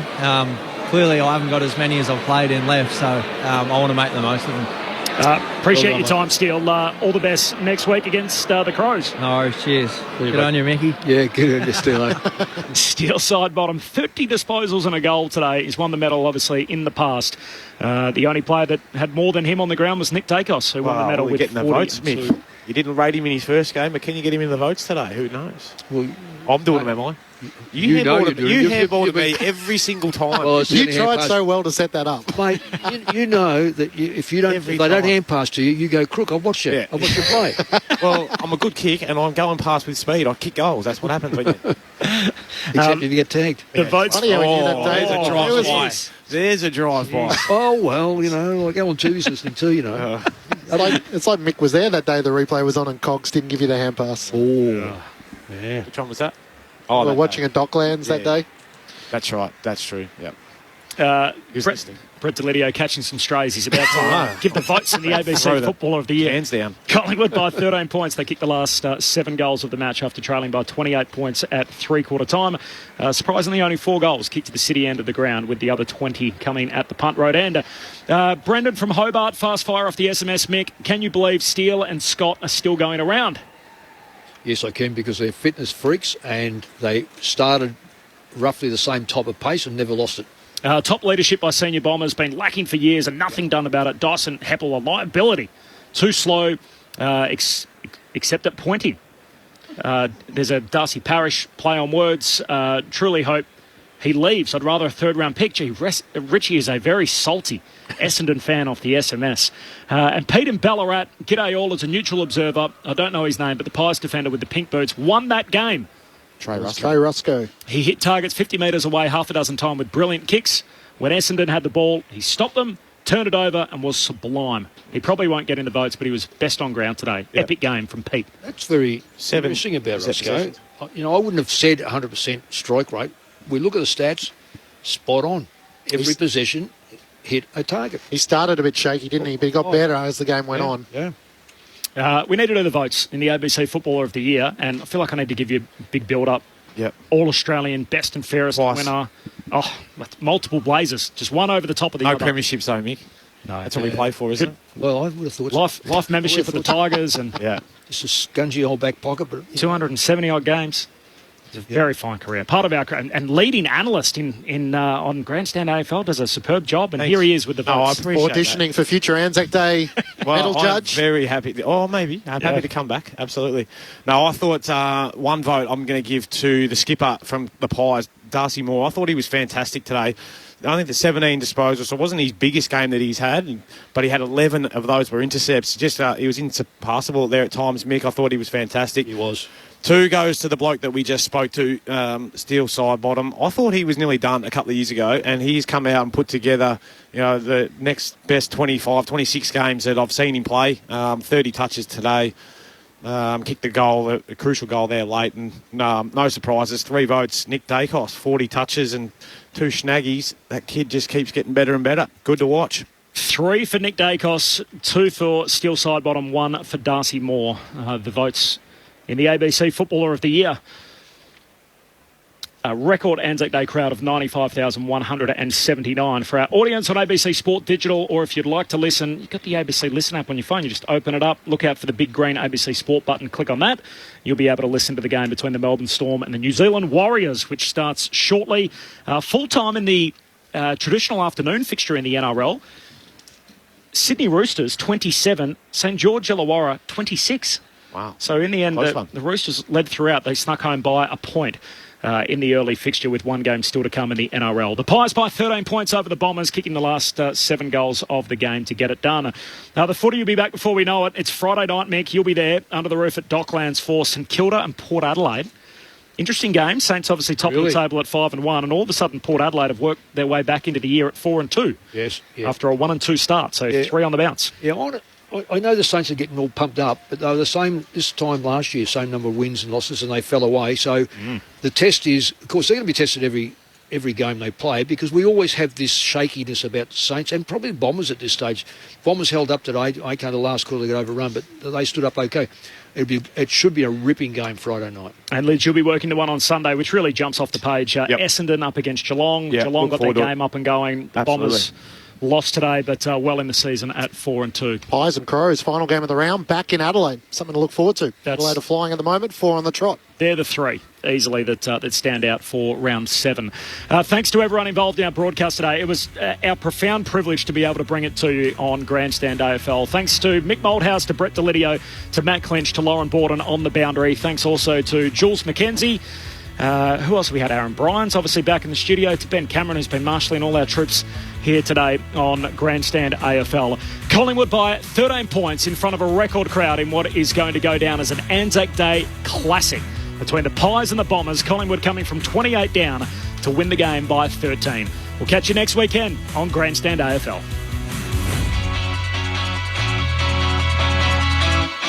Timmy, Tungy and Sam. A big welcome to listeners through News Radio in Victoria and Sports Digital listeners across from the AFL, where Collingwood fought back to beat Essendon this afternoon by 90-77.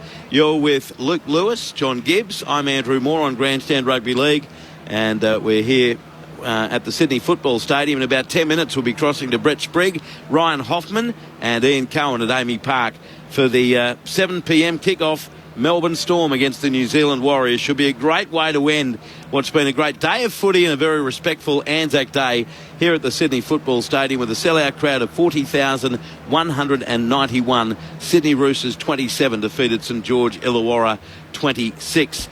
Some other rugby league issues that have been happening through the week. By the way, ABC Player of the Year points here. Louis gave 3 points to Roosters' James Tedesco, their captain and fullback. 2 to his opposite number, St George Illawarra fullback Terrell Sloan, and 1 point to Sydney Roosters hooker Brandon Smith. Now, I'm sure this will interest people no matter what sport is the major sport that they follow, but the NRL, Gibbsy, is planning to launch the 2024 season in Las Vegas. They're talking about potentially 2 games at the Las Vegas Raiders NFL home ground, which seats about 65,000 people. There's even talk of perhaps a Tim Zoof fight taking place that weekend. I don't follow the what is it called? UFC at all. Or the WWE. Or the WWE for that matter. But they're talking about potentially, Louis, a big UFC event there that weekend as well. It would be crazy. They're talking about having 4 teams going over in the week leading up to the games to publicise it. You'd imagine that the likes of Russell Crowe would be used. So South Sydney, you'd think it would be a short prize to be involved. Hugh Jackman, who's a Mad Manly Warringah supporter, he would be used to publicise the event. There are plenty of avenues there, but they can't keep talking about this and not doing it.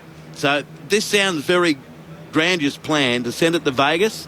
Let's do it. Let's make it happen. Yeah, absolutely. And I reckon they need to send some radio people over there. 100%. We've already spoken to Andrew Abdo about that. Game of golf, game of poker. Just a blackjack. Don't say that on air. It would be pure recce and work.